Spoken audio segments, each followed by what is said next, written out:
We did see how it flew in trade post its listing, and also did of course come back and see a lower circuit as well, but up 5% as we speak on the back of its earnings. Overall total income is up 13%, net profit up 25 odd percent, and we have Sharad joining us to give us some more perspective. Sharad, it's the first time after their listing they're posting their earnings.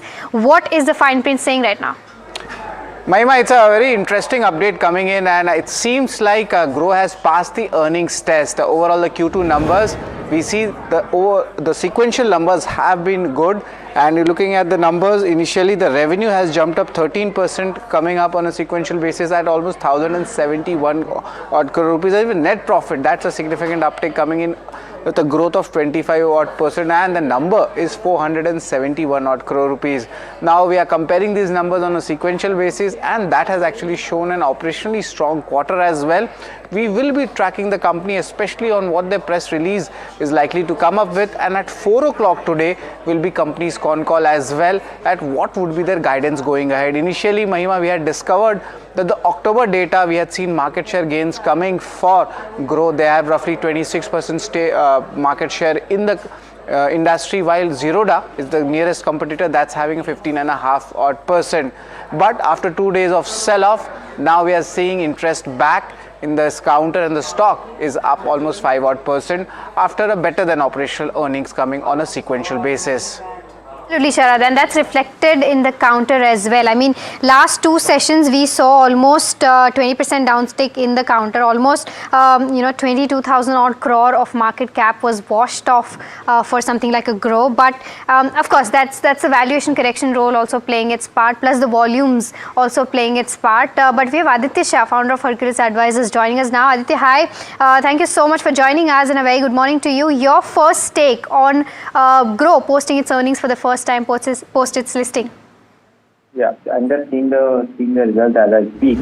The result seems pretty okay. The revenue has fallen down a tad bit, and the profitability has also grown by about, let's say, 10 to 15%. So from my perspective, it is fairly okay. Mind you, most of the brokers have seen a little bit of erosion in volume as the market continues to remain sideways, and people choosing to stay away from trading. So from my perspective, steady results, nothing to complain about as such. Of course, the valuation is really very aggressive on Grow, and as the locked in investors will come into the market, we could see some bit of time correction or a price correction as well, but nothing relating to the results. Aditya, very good morning. It's Puneet this side as well. What should actually, from the fundamental side, we should watch out for Grow going forward? Because you rightly mentioned that post a stellar listing, the extended run, we are starting to see some cool off. You might also see some time correction, as you rightly highlighted. We have the conference call today at 4 o'clock as well. Apart from growth momentum, what else will you be watching out for specifically for Grow in this particular quarter? So basically, for a broker, volumes is something that I watch out for. Average volume turnovers that the broker does will at some point translate into some revenue.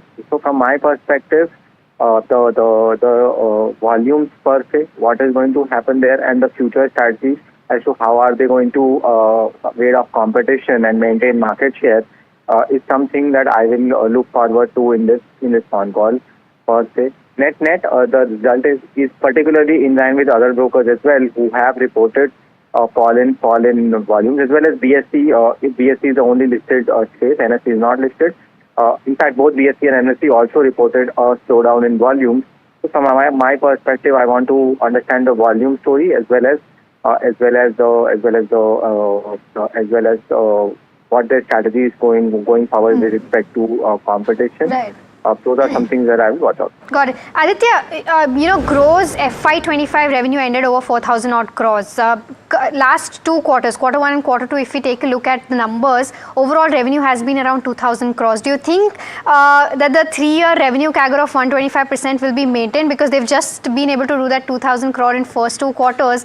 We'll have to see as to how the other two quarters are in terms of revenue growth. Where do you think the revenue growth will come at the end of FY26? Particularly for a broker, the revenue growth will depend on how the market is really behaving. In a sideways market where where stocks are not doing too much, you will find the revenues stagnate or revenues come down as well, because the F&O volumes tend to stagnate. So from my perspective, what is important to watch is how the market behaves, how the volumes ramp up, and also if SEBI is willing to curb on the options expiry, or SEBI is willing to put some extended curbs on retail investor participation in F&O. SEBI has, it is difficult to curb retail investor participation. If somebody comes and does so, that is a real negative for a broker perspective. So these are 3-4 things: regulatory action, market momentum, and F&O volumes. These are something to watch out for. I think revenue growth will depend solely on that. 3-year CAGR of 125%, I don't think that will sustain over a period of next 2 to 3 years. Of course, brokers will do exceptionally well as the capital markets continue to grow, but I don't think that sort of growth momentum will continue to sustain. Absolutely, that makes sense, Aditya. All right, thank you so much, Aditya, for giving us those insights. Let's try to pull up the stock and see as to how it's doing. Cooled off a tad bit, of course, but still up almost 5% as we speak. But the other counter that is in focus is Capillary Technologies. Got listed today. Let's take a look at how it's been doing right now. Is scaling up, of course, with cloud and R&D investments, while operating leverage has improved as acquisition costs have fallen, up 9% as we speak.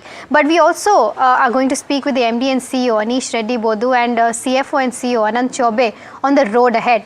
Anant, you're using IPO proceeds primarily for cloud infrastructure and your R&D. What is the kind of revenue growth potential that you're seeing post these investments, and when do you start to see these investments unlock in the coming years? Yeah, so if you look at over the last few years, the business has been having a good growth as well as increase in our EBITDAs. If you look at H1 this year, and we filed numbers for the September quarter versus H1 last year, there's a 25% top line growth and about 300 basis point improvements on EBITDA. As well as the business generated about 55 crores of cash in H1, which is equal to what the business generated in the last 2 years. So we feel that business is on a good trajectory, and these are the same underlying principles that are continuing for the growth ahead. All right. How does the declining customer acquisition cost strengthen operating leverage? Because, overall, that's going to support in the long-term margin expansion as well. Is the downward trend going to continue, or do you see, that reversing? Right. So in terms of new customer acquisition, we target the Fortune 500 or the Fortune 2000, the very large businesses around the world. So a lot of our leads or prospective conversations come from analysts like Forrester or system integrators or consultants, and that number has stayed pretty at the same number for the last few years now. And our teams are scaled to kind of deal with that volume of inquiries, right? So going forward, you will see our sales and marketing costs grow a little bit, more inflationary and probably what you've seen between last year to this year. But as a percentage of revenue, it should stay where it is today or see a similar trend, which is a declining trend, as you can see in the last few years. Got it. Anish, one last question. With improving profitability and expanding your new annual contract value, what is the long-term growth outlook in the automation and customer engagement space that you're looking at? Right. So if you look at loyalty and customer engagement as a space, the space has been growing at roughly about 10% year on year. If you look at our growth over the last few years, we've grown at 25%. Plus, half over half or year over year in that sense. A large part of our growth, like you pointed out, comes from existing customers growing with us, what we call as net retention rate. So our existing customers grow about 15 to 20% annually with us, and that helps with the growing contract values as well. So I think we'll continue to, between this and the new customer acquisition and M&A, which is a good growth vector for us, we'll continue to deliver similar growth as we've delivered in the last year and a half. All right, Anish, thank you so much for giving us those details. To both of you and to the entire team, all the best. We'll of course look forward to speak with you once your Q2 numbers are out. But thank you so much for taking out the time and speaking with us at NDTV Profit. So that's with regards to where the new listing is concerned, that is Capillary. But the markets, Puneet, I think they're just testing our patience. I feel still 200 points away. I mean, we did open on a high note and we saw almost 150, 170 odd points uptick in the benchmarks. But right now, still 200 points away from the life high. And it's definitely, so close yet so far yesterday. Yes. Almost just 40 points is what we were away on the benchmark, and then that momentum just faded away post that. And while the Nifty Bank, we can pull that up very quickly, that momentum was just so strong yesterday, hitting a life high again and seeing some selling today. It's been the strength of the markets. When you look at the Nifty 50 heat map very quickly, you will see a couple of key names that are still trying to give that positive impetus to the Nifty. Mahindra & Mahindra post its investor day yesterday is up almost 1.18%. We've had a slew of brokerages across companies, having coverage on Mahindra Finance, Tech Mahindra as well, amongst others. That's the top Nifty gainer. Maruti, Eicher also up in trade today. Maruti has had a difficult time over the last 2 to 3 days. Maybe a better Friday for the company. When you look at the advanced decline ratio, it will give you exactly the perspective that you're seeing similarly on the Nifty right now, that the advances have just collapsed over the last hour or so and continue to be downtrend. Just 450 advances to almost 1900 declines as of now. And the mid cap and small cap yesterday, we've been highlighting this at length, that there is a lack of participation in this up move that we are seeing towards the Nifty from the mid cap and the small cap players, and it will be something. So you will see a lot of individual retail investors who have a higher exposure to mid and small caps not having that kind of a great day over the last few days, while the Nifty 50 has been continuing its momentum as well. But talk more about all of this as well as start taking the queries as well. I'm now being joined by Sameer Dalal. He's of Natwarlal and Sons Stockbrokers, as well as Gaurav Bissa. He's the Senior Vice President at Incred Equities. Gentlemen, thanks so much for joining in and giving us perspective and your time today. Let's straight go to the question. We have a first caller for today from Gurugram. Manav is dialing in for a stock query. Manav, very good morning to you and welcome to Ask Profit. What's your query? Yeah, hi, good morning to everyone. Good morning, so Manav. Today I have a query on Hindustan Copper. Okay. So maybe this stock has given like 40-45 odd % return in the last 6 or 7 months or so. But it has, I've been noticing it is like showing a little downtrend for the past 3 or 4 odd sessions. So I had this on my radar for quite some time, but couldn't invest earlier on. So just wanted to know, like, overall the view on the copper industry, the copper perspective for the long term, like 3-4 years. And will this be a good time to enter into a counter like Hindustan Copper? Got it, Manav, and fair point that it did see some gains and since then has starting to see flattish trend. I think so. Sameer, let me come across to you very quickly on this one. Hindustan Copper post announcing their long-term target till FY30, the stock saw a stellar rally, has cooled off a bit. Would you buy into this sideway momentum right now on this counter?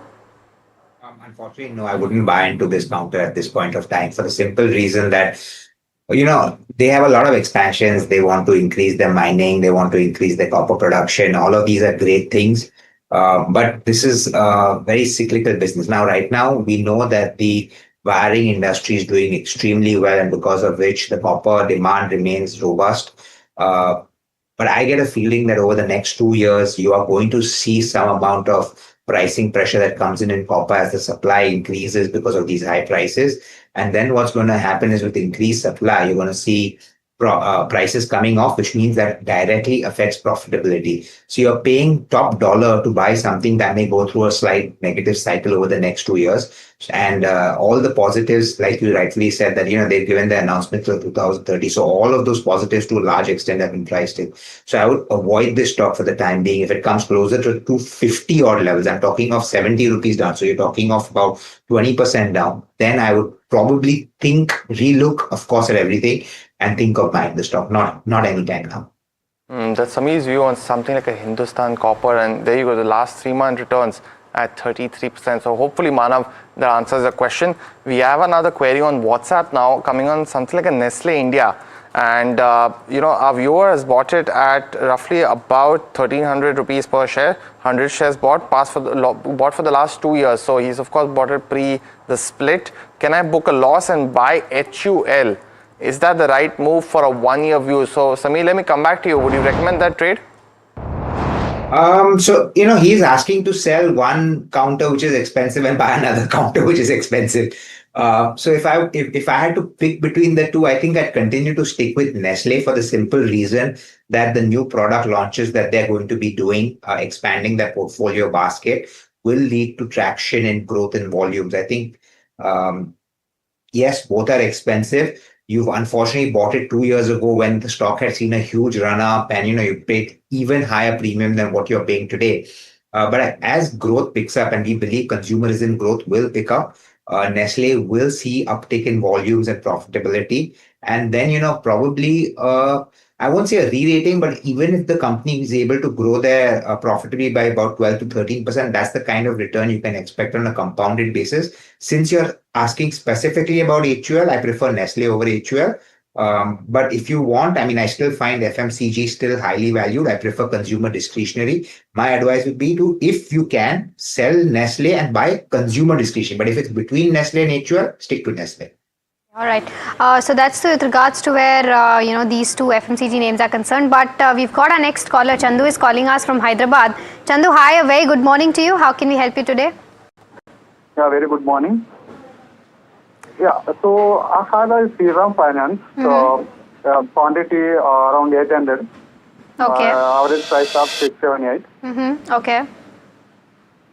So, shall I took some profits or shall I hold some more? I want to know actually. I'm a long-term investor, but no problem. Okay, all right, Chandu. Got your question. Then I'll take this up with Samir. Samir is already sitting on profits of around over 1 lakh rupees, in fact. Would you suggest him to continue to hold, or would you recommend him to book some profits? So we do like Shriram Finance, and we do like all NBFCs from a long-term perspective. He can continue to hold on to Shriram Finance. According to me, I think it's a company that's doing extremely well, growing its book in a very calibrated way. Yes, compared to other NBFCs trading at some premium, but also then if you compare him to the likes of Bajaj Finance and Tata Capital and some of those others, then the valuation premium is not there. So I say continue to hold. It's a great counter. If you have a long-term view of 2-3 years, you'll make decent returns. Got it. That's Samir's view on Shriram Finance. But let's go across to our next query on WhatsApp. Kishore is writing to us from Hyderabad on a counter called Siemens. They have bought it at 4,458. So currently sitting at a loss of over 30,000 on this particular counter, and asking if he should invest more 50,000 rupees in this counter. Gaurav, would you recommend that trade of investing more at a time where he's already sitting on a loss? What do you see the trajectory for Siemens? If you look at the overall setup in Siemens, it's been in the range bound mode. It had a good correction. So there was a price correction for a few months, and then we have seen time correction in the last 4-5 months. In my opinion, I don't think this is a time where one should be averaging the stock out, let it come out of consolidation. Probably then we can look at it. But for now, I think the only good aspect that I can see in Siemens is on weekly charts, the range is narrowing. For the major part of 2025, the stock has been a very, very tight range. Let it come out of the range, probably then we can look to either add for getting the average price down. But at the current juncture, let it be, don't add more at the current levels. Okay, all right. So that's with regards to where Siemens is concerned. We've got our next caller. Anvesh is calling us from Karnataka. Anvesh, hi, a very good morning to you. How can we help you today? Hi. I have a query of, I had 6 solar industry India Private Limited stocks. I have bought it at 12,000 rupees. Okay. So what is the view for next 1 year for this particular share? Meanwhile, I have HL also. 10 shares I have. So Anvesh, I'll be able to take only one query. So you'll have to select between solar industries and HL. Okay. View of this solar industries for next 1 year. If in case it is bad sector, then which sector is the better option for next 2 years? Okay, all right. Got your question, Anvesh. I'll take this up with Sameer then. Sameer, what's the view like for solar industries? And if not this counter or this sector, would you recommend him to book his profits and move to something else? So I don't have a view on solar. I would request you to give Gaurav the option to give a technical view. Sure. So for 1 year, Gaurav, what's the view like on the charts for solar industry, slightly long term? So overall, if you see the setup has been good, it has been forming higher tops, higher bottoms. So on the side, no expensive, but currently what it is doing is retesting the previous swing high breakout area. In my opinion, if the current level is sustained, or if 13,000 or 12,500 rather, if that is sustained, it can go comfortably beyond 18,000, 18,200. So in my opinion, one can hold. This momentum is strong. What we are seeing is more of a time correction. And overall, if you see, we just had one bad month where the stock corrected significantly, 20%. After that, the prices have not seen major correction as such. So I think let it settle down. And for 1 year, one can hold it.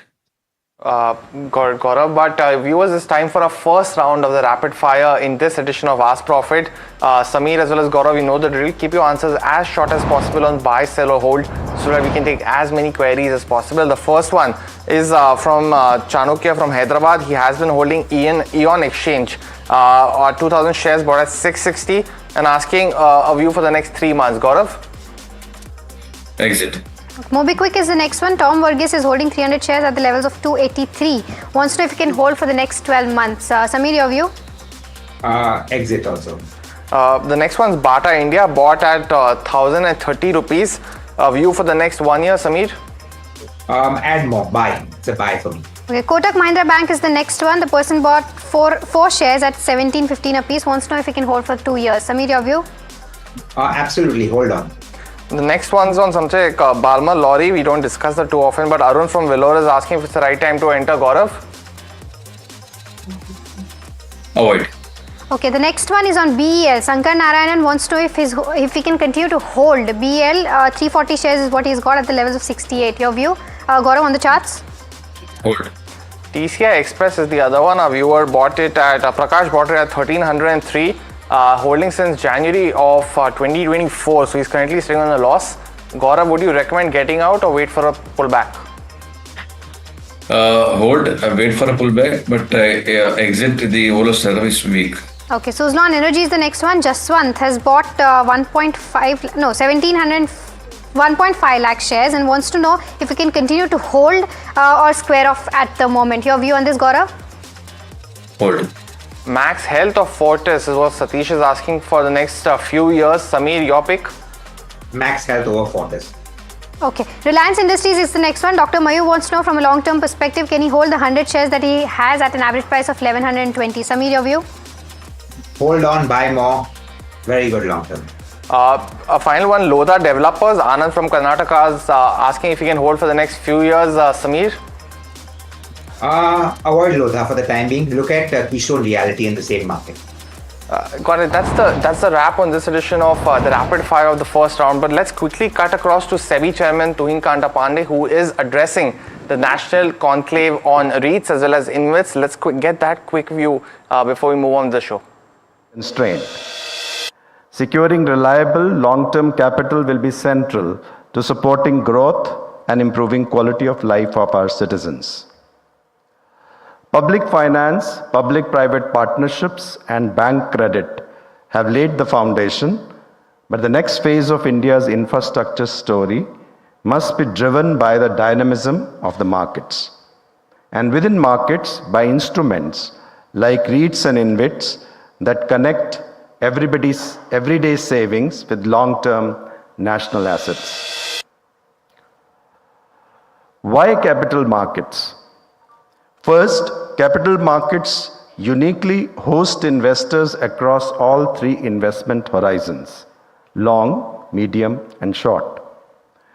Capital markets channel the savings of long-term investors and of millions of retail investors into infrastructure projects which have a long gestation period.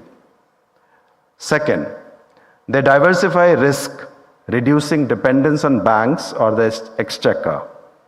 Capital market instruments spread the risk across many investors, and reduce concentration on any one balance sheet. Third, markets enforce transparency and governance through continuous disclosures, independent audits, and investor scrutiny. SEBI's role is to strengthen the bridge between infrastructure and markets. On the primary market side, we'll continue to simplify capital raising through IPOs, rights issues, QIPs, and bonds. I'll now today focus on the REITs and InvITs, since this ecosystem provides India a unique opportunity to finance its infrastructure needs. We have now around 5 listed REITs and 24 listed InvITs, spanning roads, power, transmission, renewables, telecom, warehousing, and commercial real estate. As of October 2025, the combined AUM of REITs, InvITs, and SM REITs is estimated around 9.25 trillion rupees, around 7 trillion rupees in InvITs, and 2.25 trillion rupees and REITs and SM REITs.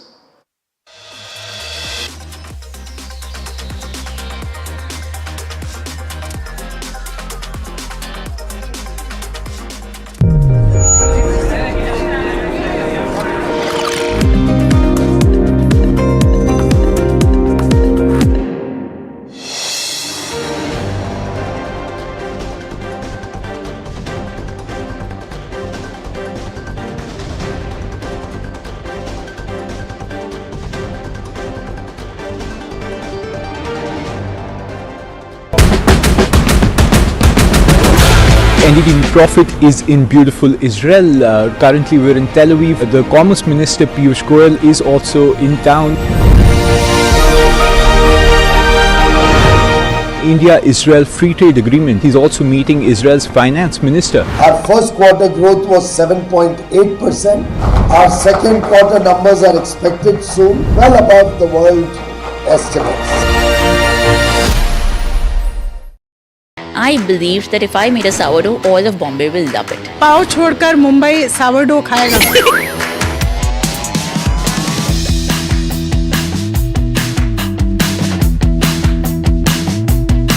Selling sourdough when sourdough was not quite the rage it is right now. Why sourdough?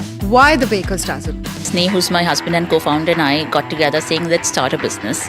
We were not really sure which industry. Someone said, कि यार India में अच्छी bread नहीं मिलती. Now the question came, none of us knew how to bake.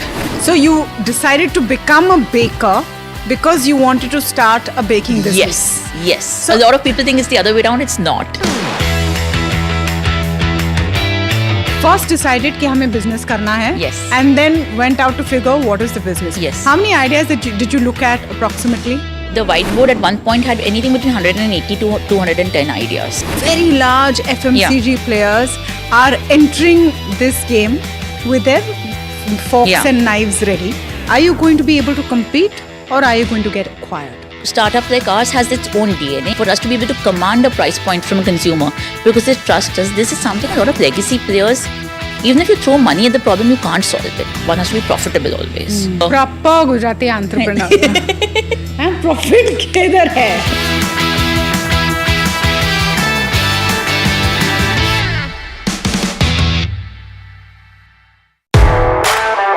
The most coveted invitation in the Indian corporate golf calendar, where top corporates go head-to-head with the finest professional golfers. An exclusive circuit across multiple cities, aspirational, unforgettable. NDTV Golf Pro-Am, India's #1 golf Pro-Am is here. The course of champions, the conversation of leaders. NDTV Golf Pro-Am, stay tuned. We are at one of the facilities of Merck in Bangalore.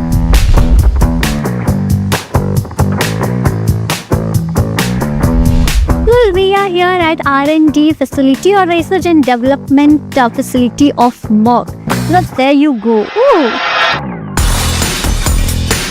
Merck actually develops those life-saving drugs which are used in cancer and MS. the business model of Merck is stable.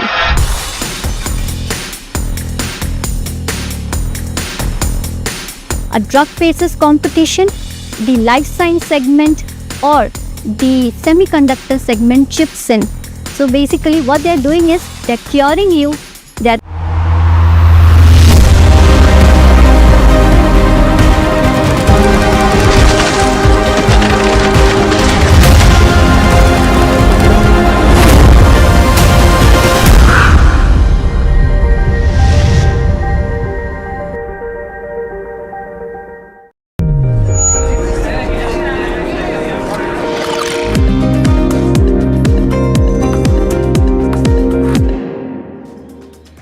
Welcome back. You're watching Ask Profit here at NDTV Profit. Now it's time to dive into the F&O market setup and the cues that are shaping up for trade today. Let's bring in Sharad for a snapshot of what trade is looking like today. Sharad?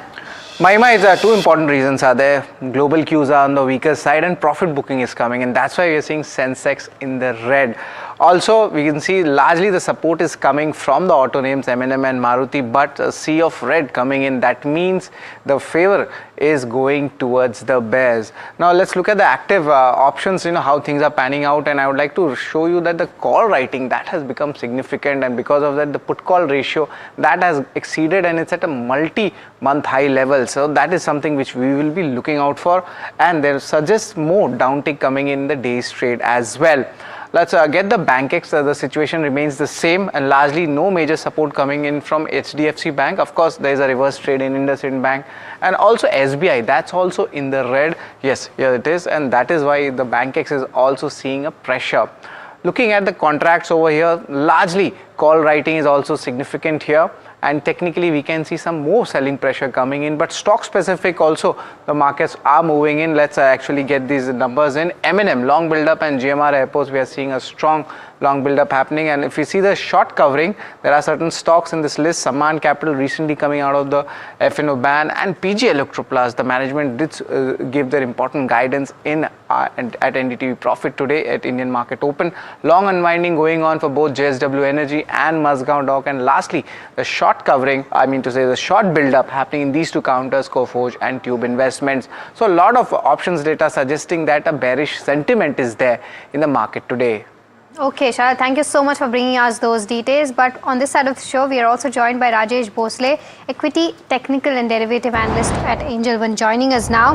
Rajesh, I'll take up the first question with you. This is from K Guru, who's writing us from Chennai and wants to know if this is a right time to make an entry into something like a Lemon Tree Hotels. What's the view like? So yes, it has significantly corrected from the higher levels, and it's approaching its key long-term average of 200 DMA. So somewhere around, if we get sort of buying around 145, 150 zone, so that is a strong zone. And in the past as well, we had seen a rally when stock retested levels are of around 145. So as of now, wait. But if it comes around 145, that would be an ideal level to buy. On the higher side, 170, 172 would be the immediate resistance. Well, got the view, Rajesh. We have another query now from Pramit from Pune. He's writing to us for Happiest Minds, holds 30 shares at 750 and asking if we should hold on or buy more given the price is now sub 500 rupees. Samir, in the mid-cap space, is it something that you would recommend or buy anything else in a similar space in the IT sector? Yeah, so we've not been too positive on the overall IT space, given the fact that we think the earnings growth is going to be tepid for the near future. Now, if we look at Happiest Minds, it's a very small company that way, but is decently growing. It's just that the last 1 or 2 quarters, there've been a few hiccups. But even after all of that, the company continues to still, I think, trade at around, if I'm not mistaken, above 40 times earnings or 38 to 40 times earnings, which is a little bit on the expensive side for me. So for me at the moment, I will maybe hold on to it, but I will definitely not add on to it. And I continue to have my slight negative stance towards this overall space. So from that perspective, I'm not even recommending anything else for the time being. Okay. All right. The next one is from Harsha, who's writing us from Vijayawada and asking about Radico Khaitan. He wants to know if this is the right time at the current price. Can he make an entry from short to long-term perspective? So, Rajesh, slightly long-term perspective on the charts. Do you think this is the right time to make an entry? So from the mid-cap space, this counter has been an outperformer, continuously moving in a heart of hard bottom. Yesterday as well, there was a significant traction. I would suggest to buy, but I would suggest to buy on dip somewhere around 3200. The stock is taking support on all count of dip towards 20 EMA. So 3200 would be the ideal level to buy. On the high side, 3800 to 4000 level should be the immediate resistance on the Radico Khaitan. Got it. Rajesh, we have another query now on WhatsApp, and viewers, you can send a lot more on the number that's flashing on the top of the screen. Also call us on the number that's flashing on the bottom of the screen right now. Next one's coming on Amber Enterprises. Jose from Kochi is writing to us. He's bought 10 shares at 5,850. So he's sitting on a considerable profit and asking if he should hold on or exit close to 8,000 rupees in the next 1 year. Samir, your quick view on something like an Amber Enterprises, been focused because of weak Q2 earnings, but do you feel that momentum should continue given the electronic business, other factors? Part of the electronic business continues to do well, but also the AC segment has taken a big hit in the current financial year, right? Now that is given that we've had a very good winter start this year. I think the AC business in Q3 is also going to be a bit of a problem pain point, and because of which you're seeing actually the stock correcting. For me, any rally towards 7,500 should ideally be a point to sell because valuations are rich. And it's not rich only for Amber, it's rich across the board for all these players, EMS players. We are factoring in too much growth with no hiccups along the way, with no competition really affecting them in any which way. I think this is a wrong way to go about valuing companies. I see reports where people say buy Dixon or buy Amber with 80 times earnings and 90 times earning target multiple, which is ridiculous if you ask me. So for me, any rally would be a selling opportunity. Strong opinion from Samir on the EMS space. High valuation, definitely a concern with the growth that they have been promising as well. But the next query actually is coming in from Hyderabad. Shelja is dialing in for a stock query to us right now. Shelja, very good morning to you and welcome to Ask Profit. What's your query? Yeah, good morning. Today I have query on Tata Motors PV. Right. Actually, I hold 69 shares right from before demerger. Right. So after demerger, it's showing around 12,000 loss in PV. Correct. And showing 5,000 profit in CV, commercial vehicles. That's right. So I want view from Samir sir regarding this. Shall I book profit in commercial vehicle and average in passenger vehicle? Right. Got it. And this is a fair question. We've been getting it on a lot of queries, Samir. So largely because of the discovery price, Shelja, there is that discrepancy that you are seeing. Because PV listed at a premium compared to the CV business, you are seeing a higher price for the passenger vehicle in your portfolio. But Samir, what would you recommend viewers for the passenger vehicle as well as the commercial vehicle for Tata Motors who've been holding it pre-demerger? Should they buy into both of them, hold them, or switch out between them? What would you recommend? Okay, so let's address one point at a time. The first point that we address is why did Tata Motor PV list at a premium? Because the bulk of the profits of Tata Motors used to come from Jaguar Land Rover, which is part of the PV business. Plus the holdings of Tata Tech and the other listed entities remain with the Tata Motor PV business, right? So all of that, if you add up, actually, Tata Motor PV should have probably opened higher than where it opened. My assumption was it should have opened near 450 odd levels, 460. It opened around 400. Now, given the sharp correction, that's the second point now, which has happened to 360. I think Tata Motors PV is extremely attractive. Look, Jaguar Land Rover specifically went through a problem point because of the cyber attack and because of which production was hit in Q2 and partially in Q3. So Q3 numbers are also they've given are not going to be that great. But now that is behind them. Now things will only start looking better. They've also now got all the issues sorted for their export business from Europe and from UK to the US. So we believe the US business will also start bouncing back. We think the opportunity for the Indian PV segment, they continue to gain market share. They are now the second largest player in the domestic market. And if you look at electric vehicles, they are, I think, number one with 44 or 45%. And the electric market is only going to keep growing. And Tata Motors is making new launches continuously. So we think the opportunity there is very good. For me, Tata Motor PV is a buy. Tata Motor commercial vehicle, they are losing market share at the point. Ashok Leyland, Mahindra are all eating into them, but it will still grow. So I would not recommend buying a Tata Motor CV at this point. I think you can hold on to that to see how things pan out. But for Tata Motor PV, it's 100% buy. So that's with regards to where Tata Motors is concerned. But the next question is from Arjun, who's writing us from Kolkata and wants to know if this is the right time to make an entry into something like an Apollo Microsystems for the next 7 to 8 months. Your view on this, Rajesh? Yeah, so this stock has been in a consolidation phase since last few weeks. So as of now, I would suggest to wait, but there is a trigger point somewhere around 285 levels. Once that is crossed, then the stock can see momentum towards 300 levels. So wait for the trigger point on the downside. 250 seems to be a strong base for the counter. Right, so that's with regards where Apollo Microsystems is concerned. The next one, we've got our next caller. Subramaniam is calling us from Hyderabad. Subramaniam, hi, a very good morning to you. How can we help you today? Good morning. I want view on Indraprastha Gas, fundamental view. I have about 5 lakhs. Is it right time to enter? I'm a dividend investor. Okay, got it. You've invested around 5 lakhs, is it?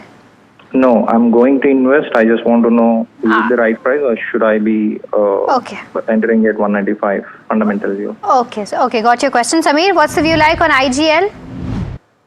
Honestly, I'm bullish on IGL, but a 5 rupee specifically for your question is not going to really change your long-term dynamics, right? If you're looking at 180, which is 10% lower, then you could probably think of waiting. But if you're going to wait only till 195, these kind of volatilities in the market can keep happening and you may get it. But the basic thing is fundamentally, the growth opportunity remains strong. The CNG business, the PNG business will all continue to grow. They will get new markets. The profitability over time will increase. These are capital heavy intensive businesses and the operating leverages are playing out nicely. I think it's got good, decent growth ahead of it. You can buy even at 200. If you want, you can wait till 195 in this market. 195, you could probably get tomorrow also. So, I mean, you can maybe accumulate it slowly over the next 15 days. Got it. The next one is on something like Star Health, and Mohit from Ludhiana has bought it at 590 rupees per share. It's currently sitting at loss and he's bought 200 shares. He's asking if we should continue to hold for the next 3 years. Samir, would you recommend that, or is there any other pick in the health insurance space that you like better? So I don't have actual coverage on Star Health, but what I will do is give you a view on the insurance space. I think the opportunity in the health insurance space is extremely strong. I think the next, you're going to see great growth in penetration continuing to happen, premiums rising. The opportunity is great. Now, I don't have a view on Star Health, but in that space, I think, instead of focusing on a company that focuses only on one segment, it might make more sense to focus on companies that cater to all segments. And in that space, then you have ICICI Lombard, which we like a lot. We think is a great opportunity to invest in from a longer term perspective. Then, of course, there's Niva Bupa also. I think that's listed in the health space. But for me, I would put my money into ICICI over a Star Health, but I don't have a view on Star Health. Got it. The next one, we have another caller coming from Kolkata, and Shriram is, dialing in for a stock query. I hope I pronounced your name correct. Please go ahead with your question. Yeah. Okay, I own 500 shares of Nalco at the price of 171. So it has gone through a significant rally, and should I book partial profit or I should continue holding it? I can hold it for next 6 to 8 months. Actually, I don't need the money right now, but I want to reinvest it in Hindustan Copper. So, okay, you want to invest in Hindustan Copper, is that right? Yeah. So should I take the money off or continue holding? Got it. Shriram, we actually discussed Hindustan Copper at the start of the show with Samir. He wasn't very keen on doing that trade, but let me get your question with Rajesh. On Nalco specifically, do you see more upsides? Should he hold on for some more gains, Rajesh, on Nalco? So overall, if we see charts of Nalco, it has been an outperformer, and we expect this performance to continue. On the weekly charts, if we see, the stock has given a strong long-term breakout about 240 levels. So any kind of dip towards 240 is likely to get bought into, and on the higher side, we expect the stock to move towards 290 to 300 levels. So strongly bullish on the counter, and we expect 240 any dip towards 240 to be likely to be bought into. Okay. All right. The next one is on ABB India. Krishna Kumar from Rajamundry has bought 7 shares at the levels of 5950. Wants to know if he can hold or sell. Rajesh, your view on the charts? So as of now, can hold on to it. The stock has been an underperformer, but it's approaching its 200 weekly average. So as of now, hold on to it. On a bounce back towards 5400 to 5500, that would be the levels to rewatch. I mean, if the momentum is there, can hold on to it. But as of now, it's on a strong support. Got it. We have another query now coming in on something like a TCS. It's a stock in focus today on the back of the investments in data centers. Our Dorji has bought 10 shares at 3,149, asking for a short-term view. So, Rajesh, let me come back to you on TCS. Any movement on the charts that suggests an up move? So yes, last few sessions has been good for IT space, and TCS as well has come out of a recent short-term range. So we expect positive momentum to continue. 3300 is its 200 DMA. So as of now, hold on to it. Somewhere around 3300, look to book profits. All right. The next one is from Shankar. What he's saying is, and by the way, he's writing us from Dubai. He's saying that he bought 60 shares of Fari at the levels of 1247. Then later he bought 30 shares at the levels of 1148, thinking it could average out. This is Fari Renewables. And he's saying that, however, prices further have decreased now from a technical perspective. Do you think he should continue to hold for the next 1 to 2 months? Or should he exit now and maybe enter at a further bottom level? Rajesh, what's the view like on the charts? So as of now, hold on to it. This is a very volatile counter. Recently, it has seen price dip from the higher levels, but somewhere around 1050 to 1040, there is a origin point of the rally. So hold on to it. 1040 seems to be a strong support, and once it crosses back above 1150, expect stock to move back towards 1300 levels. So hold on to it. Got the view. We have another query now coming in from Manohar. It's an interesting one, so that's the reason we're picking it. He has 80,000 rupees, wants to invest in Scient, KEC International and Tarl for the next nearly 2 years. Is it a right time to enter these stocks? Samir, Tarl has definitely been in focus. KEC also got debarment from Power Grid. Any of these, and Scient actually hasn't had a good time. So all 3 counters have something wrong with them over the last few months. Would you recommend any of those in your trade right now? Yeah, so KEC International and Tarl are 2 companies that we think can continue to do well. Yes, they've had their issues. So Tarl's issue, I think at the moment, with that ban that had been put on them has been removed. So the stock has seen a little bit of a bounce back in the recent past, but we think the long-term opportunity for them remains very strong. KEC International also, we think the power sector is going to see huge investments, especially over the transmission and distribution space. So it doesn't matter whether you're solar, renewable, solar, wind, or thermal or nuclear, but the distribution space will grow. And with that, KEC, who sets up all of these things, will get order flow.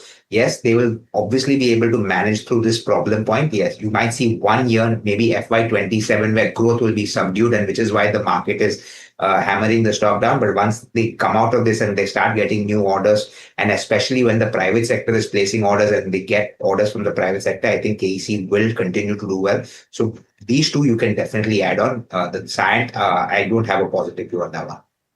Got it. And next question is actually a caller coming in from Bengaluru. Karthik has a stock query for us. Karthik, very good morning to you and welcome to Ask Profit. What's your query? Yeah, hi, good morning. So my query is on Nesco. So I have 25 shares bought at the average price of around 1,426. So I'm looking for a long term. So I see that the quarterly results was up recently, and but I don't see the share price moving. It remains as it is. So is it a good time to add some more? That's what my question was. Got it, Karthik. Samir, a long-term view on Nesco, because it is a stock that's not that expensive in terms of valuation compared to players. Any view? Okay, so let's talk about Nesco's business, right? He has two main businesses. One is the Bombay Exhibition Center in the outskirts, not outskirts, but you can say in Goregaon area of Bombay. And there he's also developed IT parks. That aside, he has a very, very small engineering business, which is not really scaling up in any which big way. Now, if I were to look at the 65-acre land parcel that he has out there, a lot of the development for that and a lot of the cash flows for that are already into the system. Now, his next leg of growth is something that he wants to tap into is this highway wayside business, where he bid for 3 projects, where he won 3. He got 3, but he's returned 2 and only going to continue to manage 1. For me, stock is fully valued. Let me also please put in a disclaimer. This is the owner of Nesco is actually a very, very close friend of mine, and that's why I know this company as well as I do. But it is going to take a while before you see the next rung of growth coming in through this.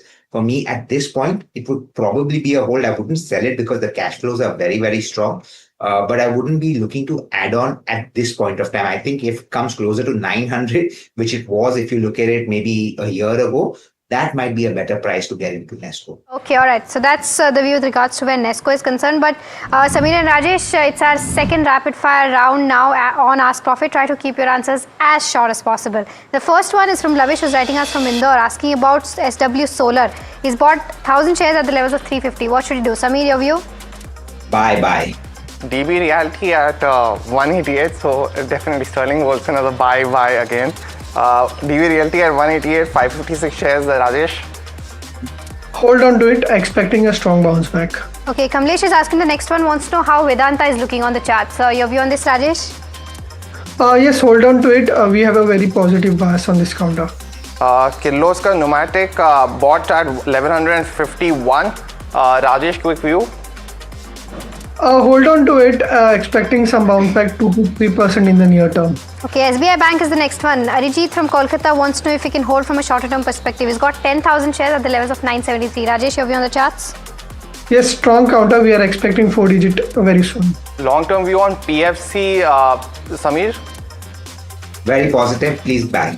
Okay, Eternal is the next one. Srikanth has bought at the levels of 69. 2,000 shares is what he has in his portfolio. From a shorter term perspective, should he book profits? Rajesh, your view? Yes, hold on to it. Paytm bought 60 at the public issue, so definitely sitting at a loss. What should he do, Rajesh? Anything on the charts? As of now, the stock is in strong momentum. Hold on to it. Okay, the next one is on Vishal Megamart. The person wants to know that from a shorter term perspective, can he, if not from a short term perspective, from 5-year perspective, can he continue to hold this counter or not? Your view on this, Samir? Absolutely. Hold on and add on. Aarti Industries bought at 420 for the last 2 years is what Siva is holding. Samir, any view? No view. Sorry, please ask Rajesh. Rajesh, on the charts? As of now, hold on to it, but exit on a bounce. Okay, Oracle Finance is the next one. Suresh wants to know if he can continue to hold for the next 3 months or not. Rajesh, your view on the charts? Yeah, hold on to it. Positive. Wipro at 290 rupees. Should he hold or exit, Rajesh? Yeah, short term looks positive for the IT space, so definitely hold on to it. Okay, NTPC Green is the next one. Murthy is holding 300 shares at the levels of 107. Can he continue to hold or dispose? Samir, your view? Hold on to it. Next one, something like a TCS. We've answered the fundamental. We answered the tech query for Samir. Anything on the recent news flow? Buy, sell, hold? So I would maybe hold on, but I'd definitely not buy. Okay, Satvik Energy is the next one. Naresh Jain wants to know if he can continue to hold or not. He's got 40 shares at the level of 468. Recent listing, Samir, any view? No view, sorry. Amar Raja bought at 1200 rupees per share. He's currently sitting on a loss. Rajesh, on the charts, any positive momentum? So as of now, we are expecting bounce back, so hold on to it. Okay, the next one is Shelly Engineering. Ramana from Bengaluru wants to know if he can continue if can make an entry into this counter at the moment. Rajesh, your view on the charts? Not tracking this counter. All right. Okay, Samir, any quick view on Shelly Engineering? Oh, a little expensive on valuations. I wouldn't enter at this point. 2,000 odd levels, yes. Okay, all right. So thank you so much, Sameer and Rajesh. Thank you so much more because, despite of having a management conversation, a link and as cut in as well into what SEBI chairman had to say, we've tried to answer 46 queries today. So thank you so much, Sameer and Rajesh, for that. Viewers, with that, we're completely out of time on this edition of Ask Profit, but do stay tuned. Know your company on the other side.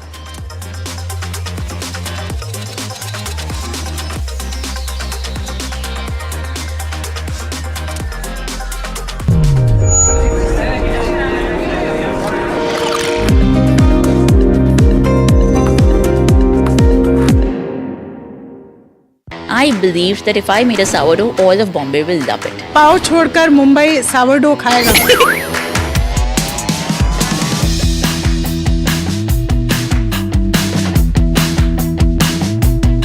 Selling sourdough when sourdough was not quite the rage it is right now.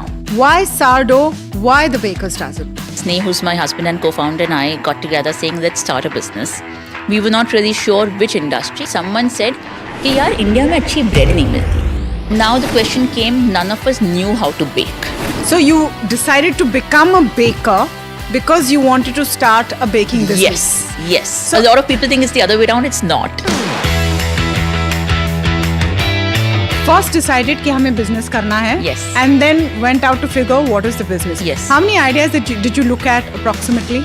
The whiteboard at one point had anything between 180 to 210 ideas. Very large FMCG players are entering this game with their forks and knives ready.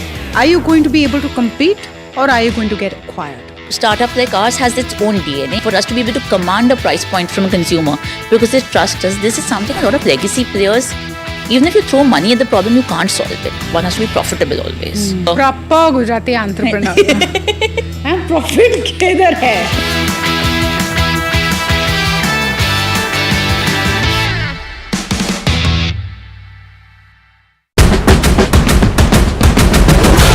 NDTV Profit is in beautiful Israel. Currently we're in Tel Aviv. The Commerce Minister Piyush Goyal is also in town. India-Israel Free Trade Agreement. He's also meeting Israel's Finance Minister. Our first quarter growth was 7.8%. Our second quarter numbers are expected soon, well above the world estimates.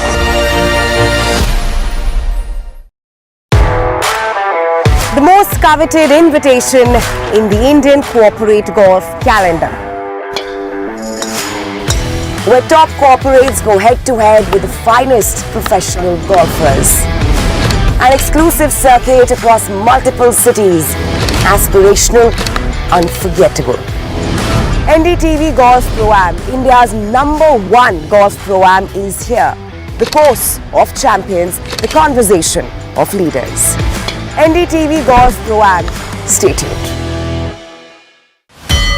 The NDTV Profit has come a long ways. You are the new schools and colleges which people are getting access to education from. ने बढ़िया आपका काम किया, आपके तो नाम में profit लगा हुआ भाई. In the world of money and markets, the real currency is clarity. So you guys democratize information, and I think first you seeded the market, now the market is seeding you back out there.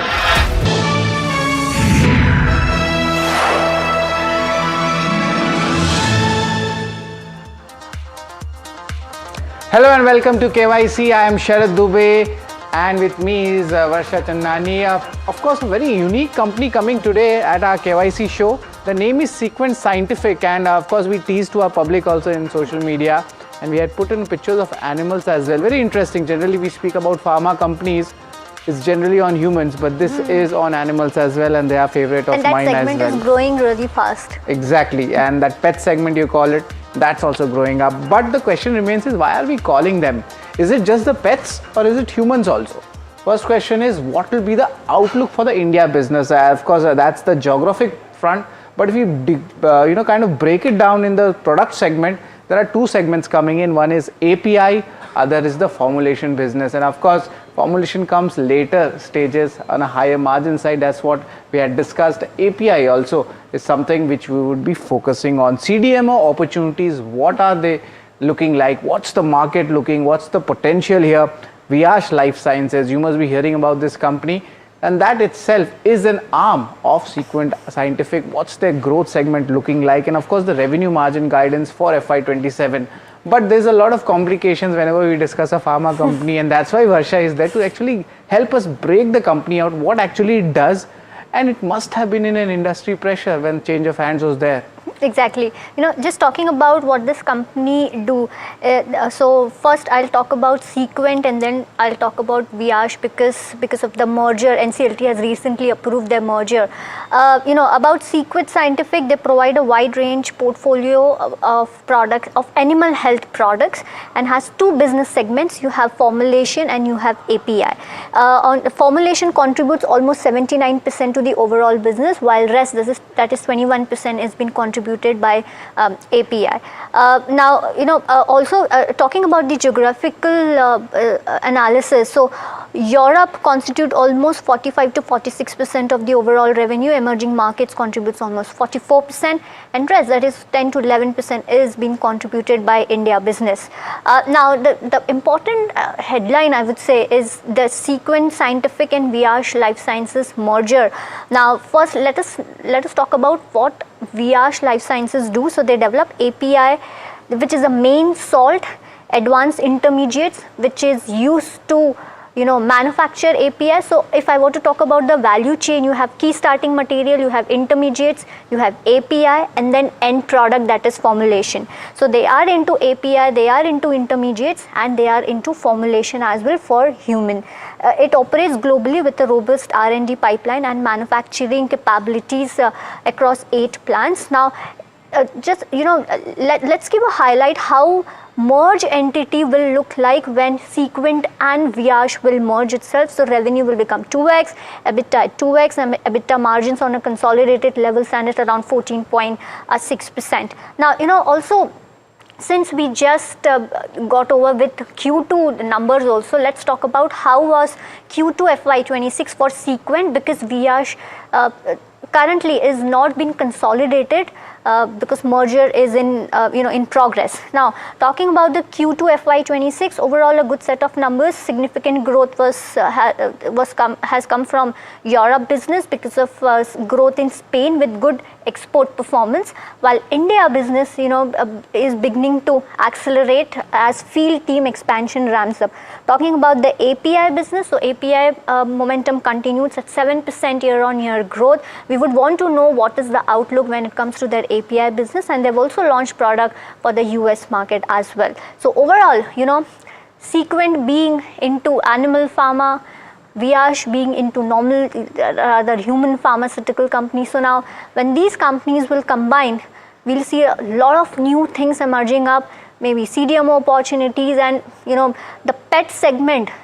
So because if you see a lot of companies, Sharad, are going into pet segment now. It's an inflection point, right? Yes. So many things happening. So many things happening, and Sequent had some kind of, I would say, pressure in the last few quarters, which we will of course talk about. So there was an overhang. Now we may see again, we may see good numbers going ahead. We have to gauge this company for next few quarters as well, to see whether they'll come up with the good numbers as well. Yes, there is a bit of confusion here. Where does the company stand? Just to remove those confusions, we are getting this KY issue. And importantly, let me just point out all the rating parameters so that it becomes easier for you when you watch the show on how we are judging this company, which is of course, as Varsha mentioned, at an inflection point. Income statement, balance sheet, cash flow, return ratios, the numbers, that's something which we crack for you. Then there is shareholding street cred, which is nothing but the shareholding return, be it on a 1-year basis or even a 5-year basis, and also the valuation, where does the company stand, and most importantly the outlook. Based on these 8 parameters, we give the KYC rating. But the first parameter, you start with the income statement, and of course I think the Q2 numbers also will be included in that. Yeah, absolutely.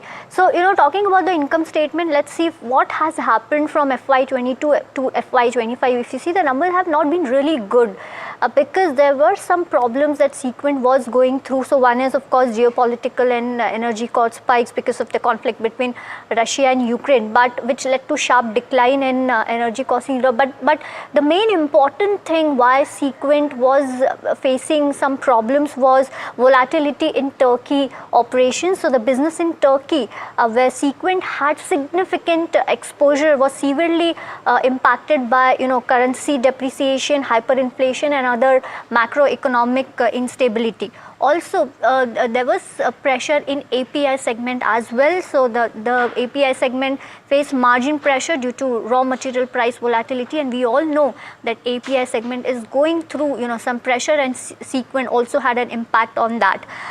Also, there was a key product which treat infection which is caused by worms. So that key product, that key API product of Sequent was muted because of lower intake by major consumer, which is WHO, for deworming programs, which was partially linked to school closure in Africa. So because of that volatility in that one product, which was a growth, rather I would say primary revenue contributor for Sequent, also faced problems. So overall, because of all these issues, the financial numbers for Sequent are not looking good. But if I were to talk about the Q2 FY26 number, how it fared well when it comes to quarter on quarter and year on year. So on year, if you see, there was a growth of 15% when it comes to revenue, while EBITDA growth was almost 44%. A huge growth when it comes to net profit. So maybe we are seeing good numbers, but we need to watch out. Investors should watch out. Also, few quarters going ahead, will these numbers be sustainable? Of course, we'll be speaking to management, but overall, if also talking about the margin trajectory, if you see, there's been increase in margins also from 7.7% to 13.2%, but we would want to know what's the sustainable margin going forward. So overall, we have given a neutral rating for this because of good Q2 FY26, so a neutral rating when it comes to income statement. Well, I was just looking at the balance sheet also, Varsha. Not much action happening, and just to give a perspective to our viewers, the ownership hands had exchanged over the last 2 to 3 odd years, but they are actually shoring up the balance sheet. No major announcements of capex has been announced. And look at the reserve. There was a spike, in the H1 numbers coming in. That means company is trying to, shore up more capital so that deployment can start. Borrowings also, they have remained largely stable. Not much change happening, and same thing goes with the cash and bank balances. So when there is no much movement happening in the balance sheet, that means the company is making a strategy, and then the deployment comes at a later stage. So from my side, it's going to be a neutral impact for Sequent Scientific when it comes to the balance sheet. Talking about the cash flow statement, let's move forward. Overall, if you see cash flow statement, we've given a neutral rating. I mean, not pretty good, but not bad also, because from FY24 to September 25, if you see, they've increased their cash flow from operation from 31 crore to 83 crore in FY25, and of course half yearly, if you see, 45 crore of cash flow from operation. If you see CFO to PAT, also 118%, not that bad, but we might want to see what is the progress going ahead. So overall, that's the reason we have given a neutral rating for cash flow statement. That's pretty interesting on that front, but there was a lot of loss making also numbers coming in over the last 2 to 3 odd years. That's why the ROC numbers which you are seeing on the screen, FY23 and FY24, this is not available. And right now also the numbers are very dismal. So from my side, the return ratios, the ROC numbers which you are seeing, the return on capital employed, they have not actually picked up. And anything between 10 to 15% up would be a healthy number to track if you are tracking average company looking at the return ratio. So from my side, it's a thumbs down. Talking about the shareholding pattern, so pretty good things over here. Of course, the promoter stake has been there at 52%. Of course, I would also want to highlight this key note that there was a time when there was a resignation from top level executive people, so key executives including the managing director and CEO and CFO. So there was a resignation at a very critical times, which impacted overall investor confidence and trust, and also one of the reasons why there was a phase when Sequent Scientific was not giving any kind of stock returns to investors just for the benefit of viewers. Talking about the shareholding, well, if you see, the interesting interesting part over here is if you see the DIIs, that is domestic, participants. So from 8% to 13%. So this is a good thing, and that's the reason we have given a thumbs up, because the increase in stake by DIIs is a positive thing. So overall, nothing much negative when it comes to shareholding. That's pretty interesting, Varsha. And street cred also, if you are a shareholder, say for holding the stock for like say 1 year, 1 month, 1 year, even 6 months, there is a good return coming. And seeing how the markets were volatile this year, 41% up move coming in the last 6 odd months, and in the last 5 years, if you're a really long-term investor, this stock has tested your patience. So for a long-term investor, this is a bit very negative. For the 5 years return, just 48%.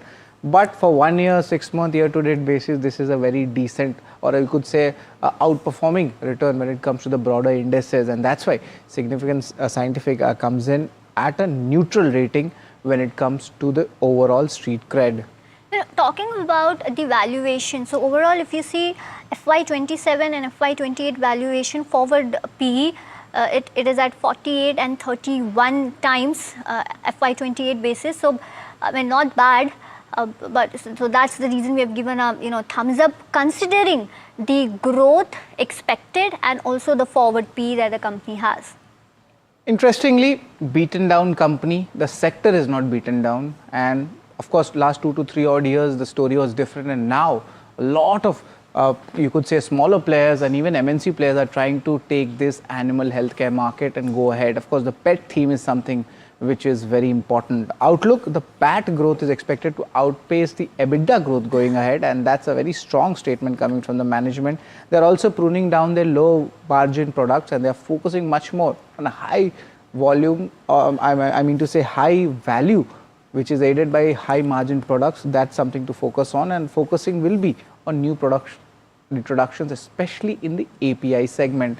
Now, recently they had launched the oncology segment. It's been roughly 18 odd months and already a 15 to 16 crore portfolio. So good strength coming in from there. A couple of filings is also done, and management is seeing this potential to leverage this same business in the animal health segment as well. So net it would be, I could say, for this overall outlook, we would be saying this would be a kind of a neutral rating going ahead. But let's just revise most of the ratings which we have done in the KYC, that where does the company actually stand. And last 2 to 3 years has been hard on the company but not on the industry. Let's just get the ratings and revise this. Income statement, balance sheet, cash flow, all the 3 numbers, the basic things, it's not adding up, isn't it? So we're giving kind of a neutral rating right now. And of course you see the street trade valuation, that is something very interesting because it's cheaper right now, right? I think the industry rate was around 40 times. It's cheaper on that levels. Net 4.5 out of 8. It's kind of an even Stevens kind of a rating generally we give in our show. But to get in more perspective about the company, about whether this animal theme or is it animal plus human theme, we are going to get all our details up. And right now joining us is Dr. Hari Babu Bodhpudi, who is the group CEO of Scient Scientific and Viyash Life. A very good afternoon to you, Mr. Bodhpudi. The first question is, of course, the vision. That the vision is, with this is an animal related company. Now there's a human aspect also involved to it. So what will be the product mix, revenue mix? What's the vision like for the next 3 odd years? Company has gone through a lot of ups and downs, but now it's at an inflection point. Good afternoon, both of you. Thank you so much for giving this opportunity. So you see both Scient and Viyash, last 4-5 quarters continuously growing. Viyash is basically human health fully integrated platform. So last 3-4 years, we developed a lot of products, both API and formulation. Around 40 products API and around 30 products formulation. Formulation is basically for US market. And we see launches are coming up now. That's how where we can see the growth quarter on quarter. So we have very strong portfolio in API. So that's where we are growing. And also last 12-18 months, we introduced a lot of oncology products on our portfolio. It's catching up and we can see a lot of growth in coming years on API oncology thing. Coming to Scient, it's again purely animal health, fully integrated play. So we have very strong presence API doing business with innovators. Around 75-80% business is coming to innovator.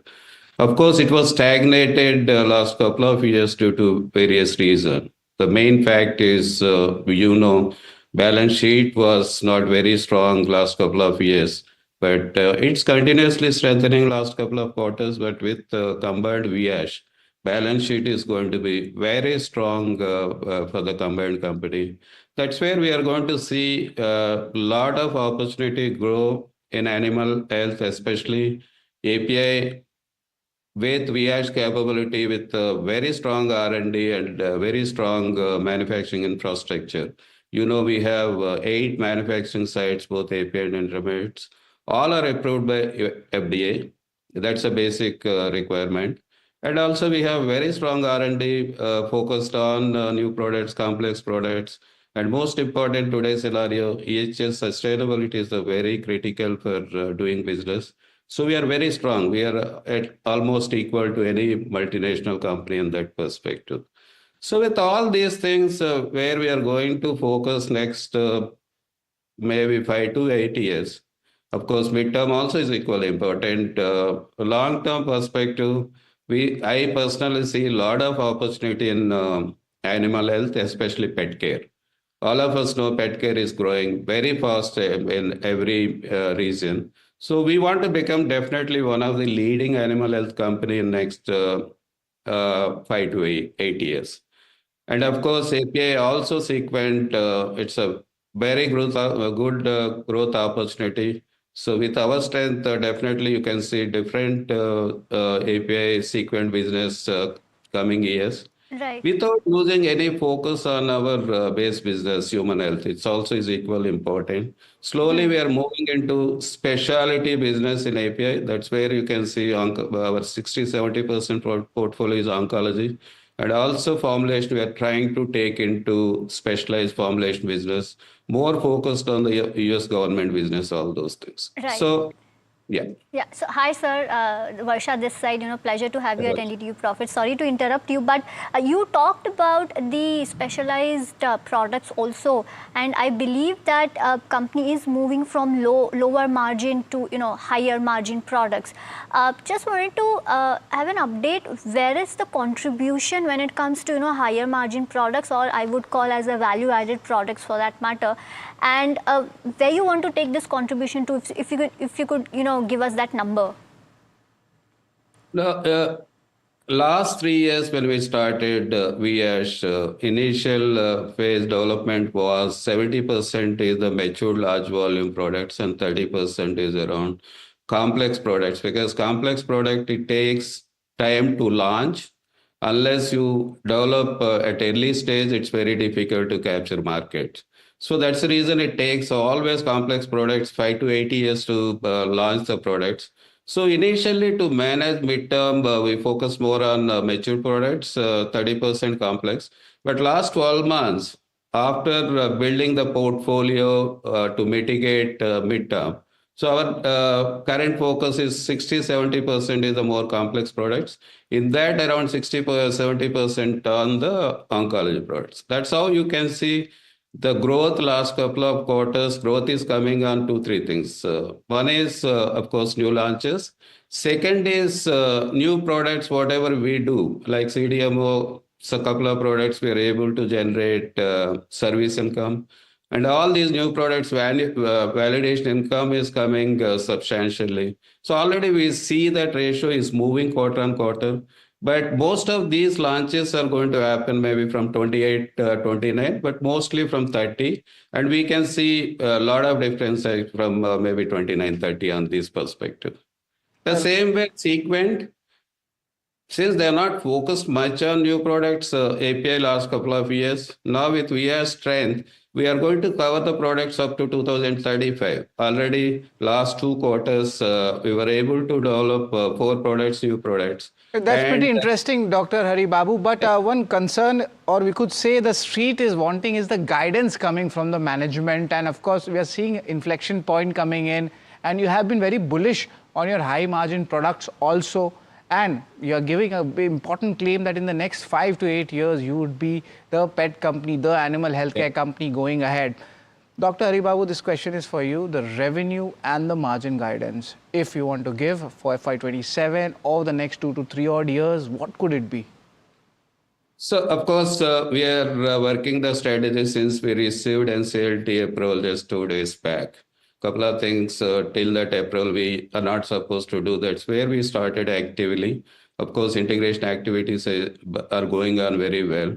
So guidance perspective, earlier we indicated FY27.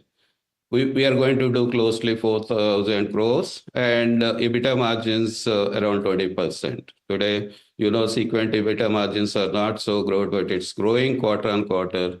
So we thought 20% is good for 27, but looking at last few quarters, I think 20% we are going to do very soon. So last quarter we did 20 plus, but we are very confident to do 20% margins from now onwards. And FY28 onwards, we are working on the strategy. So we are also thinking to have an investor meeting sometime in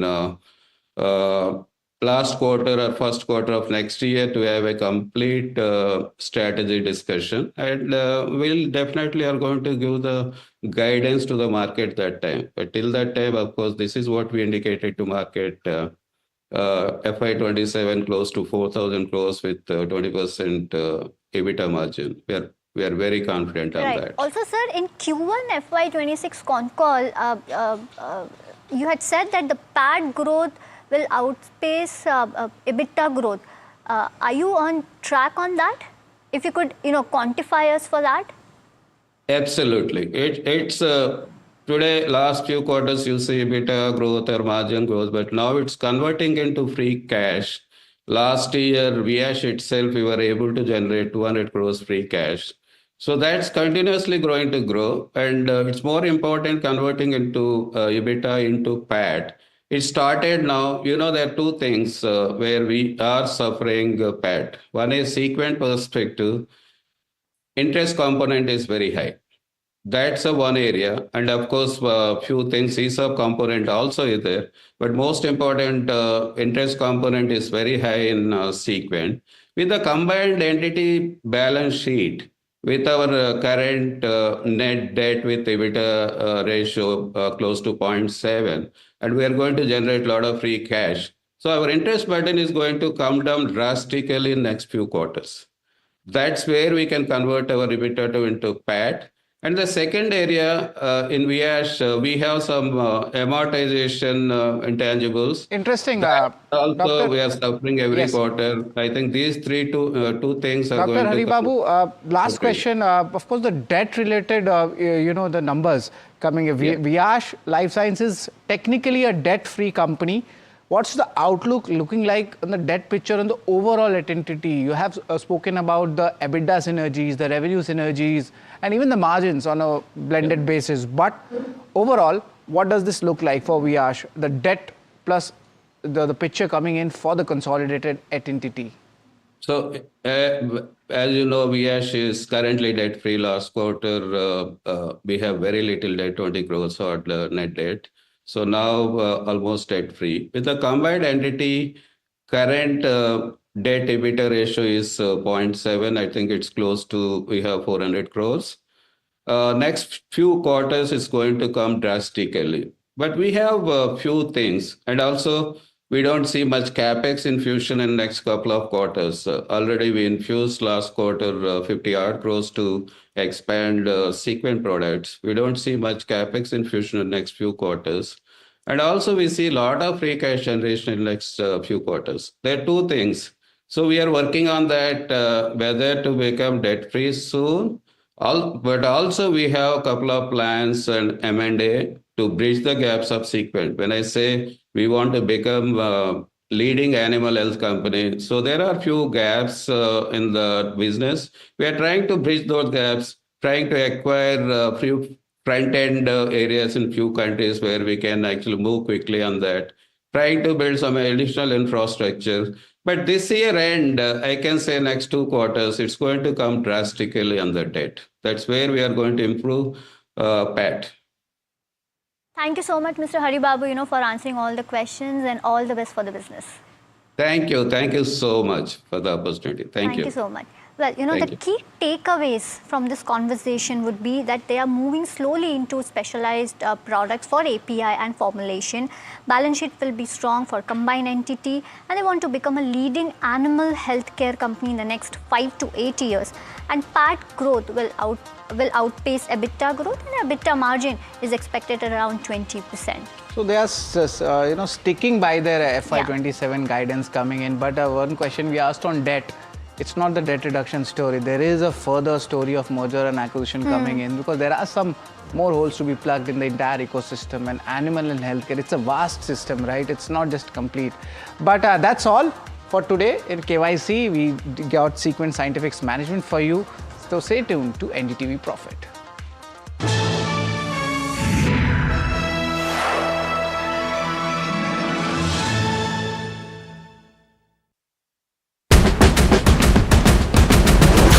NDTV Profit is in beautiful Israel. Currently we're in Tel Aviv. The Commerce Minister Piyush Goyal is also in town. India-Israel Free Trade Agreement. He's also meeting Israel's Finance Minister. Our first quarter growth was 7.8%. Our second quarter numbers are expected soon, well above the world estimates.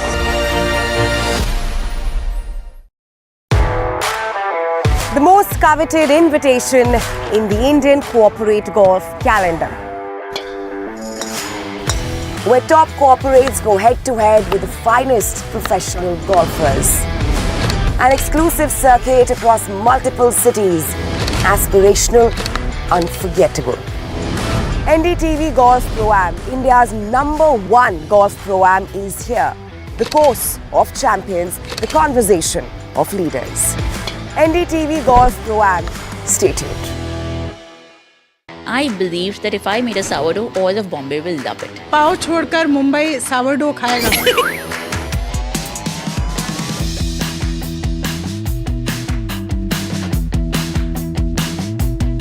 Selling sourdough when sourdough was not quite the rage it is right now.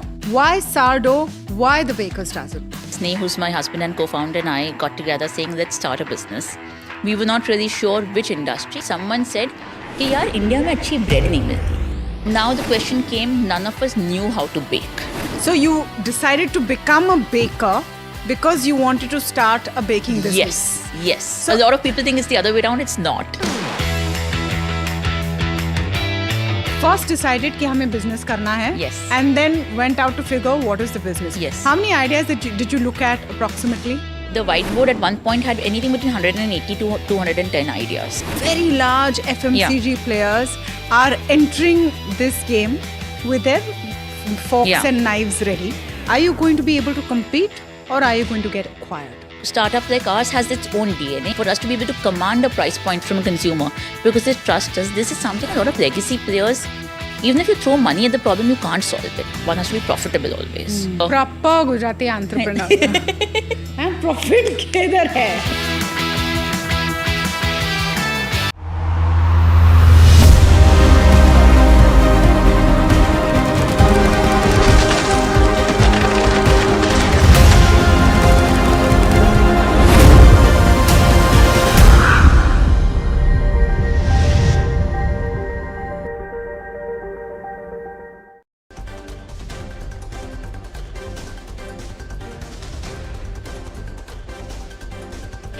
Nifty takes a breather after being a whisker away from a record high. Sensex slips more than 300 points. Auto, the only sector in the green today. Grow reports a stellar set of numbers in the second quarter. Transacting users rise 5%. Management sees long runway for growth. Reliance stops importing Russian oil into its special economic zone refinery. Move comes well ahead of the mandated deadline. Israel-India finalized terms of reference for free trade agreement. Commerce Minister Piyush Goyal says negotiations will kick off now and the pact will be a force multiplier in India-Israel relations. Prime Minister Narendra Modi leaves for Johannesburg this morning to attend the G20 summit. Prime Minister to speak at all three sessions of the summit. India's perspective on global agenda to be shared.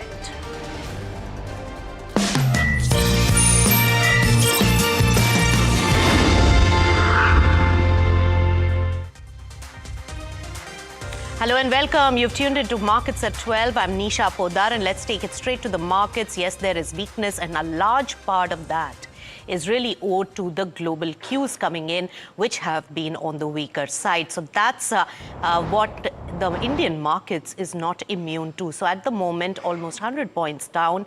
When we talk about Nifty 50, closer to the lower level of the trading session when we talk about the key index. And there is a sea of red when we see the rest of the pockets in the market, except for the auto sector, which is clearly showing an outperformance and is in the green.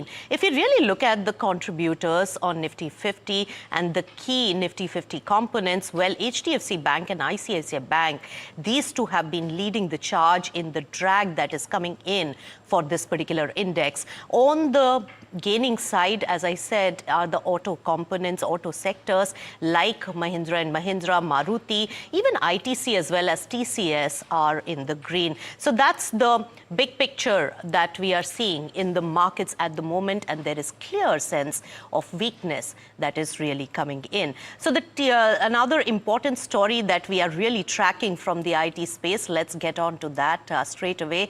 And we are talking about TCS, which has, remember, announced a massive 18,000 crore rupees of investment to really build and expand data centers across the country. And also to make this happen, TCS is really teaming up, remember, with global private equity giant TPG and also through a new venture that has been brought into place for the focus on data centers. In fact, my colleague Jasmeet is right here to take us through those details of this partnership and what it means for TCS. Tell us, Jasmeet. TCS signs the pact with TPG Terabyte Bidco to invest up to 18,000 crore into the Hypervault. While this investment is to create AI-ready data centers where the company will increase the capacity to the excess of a gigawatt. Now, Hypervault is a wholly owned subsidiary of the company, while the TPG is a global leading alternative fund management company. A bit details about this particular investment, we see that the company has secured $1 billion investment, that's roughly 8,800 crores, which it has been taking from the TPG group out of the 18,000 total investment. Well, we also see that the company and the TPG will invest in this particular project in a ratio of 51:49. TCS will have a 51% share, while 49% of the investment will be coming from TPG group. Secondly, TPG is expected to have a shareholding anywhere between 27.5% to 49% in this particular Hypervault, which is yet to be decided. Lastly, the investment to be in various tranches over the time of 3 to 4 years. While this news had already come back in the Q2 earnings call of TCS, where they had planned to invest in the data centers. And this particular news had a mixed views from the analysts, given that TCS is into IT company where they are asset light company, but moving into data centers will make them asset heavy, which might reduce the ROCE altogether. So it's a wait and watch on how this will turn up for the company and how it will contribute going forward from here on. All right, Jasmeet, thanks so much for taking us through all those details. Let's discuss this with an expert then. And Sandeep Agarwal, who's a fund manager and also co-founder at Sowilo Investment Manager, joins us now. Sandeep, always a pleasure to have you on NDTV Profit. With this move by TCS, how do you see their overall business enhancement, and why are IT companies, Sandeep, looking at this capital-intensive sector like data center? Yeah, hi, good afternoon, and thanks for having me on the show. So if you will go and see when, TCS during the earnings call also said that they intend to get into this space. Yes. I think from a TCS perspective, it makes a lot of sense versus any other player, which are primarily we are seeing, in data center, three categories of players coming. One, which are having very big land banks and capital both.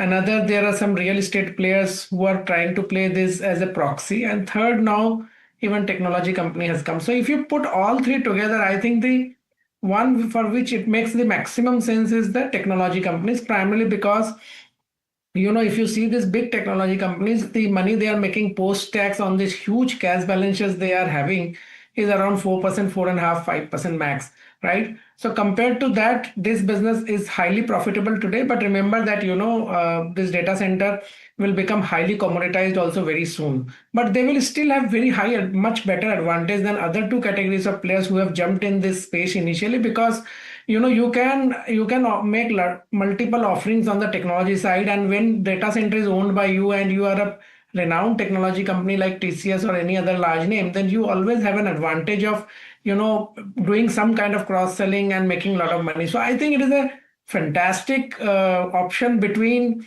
distributing cash through buyback or dividends versus investing in this. Obviously you won't get the kind of ROE ROC which you were getting in the software businesses which you are running, plain vanilla software business, because it is not comparable. The total seed cost for one person is around 6 to 7 months of payback period. So you are making, if you exclude the cash balances these companies hold, all the companies are at 60 to 70, 80% or sometimes 90% return on equity investment. So that you will not get in this space, obviously, but I think it will still improve your ROE and ROCs in long run, because this will be much better than what you are making as interest and other income on those cash balances. So I believe that on a console basis, in fact, the returns will go up, and it is a much better choice rather than distributing cash and unnecessarily buying something in AI space which are like at a very irrational levels in terms of valuation. No asset is available at a reasonable price, and better invest some money in your R&D and build those capabilities. See, all these companies which are today doing AI, they will have to finally come, once that gets streamlined and stabilized, those prompts will have to be written in India. You can't sit and write prompts in the expensive market. So I am very positive after 2 years. I think 1.5, 2 years, there is a challenge because the efforts are going down in the industry by 30%. So you will take 1 to 2 years to cover that in your revenue and base to come in. And then I think we will have good time again. That is the way we look at it.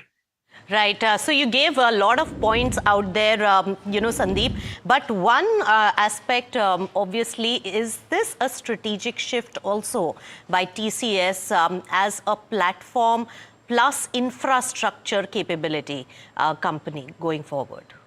See, I will tell you one very interesting observation, and I am covering this space for like now 20 plus years.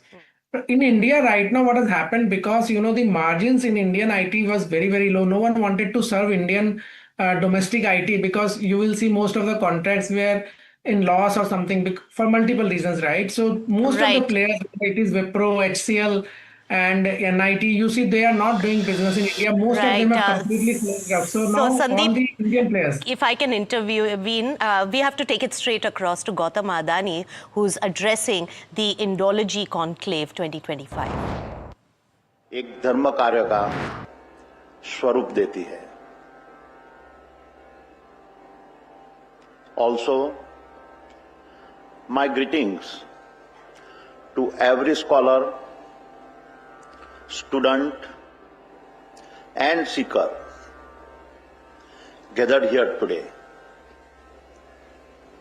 I am thankful that so many of you have come from all corners of Bharat, and many from lands that lie beyond. I'm also deeply grateful to the Indian knowledge systems under the Ministry of Education for their support. Without their guidance, this Indology conference would not have been possible. My dear guests, let me start by explaining why we are here today and why a conference on a Indology.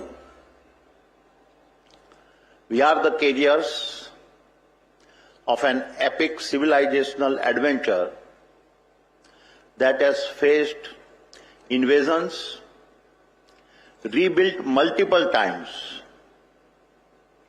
after destructions and carried his wisdom across thousands of years with unbroken tenacity. A civilization that refuses to break is also the one that learns how to build. जो सभ्यता राख में भी अग्नि जगाती, वही हर युग में नई धरती बसाते.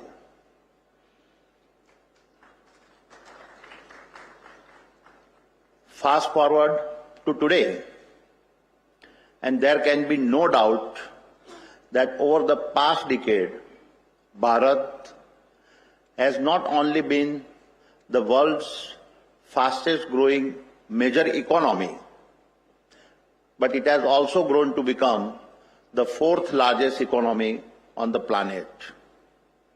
However, across history, no nation has sustained economic power without civilizational confidence. When a civilization knows who it is, its economy knows where it must go.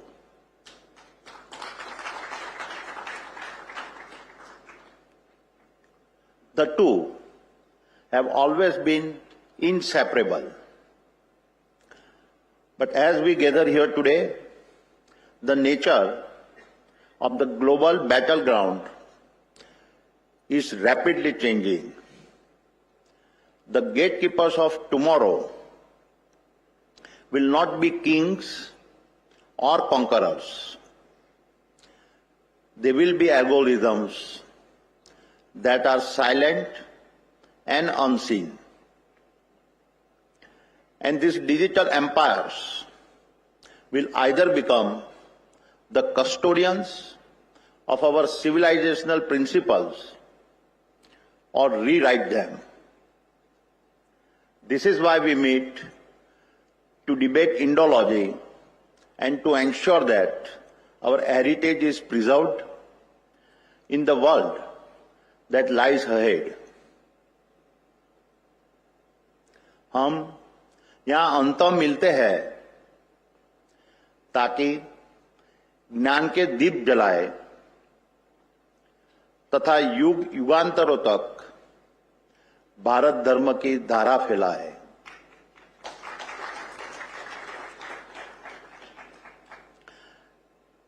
Now allow me to tell you how all of this started.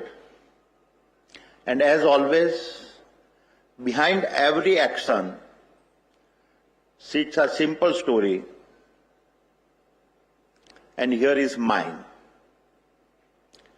The initial years of my childhood were spent in Banaskantha in a North Gujarat.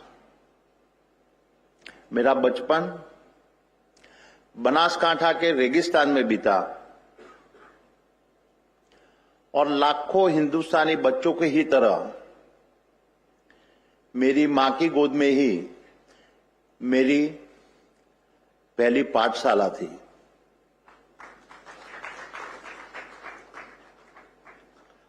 Like millions of Indian children, my first classroom too was the lap of my mother.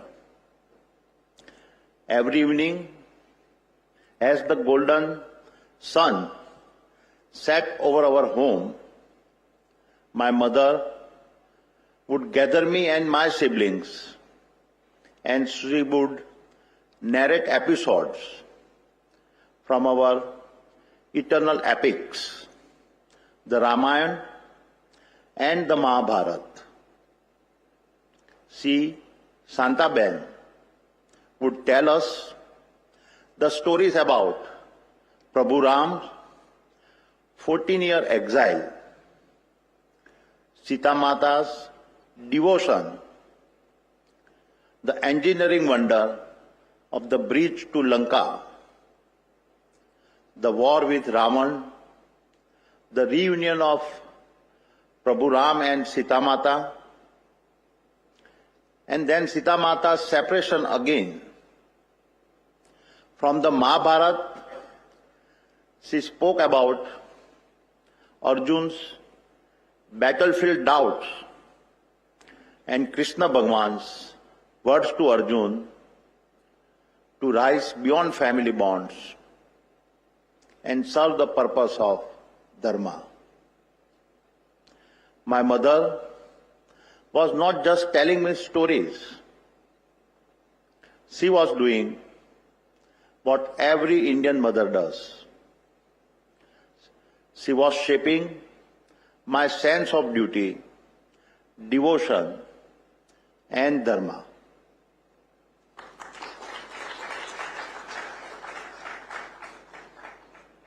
She would tell me, Beta, રામની શક્તિ તેમના ધનુષમાં ન હતી, તેમના ધર્મમાં હતી. અને ધર્મની રક્ષા એ જ કરી શકે જે પોતાના સ્વાર્થને ભૂલીને પ્રજાના કલ્યાણ માટે પોતે દીપ બની જાય. Prabhu Ram's strength was never in his bow. It was in his dharma. It is only the one who forgets his own ego that can become a lamp for the welfare of his people. Every virtue in my mother's story had a name and a face. A wife like Sita, who lit the flame through the exile's night, turning her sorrow to strength and darkness to light. Brothers like Bharat and Lakshman, loyal and true, tied by Dharma in everything that they do. My mother was not just narrating the principles from our epics. She was teaching me how to live them. Mata, Prathama Guru, the mother is indeed the first teacher. And perhaps, after all these years, it was her soft voice that resurfaced when the Ram temple was inaugurated in Ayodhya last year. In that moment, my heart turned not only to celebrations, but also to reflections on the 14 years Prabhu Ram spent in exile. जैसा कि आप सब जानते हैं, 14 साल कोई साधारण संख्या नहीं थी. वह धर्मधारा नियत काल था, जिसने ये सुनिश्चित किया कि राम अयोध्या से निकले युवराज बनकर पर लौटे देवता बनकर.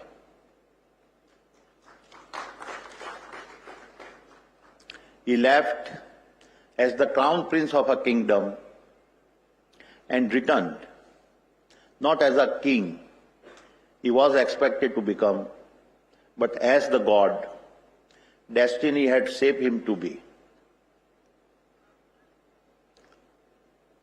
And as Sudipta outlined, that is when the Indology idea took shape in my mind.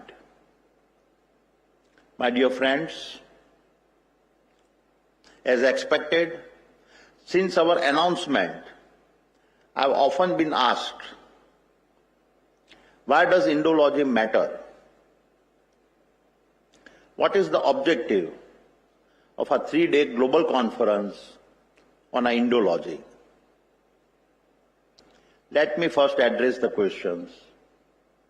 Why does Indology matter? And to do so, let me first define what Indology means to me. It is the disciplined study of our philosophies, art, medicine, mathematics, architectures, language, and governance. From zero to Vedic algorithms, Ayurveda's healing, to Vastu harmony, Arthasastra's statecraft, to our civilization values, Indology is about how to turn ideas into institutions. And so, when we study Indology, we do not look back to live in history. We look forward so that the best of history lives through us. हम अतीत को इसलिए छूते कि राष्ट्र ज्योति उदित हो जाए, यथा अनंत काल तक भारत धर्म की किरण जगत में फैलाए. That, my friends, is the answer to the first questions, why Indology matters. My dear friends, when the roots of culture fade, the land turns dry and bare. But as long as values shine, darkness can never dare. When we speak of a civilizational setback, we often remember Nalanda. But Nalanda was not an exception. It was a pattern. Bharat's greatest injuries came from the systematic destructions of our knowledge infrastructures. Let me explain.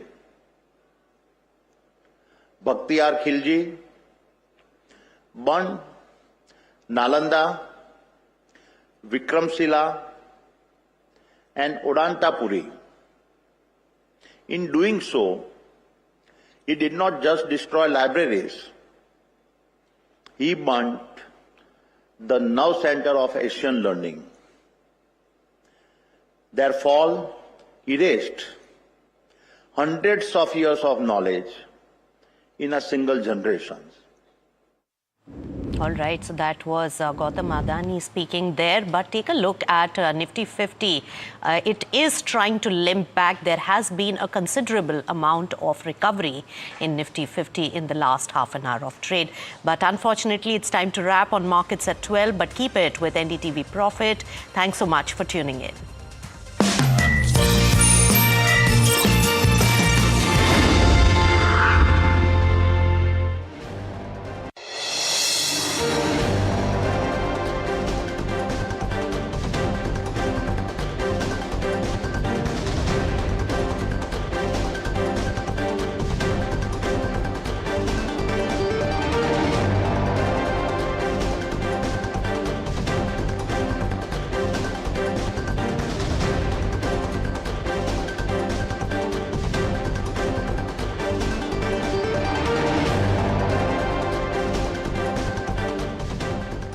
I believed that if I made a sourdough, all of Bombay will love it. पाव छोड़कर Mumbai sourdough खाएगा.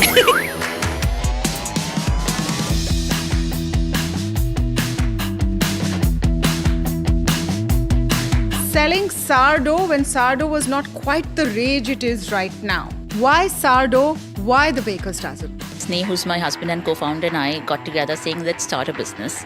We were not really sure which industry. Someone said, "Hey, yaar, India mein achhi bread nahi milti." Now the question came, none of us knew how to bake. So you decided to become a baker because you wanted to start a baking business. Yes. So a lot of people think it's the other way around. It's not. First decided कि हमें business करना है. Yes. And then went out to figure what is the business. Yes. How many ideas did you look at approximately? The whiteboard at one point had anything between 180 to 210 ideas. Very large FMCG players are entering this game with their forks and knives ready. Are you going to be able to compete or are you going to get acquired? Startup like ours has its own DNA. For us to be able to command a price point from a consumer because they trust us, this is something a lot of legacy players, even if you throw money at the problem, you can't solve it. One has to be profitable always. Proper Gujarati entrepreneur. Profit किधर है?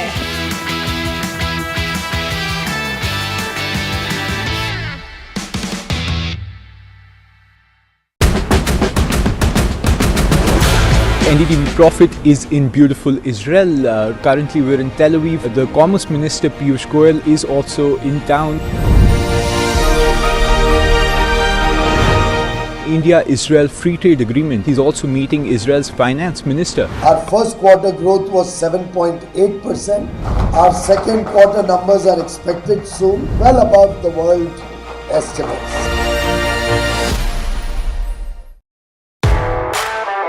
The most coveted invitation in the Indian corporate golf calendar, where top corporates go head-to-head with the finest professional golfers. An exclusive circuit across multiple cities, aspirational, unforgettable. NDTV Golf Pro-Am, India's #1 golf Pro-Am is here.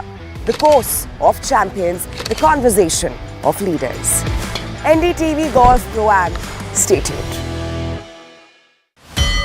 The NDTV Profit has come a long ways. You are the new schools and colleges which people are getting access to education from. ने बढ़िया आपके काम किया, आपके तो नाम में profit लगा हुआ भाई. In the world of money and markets, the real currency is clarity.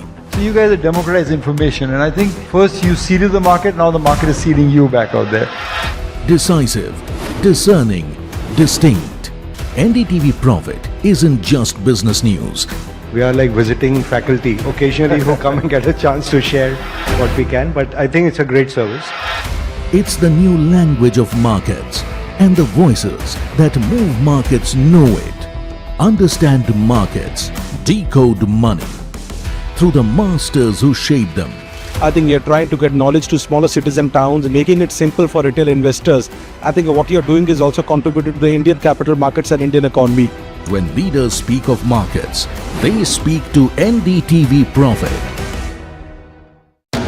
We unveil NDTV Golf Pro-Am, India's #1 golf Pro-Am, the course of champions, the conversation of leaders. What a stellar lineup we have here on the stage of the NDTV World Summit to announce the launch of the NDTV Pro-Am. Arguably India's greatest cricketer, one of India's most distinguished bureaucrats, a top international golfer and also a top Indian pro at the moment. All the top champions, the Tiger Woods, will all come from India in future. It's great to be here. Golf is growing across the globe and here in India as well. Thank you very much for starting golf. We want to thank you. That's very sweet of you. Thank you. I think that's very, very important.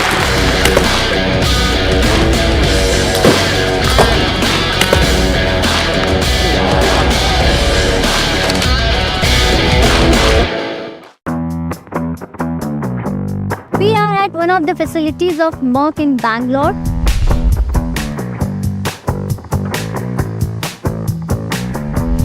Well, we are here at R&D facility or research and development facility of Merck. Now there you go. Ooh. Merck actually develops those life-saving drugs which are used in cancer and MS. The business model of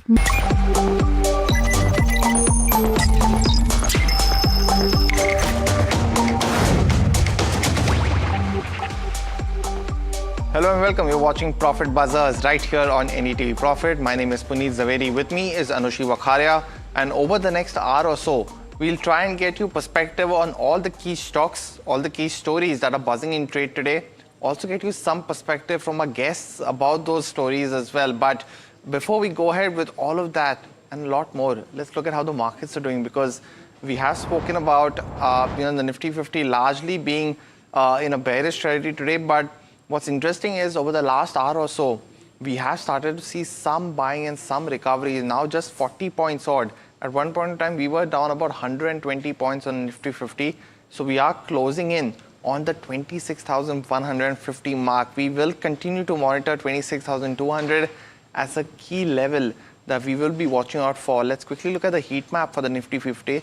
We were down, almost 40 stocks were in the red at about 10:30. You will see a more positive, outcome as of now, because the auto pack has decided to take it up on themselves to show a positive momentum. So the likes of Maruti, Mahindra, Eicher Motors, as well as Tata Motors, the passenger vehicle side, are 4 of the top 5 gainers for the Nifty. We are seeing some on Interglobe Aviation as well, but largely a positive outcome compared to where we were a couple of hours ago.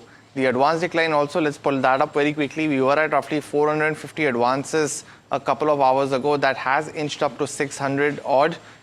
Continue to see how the momentum happens, but largely over the last 2 days, it's been the benchmarks that have been outperforming the broader markets, and hopefully by the end of trading session today, we will see that happen yet again. When you look at the mid cap and the small cap very quickly, it's been an underperforming scenario there for both the indices. Mid cap 150 down 0.7%, the small cap as well down at a similar trajectory, and finally the BSE 500.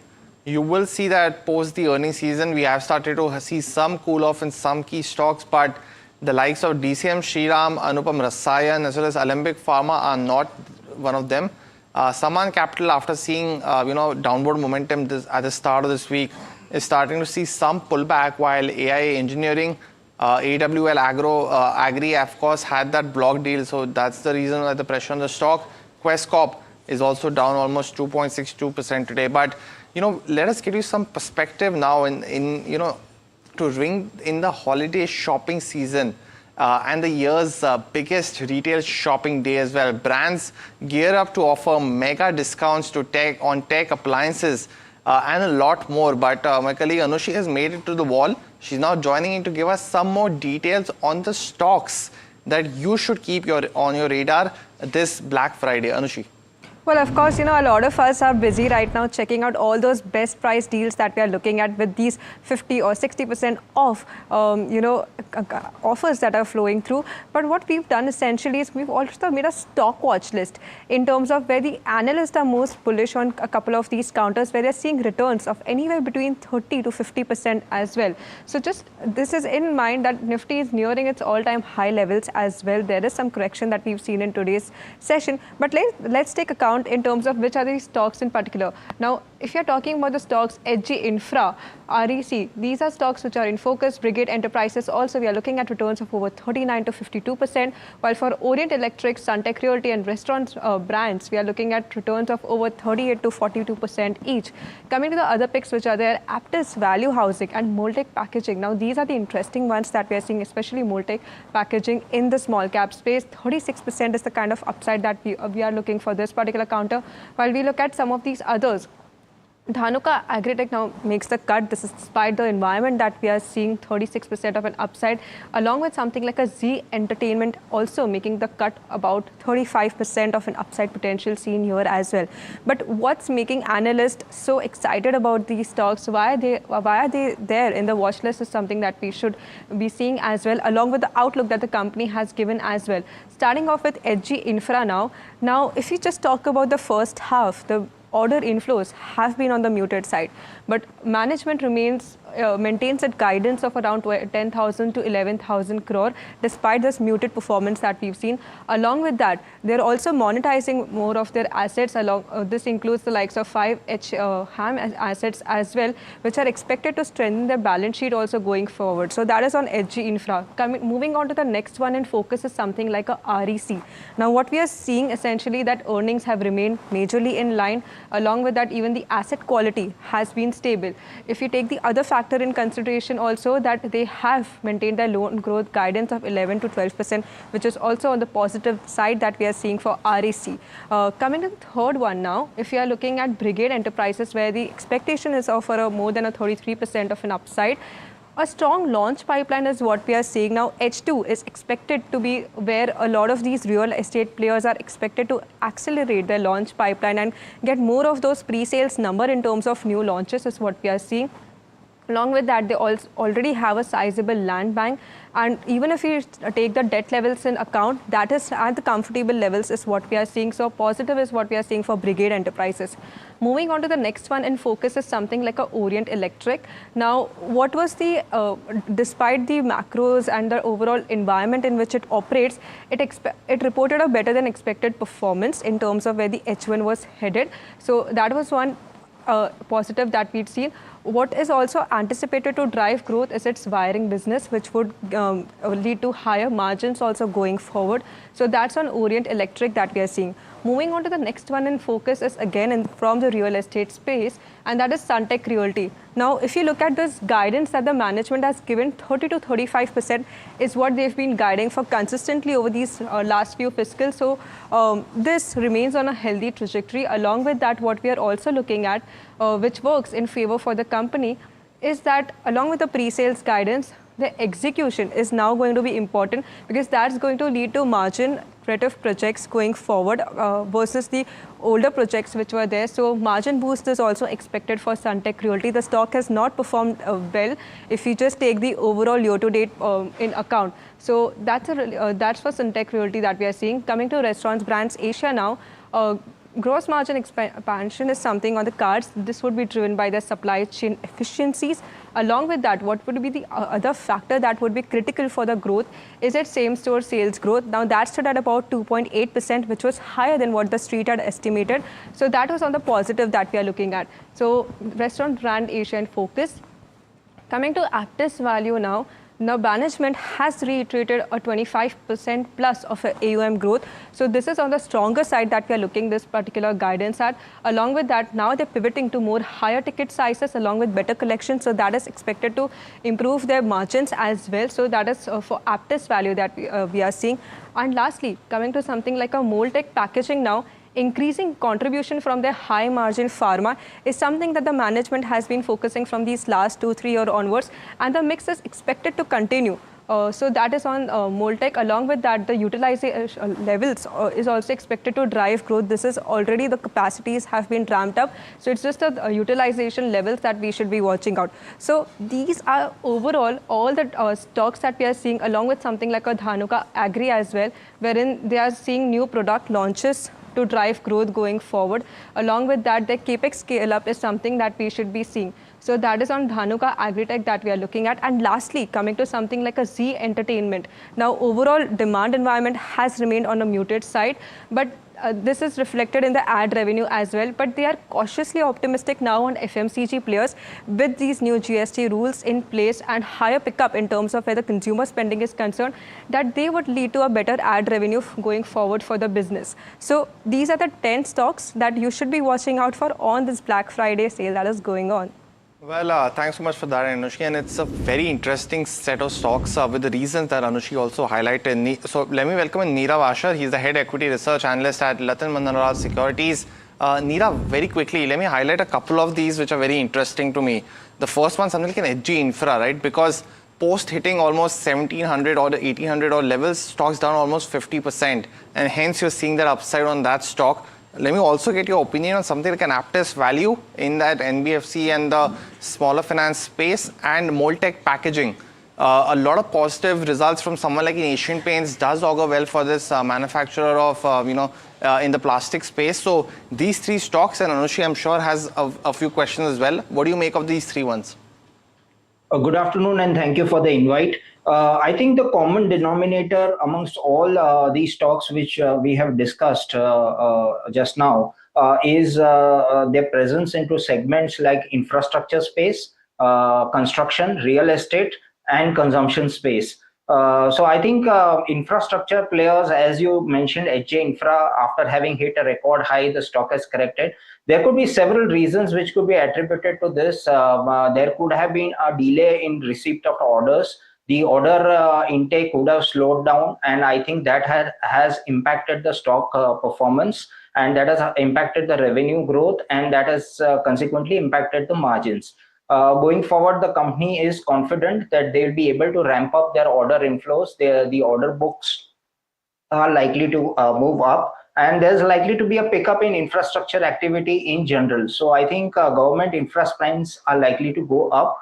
Private sector capex is likely to go up. So I think the prospects could improve on account of this factor.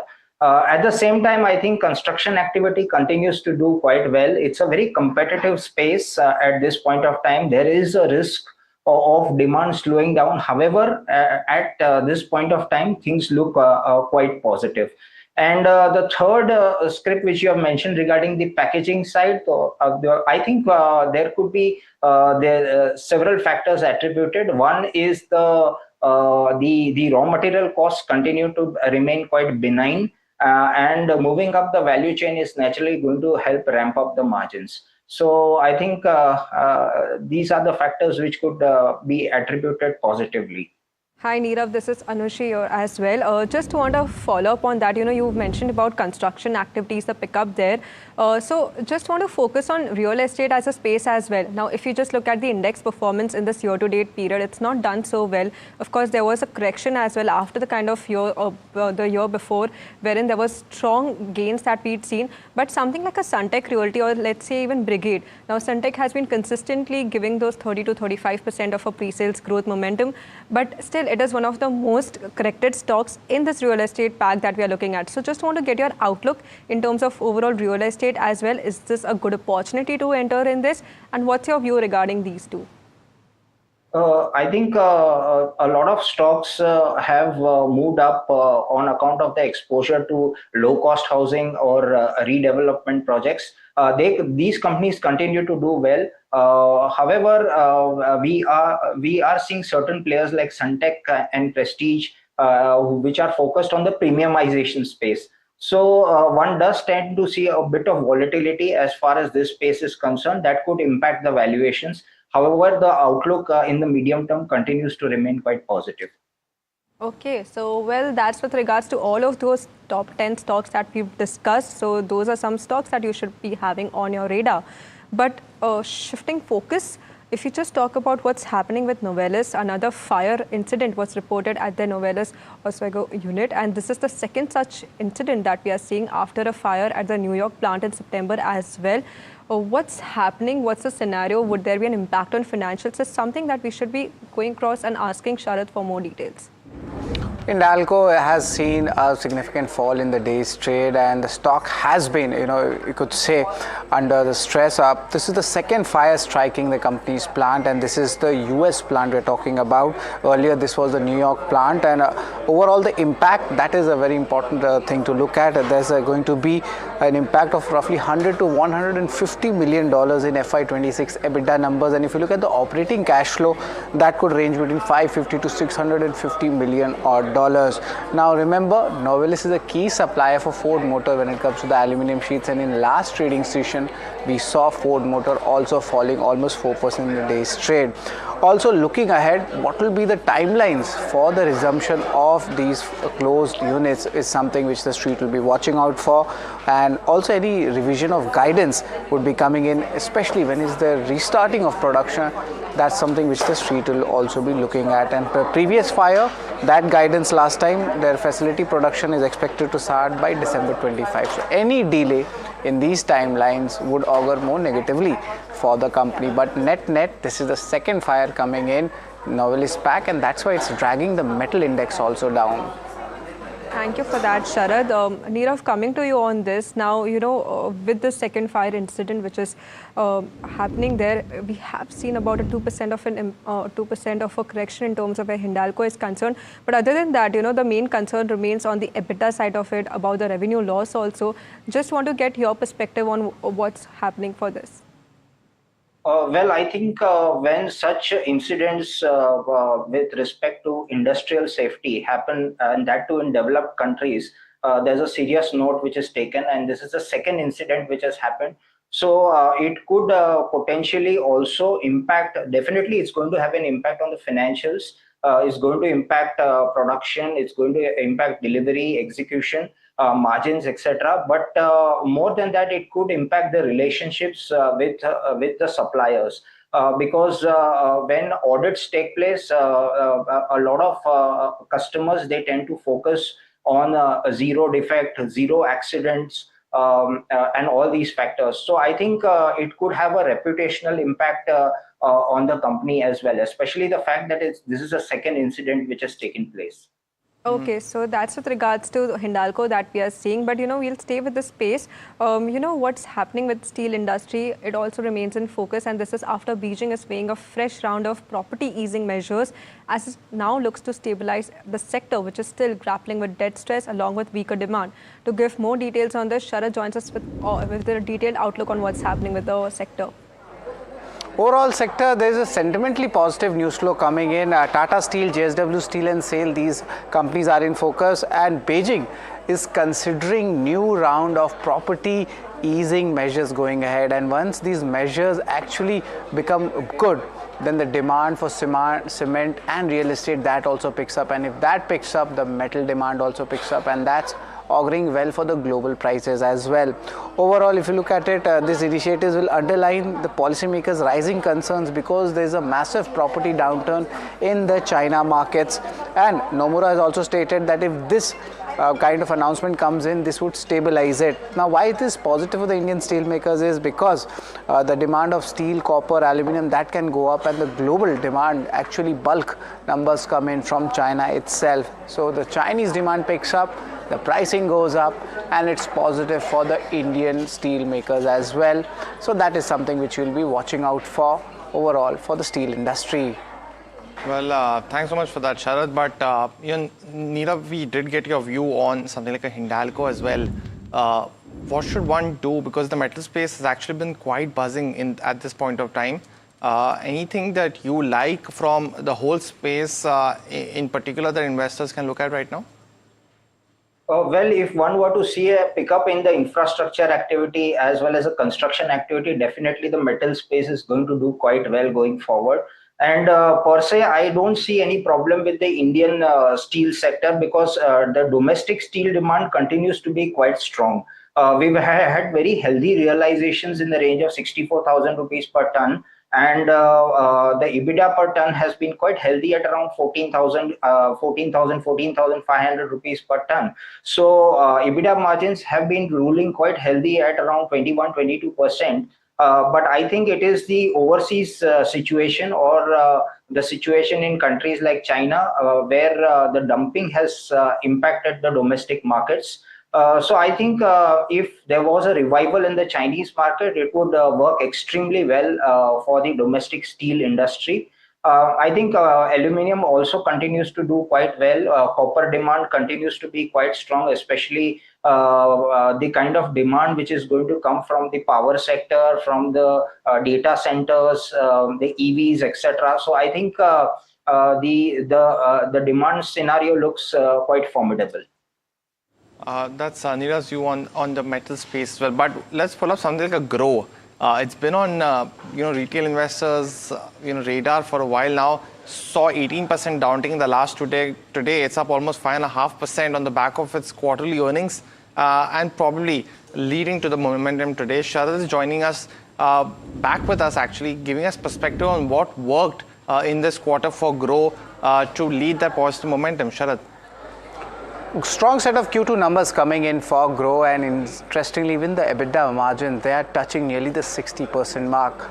Overall, looking at the share itself, the operational numbers, the transacting users, that went up 5% sequential basis, and even active users, there was a good addition coming in. The revenue per broking order, there was a slight increase coming in, jumping on a year-on-year basis to 19.8 rupees as compared to 18 rupees. And their business for the broking, especially the cash market side, the MTF, which is the margin trading facility, that saw a significant jump coming in.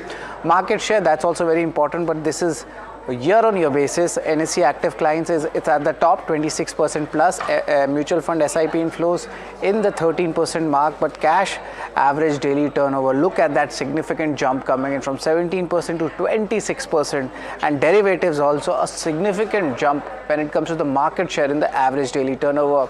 Also, this was the first, you could say, the letter coming to the shareholders, and 3 important takeaways coming from this. And first is that the company says they haven't even covered 1% of their total journey. They will be laying their roadmap for the coming years, and the focus would be there in customer growth. Today we will be getting you more important details for the company, as con call is there at 4 p.m. and on December 10th there is a 1-month share lock-in happening for 2% equity stake as well.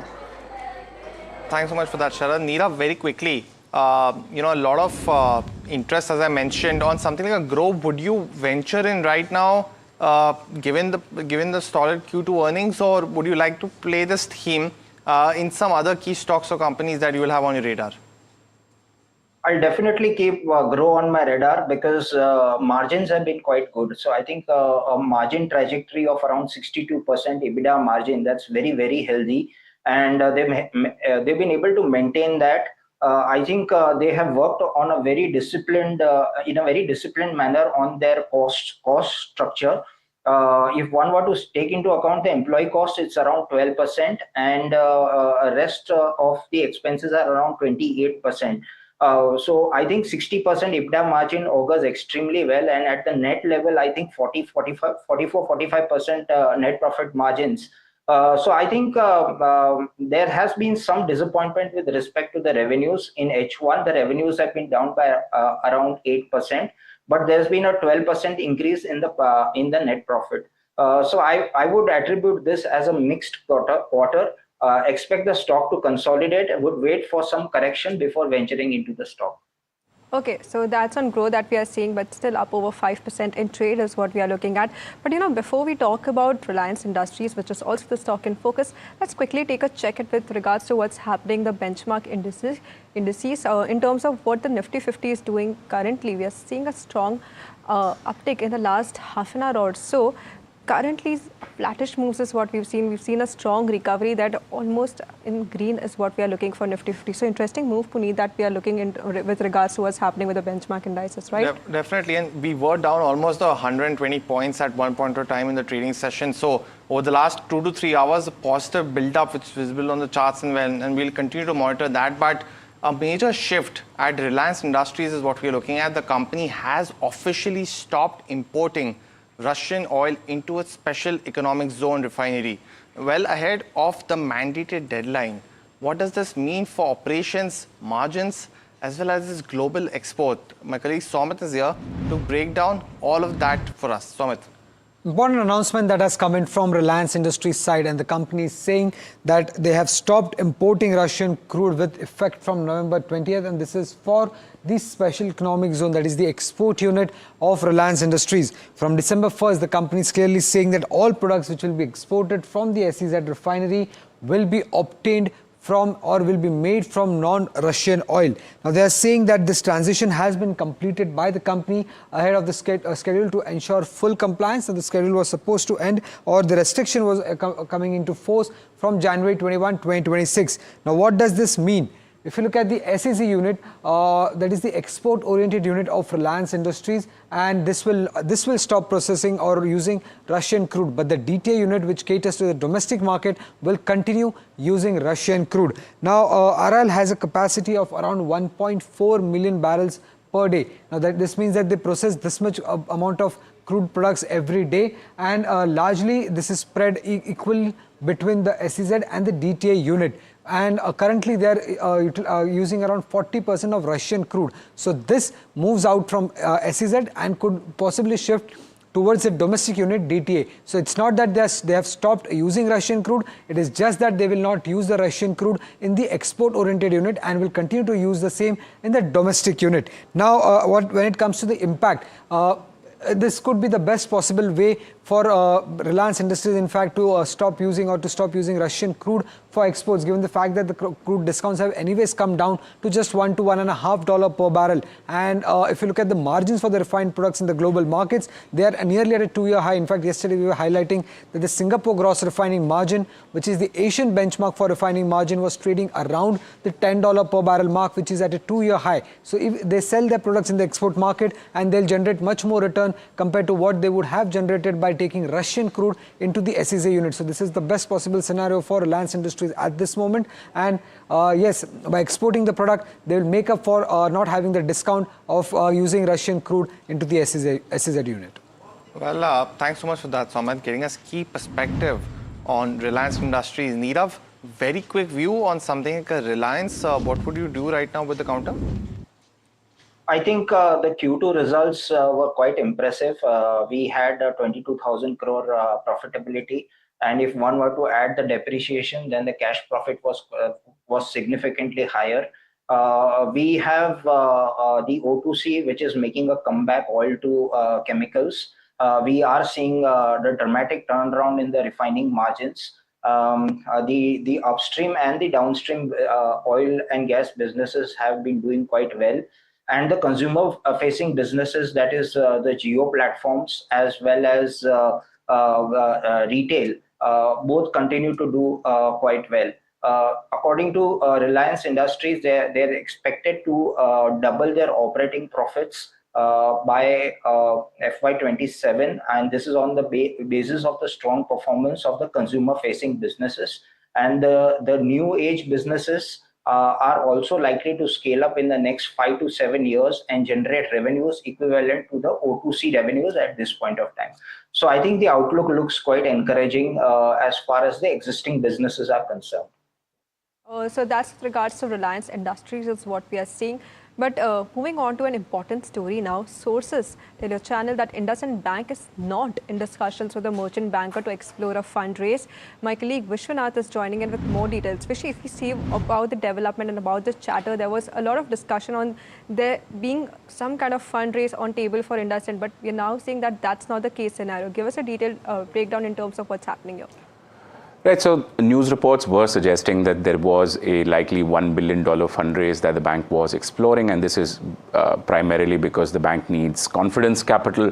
There were other news reports which saying this is not being pitched as confidence capital. This is being done because the bank needs more funds for provisioning, as well as the expected credit loss framework, which comes into play later on.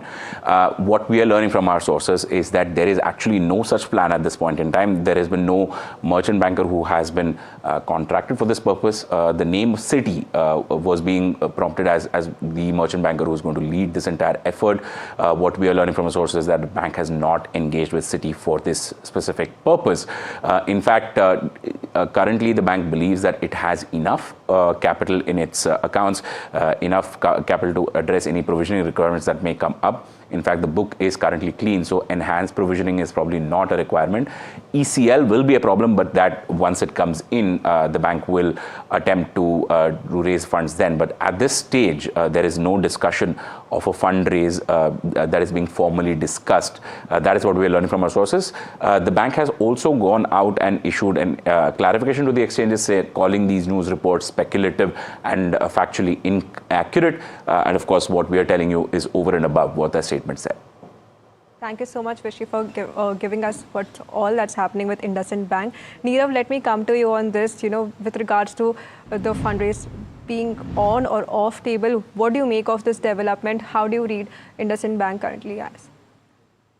Considering the fact that there have been a lot of turbulence as far as IndusInd Bank is concerned, I think they would wait for some time before taking any further measures with respect to fundraising, etc. And I think the promoters would also be keen to infuse capital. They have indicated earlier. So I think it's a wait and watch game for the time being. That's Nirav's view on IndusInd Bank. But time for a very quick break, viewers. But before we go, the inaugural season of NDTV Pro-Am is starting this Saturday, November 22nd from Delhi NCR, and will travel across 6 mega cities across India. Stay tuned for more information, and we'll be right back with a short break.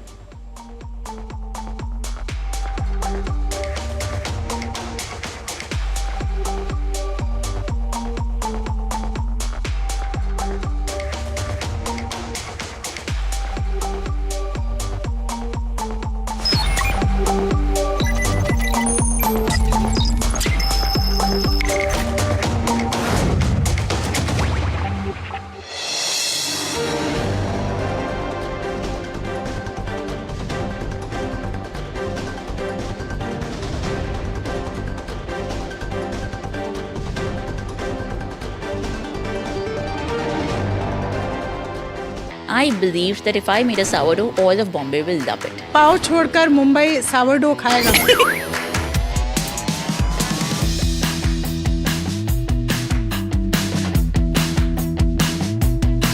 Selling sourdough when sourdough was not quite the rage it is right now. Why sourdough?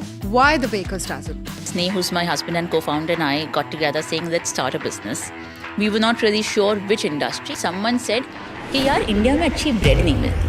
Now the question came, none of us knew how to bake. So you decided to become a baker because you wanted to start a baking business? Yes. So a lot of people think it's the other way around. It's not.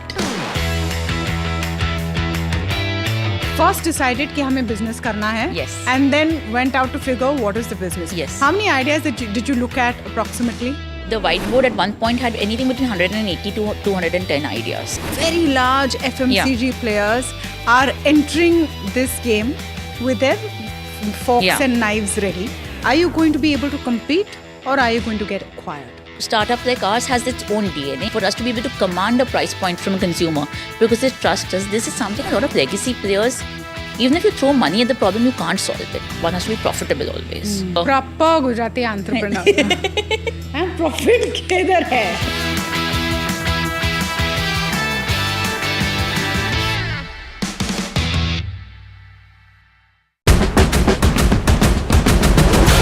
NDTV Profit is in beautiful Israel. Currently we're in Tel Aviv. The Commerce Minister Piyush Goyal is also in town. India-Israel Free Trade Agreement. He's also meeting Israel's Finance Minister. Our first quarter growth was 7.8%.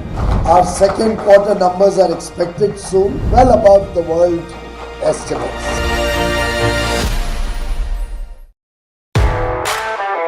The most coveted invitation in the Indian corporate golf calendar,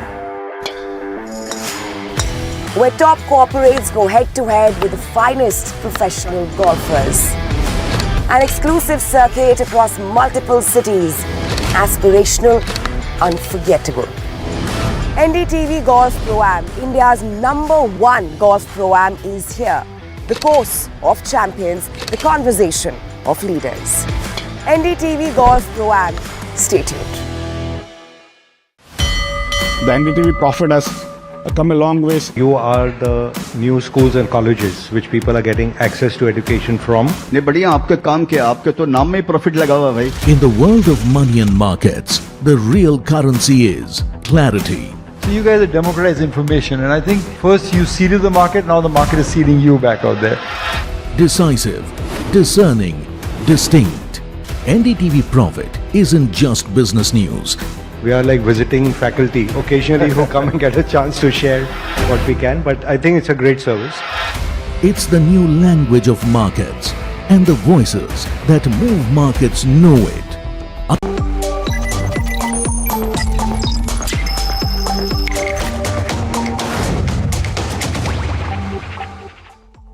Welcome back. You're watching Profit Buzzers here at NDTV Profit. Now, markets are seeing recovery, but we'll have to wait and watch out for whether we do cross the life high today or not. That is at 26,277 levels. Right now, the Nifty 50 is trading at that 26,167 level, so 110 odd points away from its life high. But three stocks that we're putting spotlight on is Teamlease, 5-Star Business and Suntech Realty. Now, analysts are calling these names sure shot winners, but the market has voted the other way. All year, each of these stocks have been sitting on double-digit losses despite strong backing. Varsha joins us with the entire analysis as to why is that. Varsha? Well, thank you so much for that. So all the three stocks, if you see, analysts are super bullish on all these stocks, but these stocks have given negative returns to investors, starting with TeamLease. If you see the stock, all the 12 analysts have a buy rating, but the stock is down almost 44% in year-to-date returns. If I were to talk about for 5-star business, if you see, all 11 analysts have given a buy rating, but stock is down almost 25%.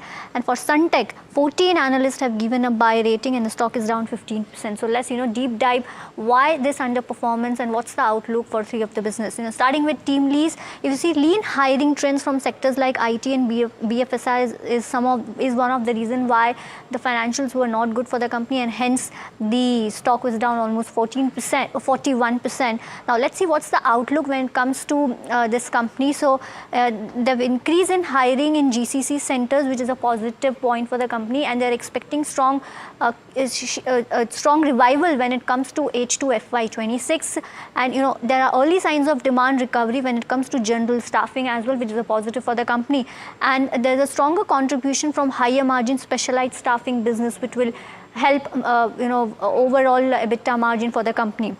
Next on the list, if you have a 5-star business finance, if you see the stock is down 25% year to date. Now, one of the reasons is soft Q2 quarter, and also the growth was subdued because of with disbursal declining. But talking about the outlook, let's see what's the outlook going ahead. So the visibility is improving on AUM growth and asset quality, and also if you see that there's been gradual improvement expected when it comes to Q3, and the strong recovery is expected in Q4.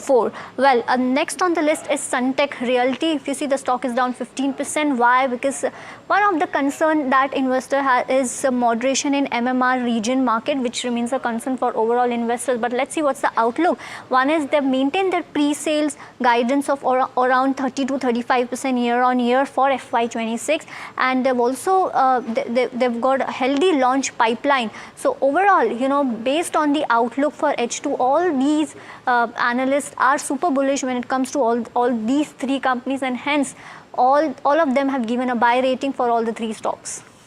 Okay. All right, Varsha, thank you so much for getting us those details. And of course, that's a pretty good analysis that you've made there for all of these three counters. But Nirav, I'll come to you on this one. Any of these counters, because like Varsha was mentioning, there is buy tags, but it's not done much in the past. Any of these that you still think that despite of the kind of downtake, they hold good fundamentals and can be a good buy at the moment? Well, I think all these stocks have been prepared on the basis of certain expectations. So I think if TeamLease was recommended, it was on the basis of the assumption that would be a revival in both the segments, that is the banking and financial services as well as IT. Now that has been delayed for certain factors. So I think the recovery has been pushed back, and I think there's been a disappointment as far as the stock price performance is concerned. So we'll have to wait and watch for some time with respect to this company. As far as 5-star business finance is concerned, of course, can expect things to improve from the second half of the year, but recovery is clearly some time away. And with respect to Suntech, I think they'll be able to meet their expectations. Already they have given some positive outlook with respect to the pre-sales. So hopefully they should be able to bounce back at the earliest. Well, we also have Raja Venkatraman, the co-founder at New Trader, joining in as well. Raja, very good afternoon and thanks so much for joining in today. Your quick view on the charts of something like a Suntech Realty and 5-star finance as well, because both of these have strong fundamentals. For TeamLease, we have seen the demand environment being quite subdued, but any view on Suntech as well as 5-star? Yeah, when you take a look at the, good afternoon, first of all, thank you for inviting me to the show. So when you take a look at the real estate space as a whole, it has been going through some bit of turbulence. And when you dive down into Suntech Realty, you can see that the stock has been under continuous selling pressure here. And, the stock has not been able to generate that kind of momentum. While the fundamentals could be strong, we also need participation here. And that's what is missing at the moment. So at the current juncture, I would not be buying into Suntec Realty. If I were to get into the stock, I would wait somewhere in the region of around 440 levels, where I would see some bit of demand picking up, and that's what would be a good zone to consider. So, and when you talk about 5-star, yes, 5-star has been in a consolidation mode. So between Suntec and 5-star, I would say that 5-star is a much better bet, because after rising for a while, the stock had slipped into a consolidation. So now if markets are getting better, then it could percolate to the real estate, and this stock could also benefit. Well, Arvind Sharma, head of India Autos and Transportation of Citi, actually believes that there will be an uptick in demand for the auto industry despite the strong Q2 as well as October season that we've seen. He's expecting the demand momentum to continue in Q3 as well as in Q4. Let's quickly listen into what he had to say. Did you sense from the quarterly numbers, from the commentary that came in, that things are gonna look hunky-dory for Indian autos, two-wheelers, four-wheelers, tractors, etc., because of this GST cut? And will Q3 be a remarkably good quarter? I'm trying to understand. And will it set the stage for further quarters? Sure. So if you go back before the GST cuts, also the change in the tax slabs, generally better rate environment, and then the GST came in on 15th of August. So naturally, things were setting right. All stars were aligning for a good growth. Between 15th August and 21st September, we weren't buying because we think things are getting cheaper. On 22nd September onwards, things really came up, and if you look at those 42-day period, we're up almost mid 20% across all sectors, across all subsectors: passenger vehicles, two-wheelers, tractors, etc. Since we're talking about the quarterly numbers, companies were still a bit cautious. That's why you see most of them talked about second half growth of mid to high single digit. None of them was extremely exuberant, saying we're going to go up 10-12%. No. But what we've seen now that we are towards the end of almost end of November, things are holding on. The retail data does show a fairly steady number in both entry-level bikes, entry-level cars, as well as even some of the premium bikes and cars as well. So it seems to be across the spectrum that we are seeing good growth. Now, what remains to be seen is November the month when everything subsides, or do we go on further? Our sense is some of these changes are more structural. Thanks to GST, prices have been cut. When you look at the price cuts, actually companies have gone over and beyond what GST mandated. Beyond that 8.5-10%, we've seen companies cutting prices by 18-20% on specific models, right? So if that goes on for some time, and thankfully rural India is doing good, we see that in numbers, in tractor numbers, which is very visible. So we believe that there should be an uptick in broader demand across segments. Naturally, small cars or small or entry-level bikes, which have been weak for so long. Last time small cars were doing good was probably 3-4 years, 5 years back. So you have a base that helps them, right? But even accounting for that, on a broader passenger vehicles and two-wheeler space, we should see a decent growth in second half. Tractor is something which has surprised us literally every month.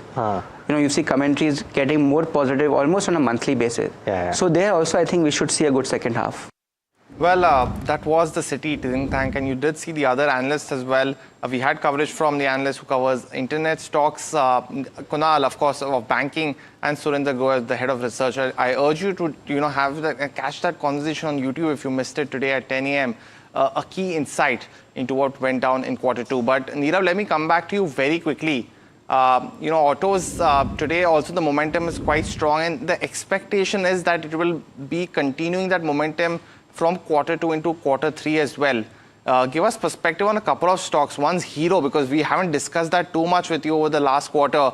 Stellar set of numbers from the company, as well as what you make of the EV players as well, and specifically Hero as well, because it's doing very well with VIDA as well. A quick view on Hero MotoCorp. Well, Hero MotoCorp, if I were to sum it in one sentence, they have made a statement: we have had market share gains in almost each and every category, whether it is entry level, whether it is deluxe, whether it is premium, whether it is scooters, whether it is EVs, or whether it is the global business. I think this sums up everything. Rural markets have been doing quite well. We are seeing a very strong penetration in the market. There have been a lot of first-time buyers who have made purchases during the festival season. The scooters have done exceptionally well in the western part of the country as well as the southern part of the country. Maharashtra, Gujarat, Karnataka, and Kerala have done exceptionally well. And I think it's the best of all the worlds as far as Hero MotoCorp is concerned. The valuation support is also there. And to top it all, we have seen a slew of brokerage upgrades also in the last few days. Well, most certainly, and 3 key upgrades that we've seen, and yesterday was the third one from Macquarie. Others were JP Morgan and Morgan Stanley over the last week since the results came in. But let's quickly pull up some of the key stocks from the Mahindra Group, and that's stable. M&M's one of the top Nifty gainers, up 1.2%. That's largely on the back of the investor day that the company held yesterday across all the listed entities. So let's look at M&M Financial as well as Tech Mahindra, and these three is what we are putting the focus on the back of brokerages coming out with their view post the investor day. Tech Mahindra has seen some sell-off from the day's high, and so has M&M Finance. But on Mahindra, Morgan Stanley has maintained an overweight rating, target price of 4,407, maintaining 2 key points. Growth targets across the spectrum of 15 to 40% over FY26 to 30 is a key positive. And SUV, an 8x revenue growth target between FY20 and FY30 continues to be one of the key focus areas for the company. Farm business, a 3x revenue growth is another key positive with a 26 to 30% CAGR. Jefferies maintain a Y as well. They've increased the target price actually to 4,500 versus 4,300 earlier, and they feel that they are very optimistic on the company's light commercial vehicle turnaround. It's another business that they are very strongly focusing on. When you look at M&M Finance, Morgan Stanley has a target price of 300 rupees per share and maintains that the company needs to improve its return on assets ratio, but credit costs is seen one of the key vectors, and hence you're not seeing too much of a reaction on the stock today.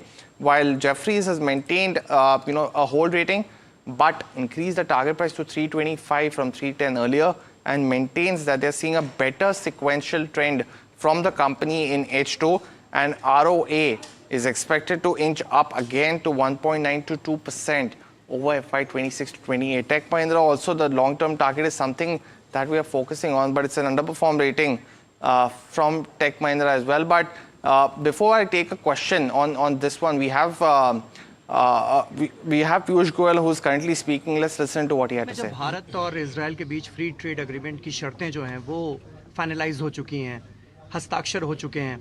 India और Israel मिलकर कैसे आगे बढ़ सकते हैं? Innovation Israel का जो है वो कैसे भारत के काम आ सकता है? इजराइल ने दर्शाया है कि नवाचार, इनोवेशन, रिसर्च, डेवलपमेंट किस प्रकार से छोटे से देश को बड़े महत्वपूर्ण स्थिति में खड़ा कर सकता है। इनको जब अपने राष्ट्र की सुरक्षा की समस्याएं थीं, तब उन्होंने सुरक्षा के साथ साथ नवाचार को स्वास्थ्य के साथ मिलाया, नवाचार को पर्यावरण के साथ, जलवायु परिवर्तन के साथ मिलाया, और ड्यूअल यूज, जो एक ही नवाचार युद्ध में भी काम आ सके सुरक्षा के दृष्टिकोण से, और सामान्य मानवी के रोजमर्रा के जीवन में बदलाव ला सके। इसका जो मिलन इजराइल में देखने को मिलता है वो वास्तव में बड़ा लाजवाब है, बड़ा प्रोत्साहित करता है, और इसीलिए भारत और इजराइल दो ऐसे देश हैं जो मिलकर इस नवाचार को बहुत बड़े रूप में विश्व स्तरीय ताकत बना सकते हैं। बहुत बहुत धन्यवाद।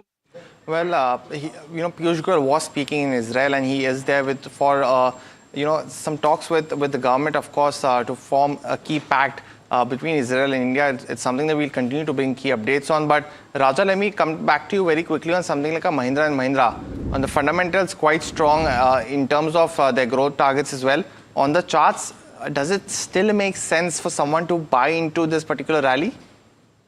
Yeah, when you take a look at Mahindra, you can see that the stock has diversified itself, and that diversification has actually helped it to sustain the momentum. And we can see that the steady upward traction which is seen here clearly augments more upward traction here. And I feel that one can participate in Mahindra at the current levels, but looking at the way it has run up, probably a dip also could be a good opportunity. So one can balance their entries between the current levels, and a dip closer towards the region of around 3,500 should be a good spot to enter, because the target of around 4,100 to 4,200 is possible within the next 6 months. So it's a very much buy on my cards. Along with this, I would also say that the other stock which is showing some good traction today is Maruti. After a brief sell-off from its recent highs, the stock has woken up out after a long phase of consolidation. And I would say that Maruti could be the other good pick from the four-wheeler space. So these are the two stocks from the auto pack which I would actively track and participate in the market. Okay, all right. So that's with regards to where auto stocks are concerned. But liquor companies, have been buzzing since yesterday, and this is because MNCs like United Breweries, United Spirits are seeking over $337 million overdue payment, which is has been overdue since 2024 from the Telangana government. Now, today, in fact, the Breweries Association of India plus the Confederation of Indian Alcohol Beverage Companies and International Spirits and the Wines Association of India have written to the Telangana government stating that alcohol industries dues worth rupees 2,985 crore are due. This includes 2,029 crore outstanding from May to August 2024. This includes 956 crore overdue amount that is incurred from sales after August 2024, and pending dues also include overall total amount of around 2,985 crore. Industry stakeholders have kind of alleged that there is unfair treatment that's been going on. They have denial of legitimate dues despite multiple meetings with the government officials. Telangana government has denied, saying that these dues are not legitimate, but the body has written to the Telangana government stating that this is legitimate and this is the outstanding amount that is due from the government. Many companies will be unable to continue, of course, operations considering the financial resources in that particular state. And you have names like United Breweries, United Spirits, as well as something like an Allied Blenders that could see an impact because of this.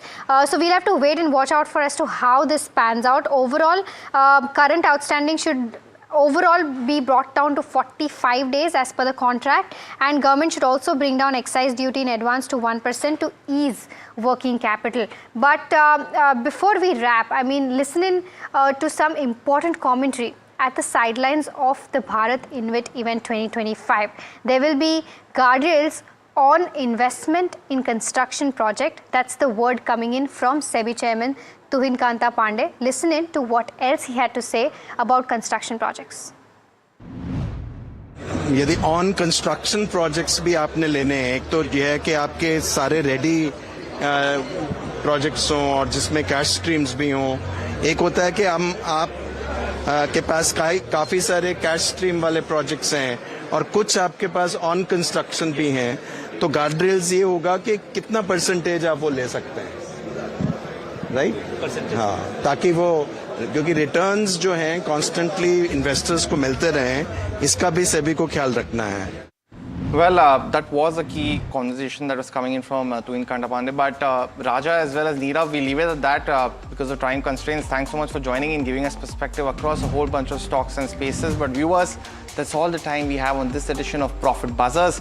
Stay tuned to NDTV Profit. Small Cap Buzzers comes up next.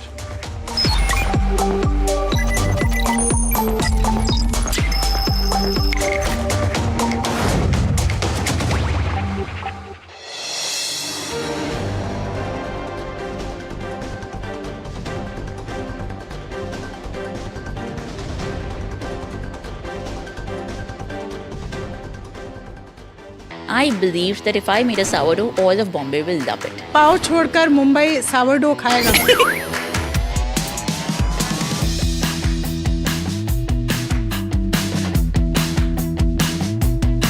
Selling sourdough when sourdough was not quite the rage it is right now. Why sourdough? Why the baker's dozen? Sneh, who's my husband and co-founder, and I got together saying, let's start a business. We were not really sure which industry. Someone said, hey, yaar, India mein achhi bread nahi milti. Now the question came, none of us knew how to bake. So you decided to become a baker because you wanted to start a baking business. Yes. So a lot of people think it's the other way around. It's not. First decided कि हमें business करना है. Yes. And then went out to figure what is the business. Yes. How many ideas did you look at approximately? The whiteboard at one point had anything between 180 to 210 ideas. Very large FMCG players are entering this game with their forks and knives ready.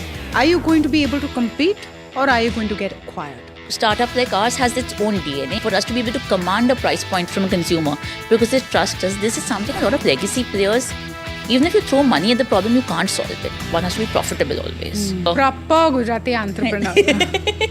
Profit किधर है?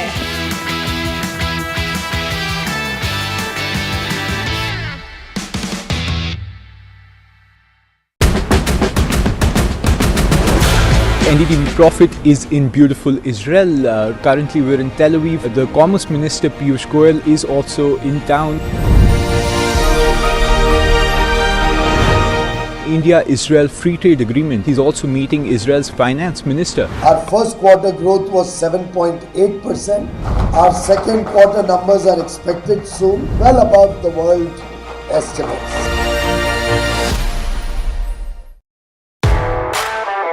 The most coveted invitation in the Indian corporate golf calendar, where top corporates go head-to-head with the finest professional golfers. An exclusive circuit across multiple cities, aspirational, unforgettable. NDTV Golf Pro-Am, India's #1 golf Pro-Am is here.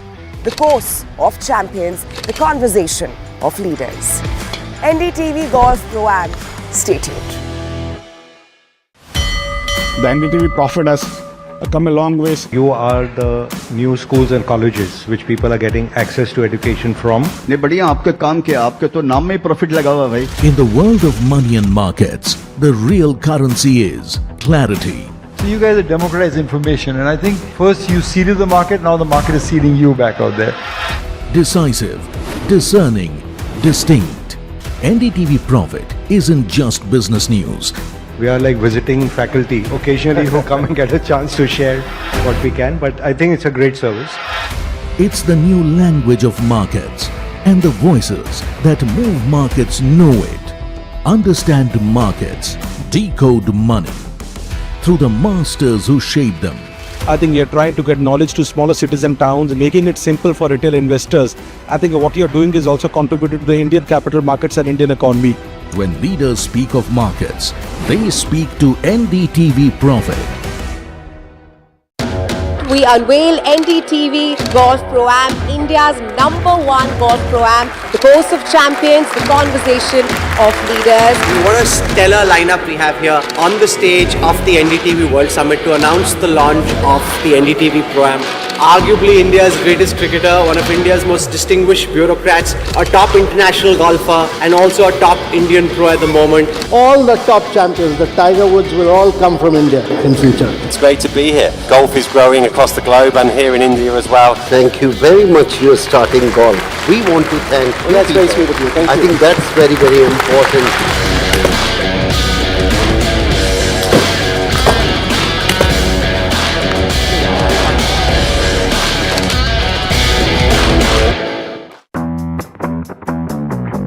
We are at one of the facilities of Merck in Bangalore.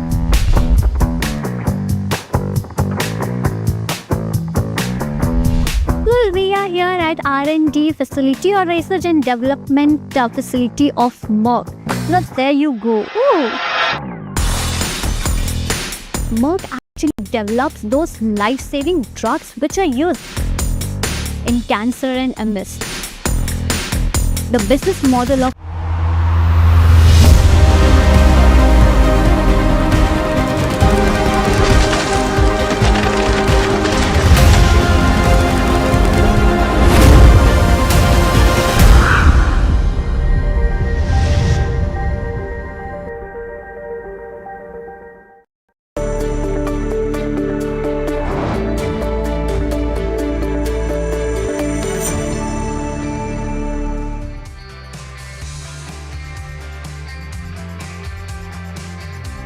Good afternoon. You're watching Small Cap Bazaars on NDTV Profit with me, Somit Sarkar, and my co-anchor Anushi.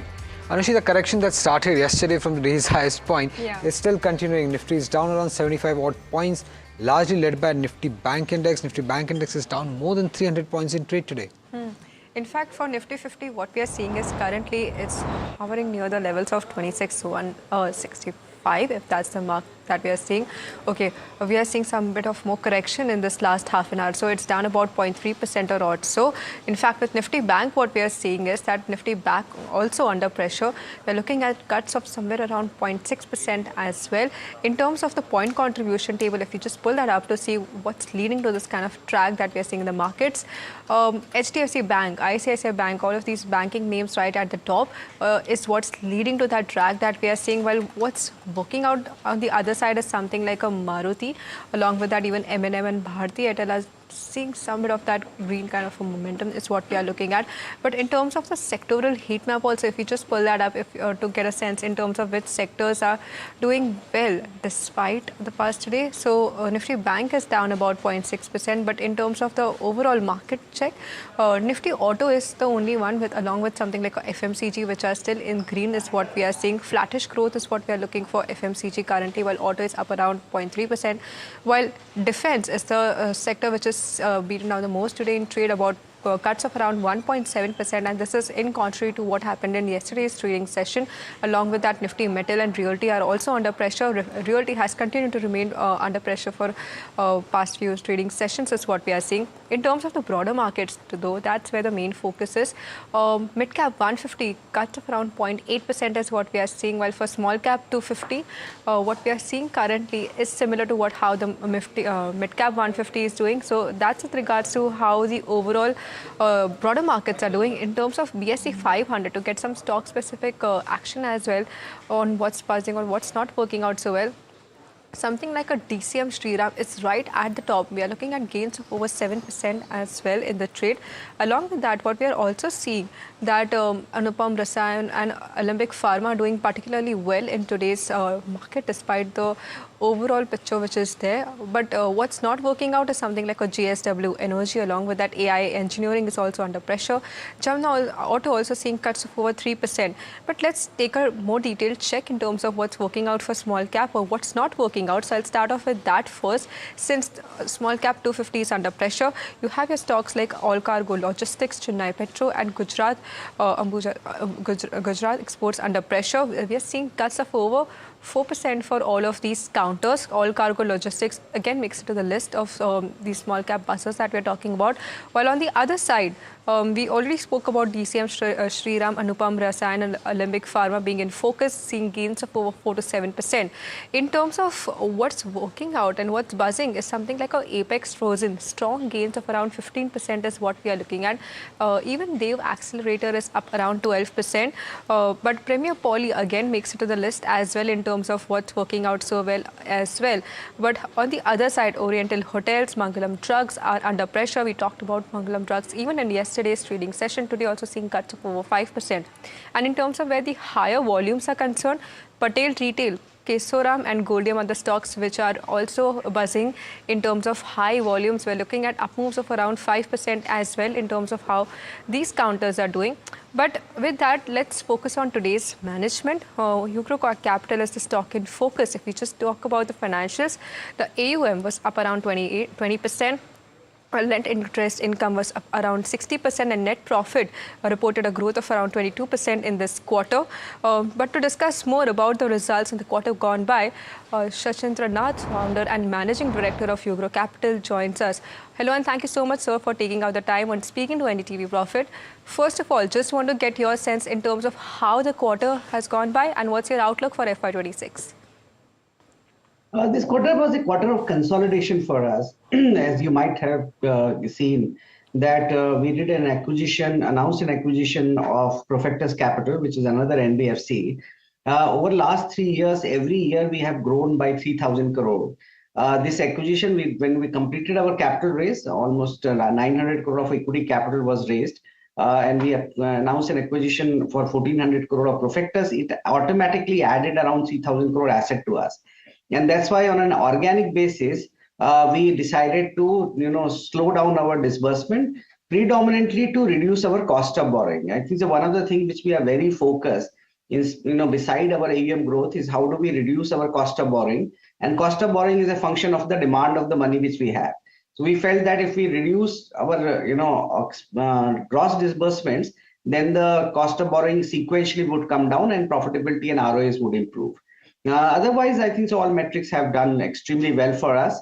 We are looking forward for the next quarter. Our target continues to be the same, with 12,000 crore of our organic book, 3,000 crore of acquisition book. We think that we'll add this year another 1,000 odd crore of total AUM. So we should end, anything between, 15,500 to 16,000 odd crores.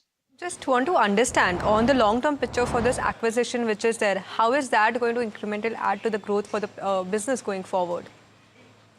So Profectus is another NBFC owned by Actis, which is roughly around 3,200 odd crore, largely in secured asset, and it has a vertical called school financing, which we don't have. So the school financing vertical would be an add-on product for us, and we, given our base of almost 325 plus location in India, we think that can be expanded further. Second, as you might see, that of the UGRO is very large with respect to co-lending and direct assignment. Almost 42% of our balance sheet is in form of an off-balance sheet asset. We believe that off-balance sheet asset build certain amount of volatility into earnings, and that's why we wanted to reduce that. And Profectus being a completely an on-balance sheet asset would reduce it to 35%.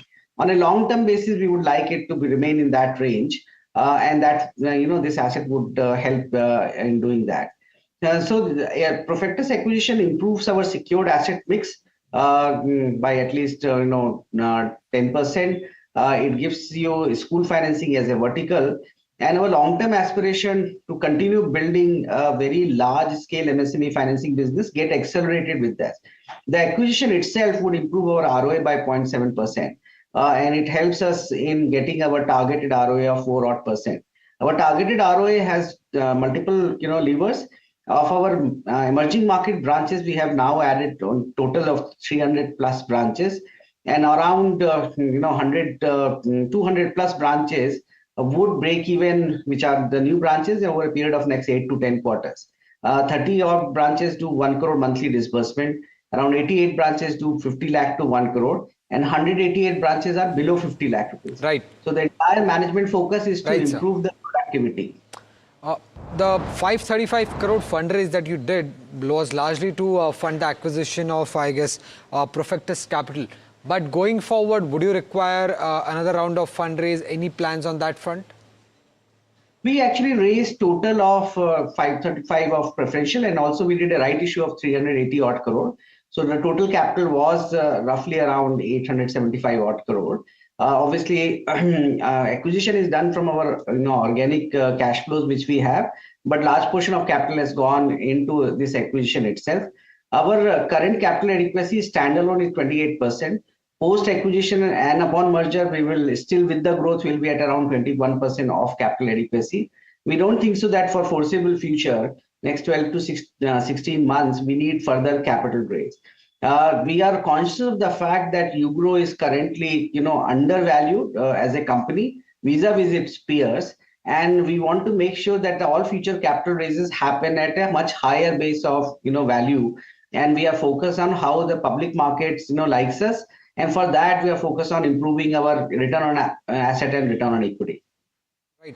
And when it comes to cost of borrowing, as you were mentioning earlier, that your aim is to reduce this number further going forward. In the second quarter, you did manage to bring it down to, I guess, 10.37%, which is down around by 38 bips on a YY basis. How much further can it reduce? Any guidance on that front for FY26? By what would be the exit number of cost of borrowing, or for FY27? Any number you could share with us? See, look, if for our size of company, we would be roughly around 3,000 crore of total net worth, 10,000 crore of on-balance sheet asset, and A plus rated. Our target is to improve our rating and bring down our cost of borrowing. Even within our rating band, we think so that our cost of borrowing is higher by at least 150 basis points. The reason for that this company has grown at a very fast pace. And when you grow at fast pace, obviously your cost of liabilities goes up.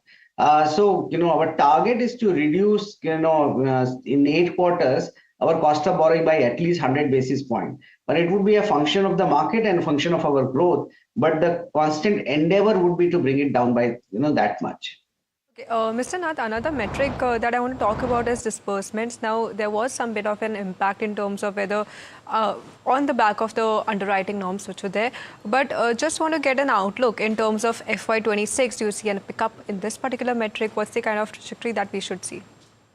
No, as I was trying to explain, you grow consistently for now, starting post-COVID from 2022 onwards. Every year we have added 3,000 crore of asset. This year at the beginning itself, when we did the acquisition, 3,000 crore got added to us. And we saw this as an opportunity to lower our organic growth and focus on more profitable growth from our emerging market branches. So we tightened credit. We also saw, portfolio quality in a small ticket business loan, small ticket LAP, to deteriorate. And that's why we tightened our, underwriting norms so that both benefit comes to us. The future credit costs remain in our targeted control range of 1.5 to 2%. And also lesser disbursement required lesser liability so that we can reduce our cost of borrowing. So as I said that we continue to, see the growth of 3,000 crore per year, and that's our target. This year target we completed by acquisition itself. So we'll add roughly around another 500 to 1,000 odd crore on the total base of combined asset of 15,000 odd crore. And next year we would be, do same 3,000 plus odd crores. Right. Thank you for joining us, sir, and thank you for giving us the way forward for Ugro Capital. Let's welcome in our fundamental guest for the show now, Prashant Tapse, Senior Vice President, Research Analyst, Mehta Equities. Prashant, you did hear the management of Ugro Capital. They're quite strong on their growth plans, 25% AUM growth. They're also looking to reduce the cost of borrowings by around 100 basis points over the next 2 years.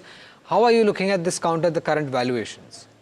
I think valuations are very much decent. I think the way they are growing every year, that gives some kind of comfort level for a fundamental analyst to have a very positive outlook. But again, my concern would be on the industry where there is a cutthroat competition to have a business model around the supply chain financing, unsecured business loans, machinery loans, and also that will bring a lot of competition, that will bring a lot of pressure on the EBITDA margins. But they are able to manage their EBITDA levels, their NIM levels, and also that gives a positive outlook. But yes, I need to see how they deliver going forward once the acquisition part comes into the real business. So post the consolidation, the numbers has to grow. There is some kind of missing in terms of the earning growth.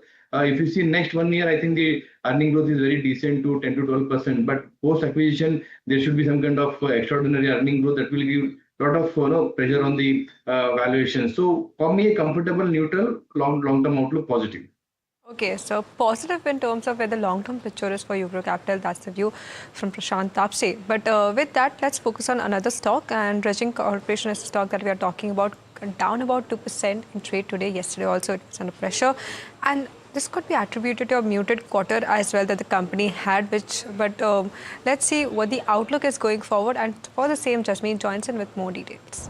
Well, right, thank you for that. Before we start off with the company, let me explain you what the company does. Well, company provides dredging services to a lot of government and navy bodies. Well, dredging is basically removing sand from the bottom surfaces of the ocean. Now, talking about the key performance of the stock is nearly up 40% over last month, and now it's seeing kind of a selling pressure. Now, in terms of the Q2 results, though they were muted, the stock tanked 9%, but the operational efficiency is still maintained in the stock. Let's quickly understand the key revenue figures for the company. The revenue was up at 3.6%, though the margins remained flat, and EBITDA on the other hand improved to a positive 25 crore from a loss of 1.5 crore. And in terms of the losses, the company's net loss remained flat at 34 odd crores. If you look at the bigger view of the company for FY23, 24 and 25, so the revenue has been flattish 11 odd crores, but the EBITDA has been improving from minus 19 crore in FY23 to a positive 140 crore in FY25. On the other hand, even the profits, you see the losses of the company have been narrowing from a loss of 200 odd crores in FY23 to the loss of rupees 27 odd crores. While given the future outlook of the company, something to watch out for how the performance of the company changes and the stock reacts going forward. Okay, well, thanks for that, Jasmeet. Prashant, your quick view on Dredging Corp? I think that despite having the largest market share in terms of dredging as a business, the company is not able to make a good profitable history and even going forward. So that is a challenge for a company. Being on the valuation side very expensive at this point of time, I think the correction would continue towards the level of 700. So one should avoid this stock currently at this point of time and look out for a quarterly earnings should be better than what it has done in Q2. Shifting focus to our next conversation now, that's with Ketan Shah, the chairman of Simplex Casting. Now, Simplex Casting remains in focus given the fact that the company has been meeting a lot of funds like Nuvama, Polycap Family Office, Systematics, Yes Securities. To understand the business more, let's speak to Ketan Shah. Sir, firstly to start off with, you have been meeting a lot of funds of late. So what has been your conversations with them, and also if you could explain to us what is this Simplex 2.0 all about, and what would be your future growth drivers, and what is your revenue target say for the next 2 to 3 years? Fantastic. Simplex is a 5-decade-old company and has having a lot of flexibility in manufacturing. And we are traditionally equipment builders for steel plants, power plants, railways, defense, and we are in this field for the last 50 years. And we have a very strong relationship with our customers like BHEL, like SAIL, like L&T, and including the various shipyards. We have had very long relationship with them. And Simplex 2.0 is our vision to capitalize on our credibility, on our capacities and capabilities. And we are looking at a number for which we have done in the last 3 years, an incremental growth and a good incremental growth and touching about 500 crores in 2 to 3 years. Mr. Shah, just also want to understand in terms of the outlook that you've given, a lot of emphasis is now given to railways, defense, and you're projecting about a 40 to 50% of a CAGR going forward. Want to understand in which key areas and specifically you're focusing in these two particular sectors? Yeah. Railway has been a business which was almost 130, 140 odd crores for Simplex just about 4 years back. We want to get that business back again to about the same level of about 100, 120 crores. And we are also looking at defense to grow. We have been in this field of defense for last many years, I would say a few decades. But with the kind of shipbuilding activity that is projected, we are expecting the defense business also to grow multifold. Also, you're looking to increase your margins to, I believe, around 20% in second quarter. This had come down a bit. So what are those factors that would drive your margins going forward, and what should be the sustainable margin rate that an investor should expect from the company? See, I feel that, the kind of scenario that is playing out in our field, whether it's the steel sector or the power sector or the railway sector that we are targeting, a margin of 20% is something which we can easily target. And the kind of, the turnover that we are talking about is also possible because the kind of outlay that has been given to all these sectors is huge. And we are looking at a minuscule of it. So just on that, Mr. Shah, I want to understand the order picture as well, since you're targeting about a 40 to 50% of a growth going forward. You're waiting for certain sort of approvals in terms of whether casted bogies are concerned. And this was by the end of this particular month that you're seeing. What would be the pickup in terms of orders as well as how that would contribute to revenue is the first question. Along with that, even the fabricated bogie development as well, that was also under manufacturing. What's happening on that front? What's the progress there? Need perspective on that as well. Casted bogie, we will see something happening in the last quarter because our approvals are through, and we should be having some sales going forward in the last quarter of this year. Fabricated bogie developmental order has already been booked, and the real impact we'll see after about, I would say after about a year and a half. Okay, so that's with regards to these two segments that we are particularly seeing. But also when it comes to the mix as well that you've mentioned, just in terms of that, with the defense and the railways mix increasing, how do margins differ across all of these segments that you have? Railways and steel business is traditionally tender-based, but we have very specialized products. Even in the steel sector, we are market leaders in various fields in steel plant, like center cars, like pallet cars, like coke oven doors, like torpedo raddle cars. So we are in the niche segment in steel plants. And in railways also, what we are looking is, then the fabricated bogies and casted bogies, and to in the other fields in the niche in a very niche segment that we are looking at, and we are already known for that. So that is how we are looking at margins to be higher than 20% or around 20%. Thank you so much, Mr. Shah, for joining and sharing that perspective on Simplex Castings. But Prashant, coming to you on this particular counter, it's a strong projection that the management is giving. They seem quite optimistic in terms of how the ordering activities, along with that, higher share in the railways and defense business is what they're seeing. Just want to get your perspective on Simplex Castings. Very decent company in terms of valuations and the business model. I think they should be very much focusing on the improvement in the EBITDA margins, which they have done it in the many quarters. And again, going forward, the way they are projecting their next year top line growth. So with that, there may be some kind of pressure on the EBITDA margins also. So that should be watched out for. But overall, I think on the valuation side, with the ratios which they are presenting with ROCs and ROIs, I think this company looks good for me at this point of time. Given the volatility in the market, let's shift focus to Sharad to give us some details on how has been the setup when it comes to the F&O side. Well, interestingly, Somit, the markets are in a choppy mode here, but interestingly, the PCR levels, that was very high, that has actually come down, and that actually augurs well, and that's why we saw a mild recovery in the market, but still a downtick coming in. It's just even Stevens when you look at the Sensex heat map, but of course the auto holding up. Overall, looking at the contracts, there is some reversals happening when it comes to call options writing, especially when you look at the most active contracts, and there is a downtick also.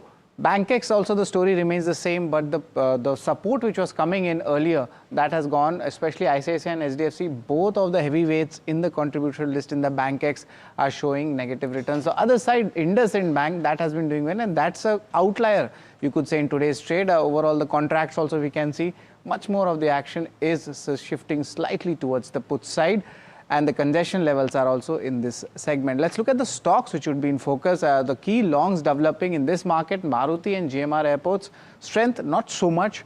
And looking at the short covering also, these two names come to the list. Samman Capital recently out of the F&O ban as well, and IndusInd Bank, which we had mentioned earlier. Long unwinding stocks include JSW Energy and Hitachi Energy. And for key new shots coming in, and a big build-up is Coforge from IT Space and Tube Investment. Nothing much has changed since the last 10:45 update, but the markets are choppy and the closing 90 minutes will also be very volatile. Thank you, Sharad, for that update. The last 90 minutes of trade would be important to track today, is what is the key takeaway. Well, with that, it's a wrap on this edition of Small Cap Bazaars. Stay tuned and keep watching NDTV Profit.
I believe that if I made a sourdough, all of Bombay will love it. पाव छोड़कर Mumbai sourdough खाएगा.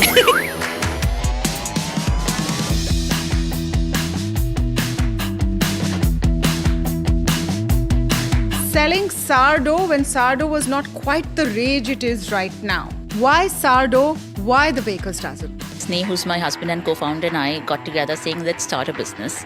We were not really sure which industry. Someone said, hey, yaar, India mein achhi bread nahi milti. Now the question came, none of us knew how to bake. So you decided to become a baker because you wanted to start a baking business. Yes. So a lot of people think it's the other way around. It's not. First decided कि हमें business करना है. Yes. And then went out to figure what is the business. Yes. How many ideas did you look at approximately?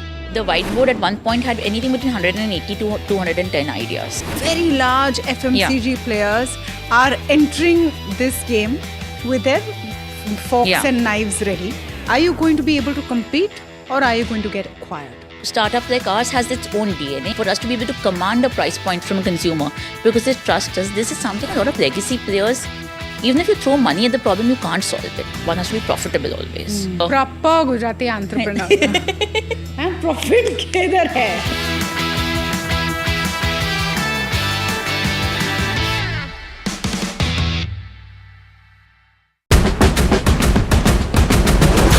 NDTV Profit is in beautiful Israel. Currently, we're in Tel Aviv. The Commerce Minister Piyush Goyal is also in town. India-Israel Free Trade Agreement. He's also meeting Israel's Finance Minister. Our first quarter growth was 7.8%. Our second quarter numbers are expected soon, well above the world estimates. The most coveted invitation in the Indian corporate golf calendar, where top corporates go head-to-head with the finest professional golfers. An exclusive circuit across multiple cities, aspirational, unforgettable. NDTV Golf Pro-Am, India's #1 golf Pro-Am is here. The course of champions, the conversation of leaders. NDTV Golf Pro-Am, stay tuned. The NDTV Profit has come a long ways. You are the new schools and colleges which people are getting access to education from. ने बढ़िया आपका काम किया, आपके तो नाम में profit लगा हुआ भाई. In the world of money and markets, the real currency is clarity. So you guys have democratized information, and I think first you seeded the market, now the market is seeding you back out there. Decisive, discerning, distinct. NDTV Profit isn't just business news. We are like visiting faculty occasionally who come and get a chance to share what we can, but I think it's a great service. It's the new language of markets, and the voices that move markets know it. Understand markets, decode money through the masters who shape them. I think you're trying to get knowledge to smaller cities and towns, making it simple for retail investors. I think what you're doing is also contributing to the Indian capital markets and Indian economy. When leaders speak of markets, they speak to NDTV Profit. We unveil NDTV Golf Pro-Am, India's #1 golf Pro-Am, the course of champions, the conversation of leaders. What a stellar lineup we have here on the stage of the NDTV World Summit to announce the launch of the NDTV Pro-Am. Arguably India's greatest cricketer, one of India's most distinguished bureaucrats, a top international golfer and also a top Indian pro at the moment. All the top champions, the Tiger Woods, will all come from India in future. It's great to be here. Golf is growing across the globe and here in India as well. Thank you very much. You're starting golf. We want to thank you. That's very sweet of you. Thank you. I think that's very, very important.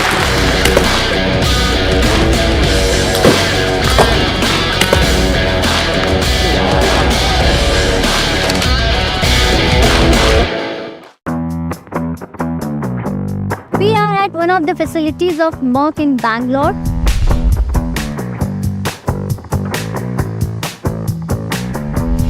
Well, we are here at R&D facility or research and development facility of Merck. Now there you go. Ooh. Merck actually develops those life-saving drugs which are used in cancer and MS. The business model of Merck is stable.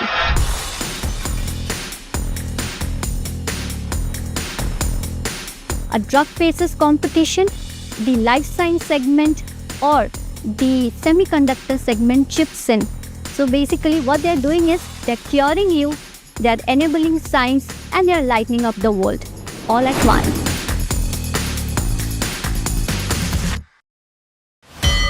The NDTV Profit has come a long ways. You are the new schools and colleges which people are getting access to education from. ने बढ़िया आपका काम किया, आपके तो नाम में profit लगा हुआ भाई. In the world of money and markets, the real currency is clarity. So you guys have democratized information, and I think first you seeded the market, now the market is seeding you back out there. Decisive, discerning, distinct.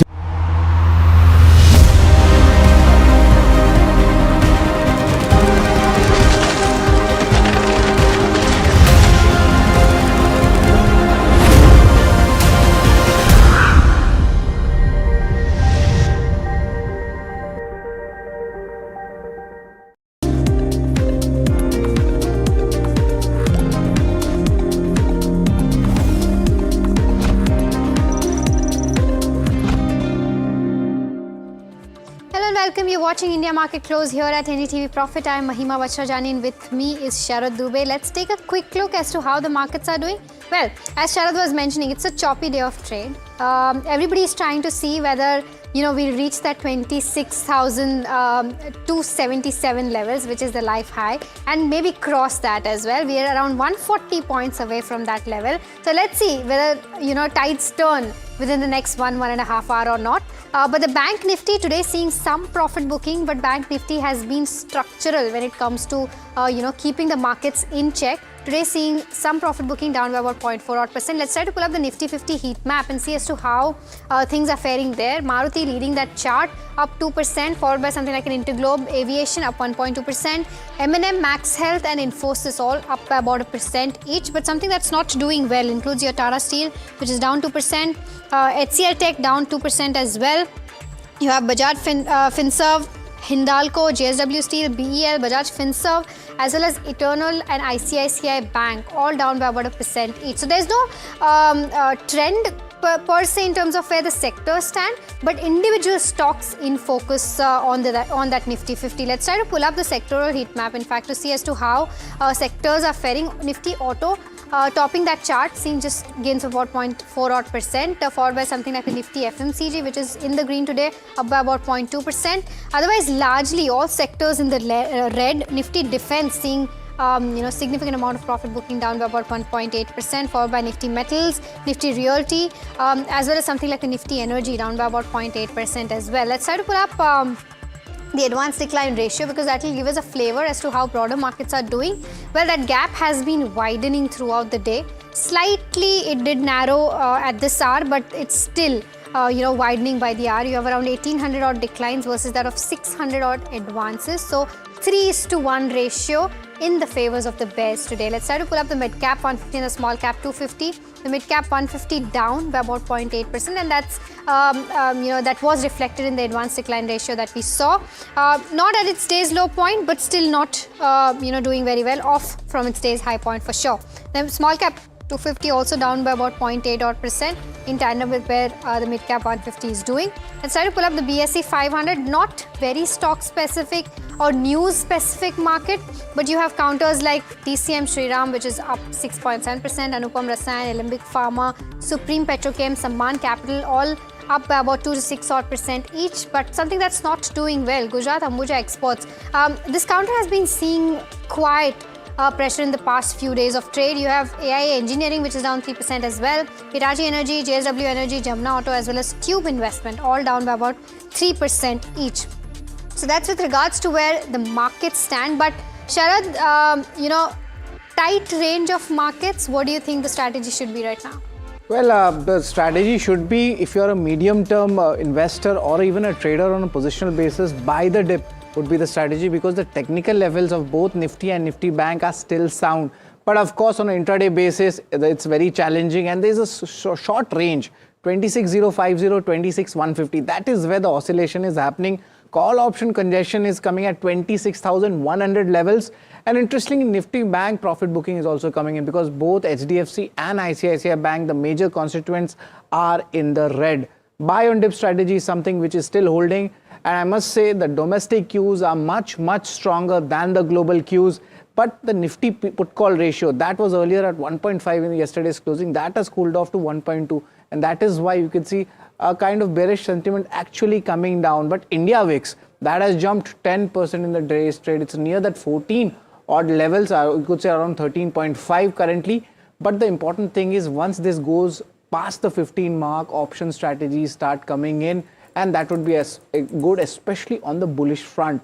Broader indices setup still remains weak. Yesterday also we saw the small cap index ending in the red, and the US-India trade deal, that still remains a key trigger. If that comes in over the weekend, then we might see a significant gap up opening on Monday itself, but no major announcement has come from the government yet, but it's in the final stages. That's what the buzz is in the street. And overall, the European markets are still opening mixed, and we saw there is a polarization happening when it comes to the events globally, be it AI, crypto, or even the Japanese yen carry trade coming in. But coming back to the Indian markets, where the action is, joining us is Ruchit Jain. He's the Vice President of Equity Technical Research and Wealth Management at Motilal Oswal Financial Services, and Avinash Goreshkar. He's the founder and head of research at Avinash Mentor Research Services. A very good afternoon to both of you gentlemen.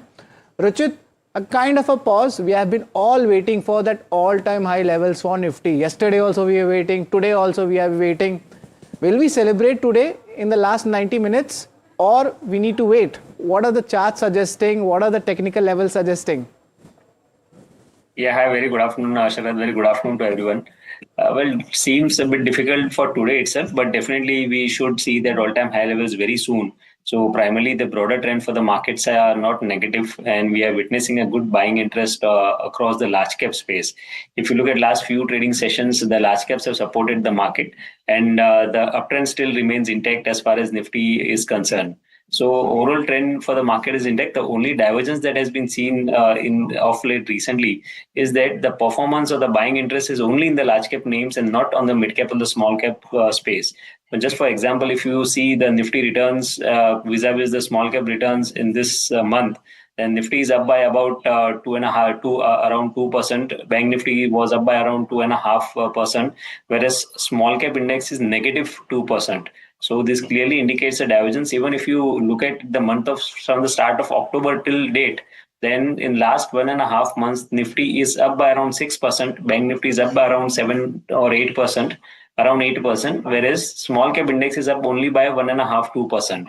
So this clearly indicates that since the month of October itself, the small caps have started underperforming and the buying momentum is there only in the large cap names. So we are positive on the markets, but on the index front and the large cap stocks, we have also have been advising our clients on the basis of this since last 15 days that you should look to make a shift from mid cap, small cap to large cap names where the relative outperformance to continue. So because of positive moves in the large cap names, I think index would hit that all-time high soon. But as I said, the momentum should be restricted only towards large cap for now. Right, soon to hit that life high, but we'll have to wait and watch out for as to how soon that happens. But Ruchit, what about your picks for the day? Are you also preferring large caps like you mentioned and you're advising your clients as well? Yes, definitely that's the relatively safe area in such volatile times, I believe. And a couple of names from the large cap stocks which we like technically over here. One is Lupin. The stock has went through a decent consolidation phase over last 6 months, and as an entire consolidation, prices have formed a good support base around the recent swing lows. So in terms of that risk reward ratio, if you look at the pharma is one of the space which has not participated in the recent uptrend. Mainly last 5-6 months, because of the uncertainty over US tariffs, we have not seen any significant buying interest coming in the pharma space. So because of that entire time-wise correction, the risk-reward ratio has become favorable for some of the large-cap pharma names. And Lupin is one of the stock where the risk-reward ratio seems good to take some contra longs at current levels. So one can go long on Lupin with stop loss below 2,000 for trading targets around 2,100. And Mahindra within the large-cap name, the large-cap auto names, which has already been an outperformer within the auto space, is still showing bullish signs. The one consistency has been seen, price up moves followed by consolidations. After consolidation, the stock again resumed its uptrend. And I think that has been going on since last few months. So similar structure is there now as well. The 20 and the 50 DMA supports are intact. So this trend should continue in M&M. Still at current levels, one can go long from a short-term perspective with stop loss below 3,660 for potential targets around 3,940. Okay. All right. So that's the view with regards to where Ruchit's picks are concerned. But Avinash, the defense index is down by about 1.8% today. Any particular counter that you would be looking at right now to make an entry in terms of buying on the dips, as everybody calls it? Any particular counter that you're looking at to make an entry? Yeah, I think, defense business is definitely a long-term kind of structural kind of story. And I think, there are few days when you see, the defense index down, some profit booking coming in. But I think, companies like HAL, Bharat Electronics, Bharat Dynamics, I think investors typically should use these kind of opportunities to accumulate and build positions here. Because, the revenue visibility, the order books of most of these companies are running pretty high. At least for the next 12 to 18 months, most of these companies have got orders which are going to sustain for them. And most importantly, the coming budget this time is also going to focus again on defense. So you're going to see a lot of government spending coming on defense exports being boosted up. So all said and done, I think Bharat Electronics and HL look pretty promising. I think despite the fact that, today could be a little bad day, but I think if you're looking as an investor and looking at the time cycle of next 12 to 15 months, I think one could definitely do a little bit of nimbling now, considering the fact that earnings visibility continues to be pretty strong, and these companies are definitely going to be in flavor, ahead of the budget, which is going to happen in the month of February next year. That's pretty interesting on that. Defense space might be having a bad day, but one stock is not having a bad day, and that's our stock of the day. That's Grow. Q2 numbers came in, and of course, there was no street estimates as such, but the operational numbers were pretty good, especially if you compare them on a sequential basis. Now, what happens is it reclaims its 1 lakh crore market capitalization, and look at the stock. It was up 5% but there has been a kind of a profit booking coming in, but still in the green in today's choppy markets as well. Overall operational margins were at the, you could say optically on the higher side of their average numbers coming in, and the numbers you can see on the screens. And today at 4 o'clock, there will be an important con call also. Let's look at overall the operational numbers, how they have actually panned out. The transacting users, that has gone up 5%. Active users also, there has been a good growth coming in. Revenue broking numbers, let's get it in the screen. That's coming at almost 20 rupees now. It's a good jump on a year-on-year basis. And margin trading facility, the new business for Grow, that has also seen a good uptick. Now let's see the market share. That is the most important data to look at, and we are comparing it on a year-on-year basis. Active clients and SIP inflows, not so much change, but look at the cash and the derivatives average daily turnover. That was earlier 17.7. This has gone up to 26%. Derivatives also, this is a jump of almost 6%. So yes, is it justifying its valuation? That we don't know, but the growth is coming really strong here. And for the first time, they have given their letter to the shareholders as well. And they have stated that they have not even covered 1% of the total journey. And they will be laying out a roadmap for the growth going ahead. And lastly, the focus would be solely on the customer growth front. So a lot of grow and growth words we are using, but this time they have justified it in the earnings, still in the green. So overall, we can see that the Grow has given a good set of earnings. The street will be looking at the con call. But Avinash, since it's a newly listed IPO company, could you like to just give more views on Grow? This is just the second test they have passed. The IPO was there. There was a good flying colors they passed with. There was a correction. Again, the earnings came in. Stock jumped 6% on an intraday basis. And now, 4 p.m. con call and a stock lock-in is also coming on December 10. How are you looking at Grow right now? Have they proved it? But I think, Sharad, the quarter 2 numbers which have come out have definitely pleasantly surprised the markets. I think what was interesting is the market share gain across, the derivative segment. And most importantly, the EBITDA margins have steadily improved. So our sense is that, already they're number one in the online business. Their focus is basically capturing more market share. And as the management has rightly mentioned, there's a lot of headroom for growth. The runway clearly is very large.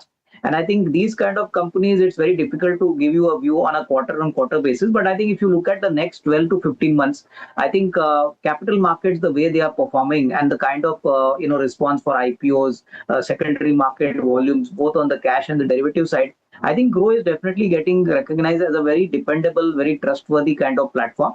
So I think as long as they deliver the numbers, I think, Sharad, I think there could be a significant amount of re-rating even from these levels. An ideal price would be around 145 to 150. But I think people who can stay invested in the stock for a slightly longer term period, say for the next 12 to 15 months, could get a slightly better edge, considering the fact that, there was some report that there was some short selling on the counter. So that also impacted the price. And plus the stock had run up also very fast. So I think things are now consolidating, and I think it's a good time to accumulate, provided you have a time frame of at least 12 to 15 months. I'm pretty hopeful that FY26 and 27 should be very strong years for the company.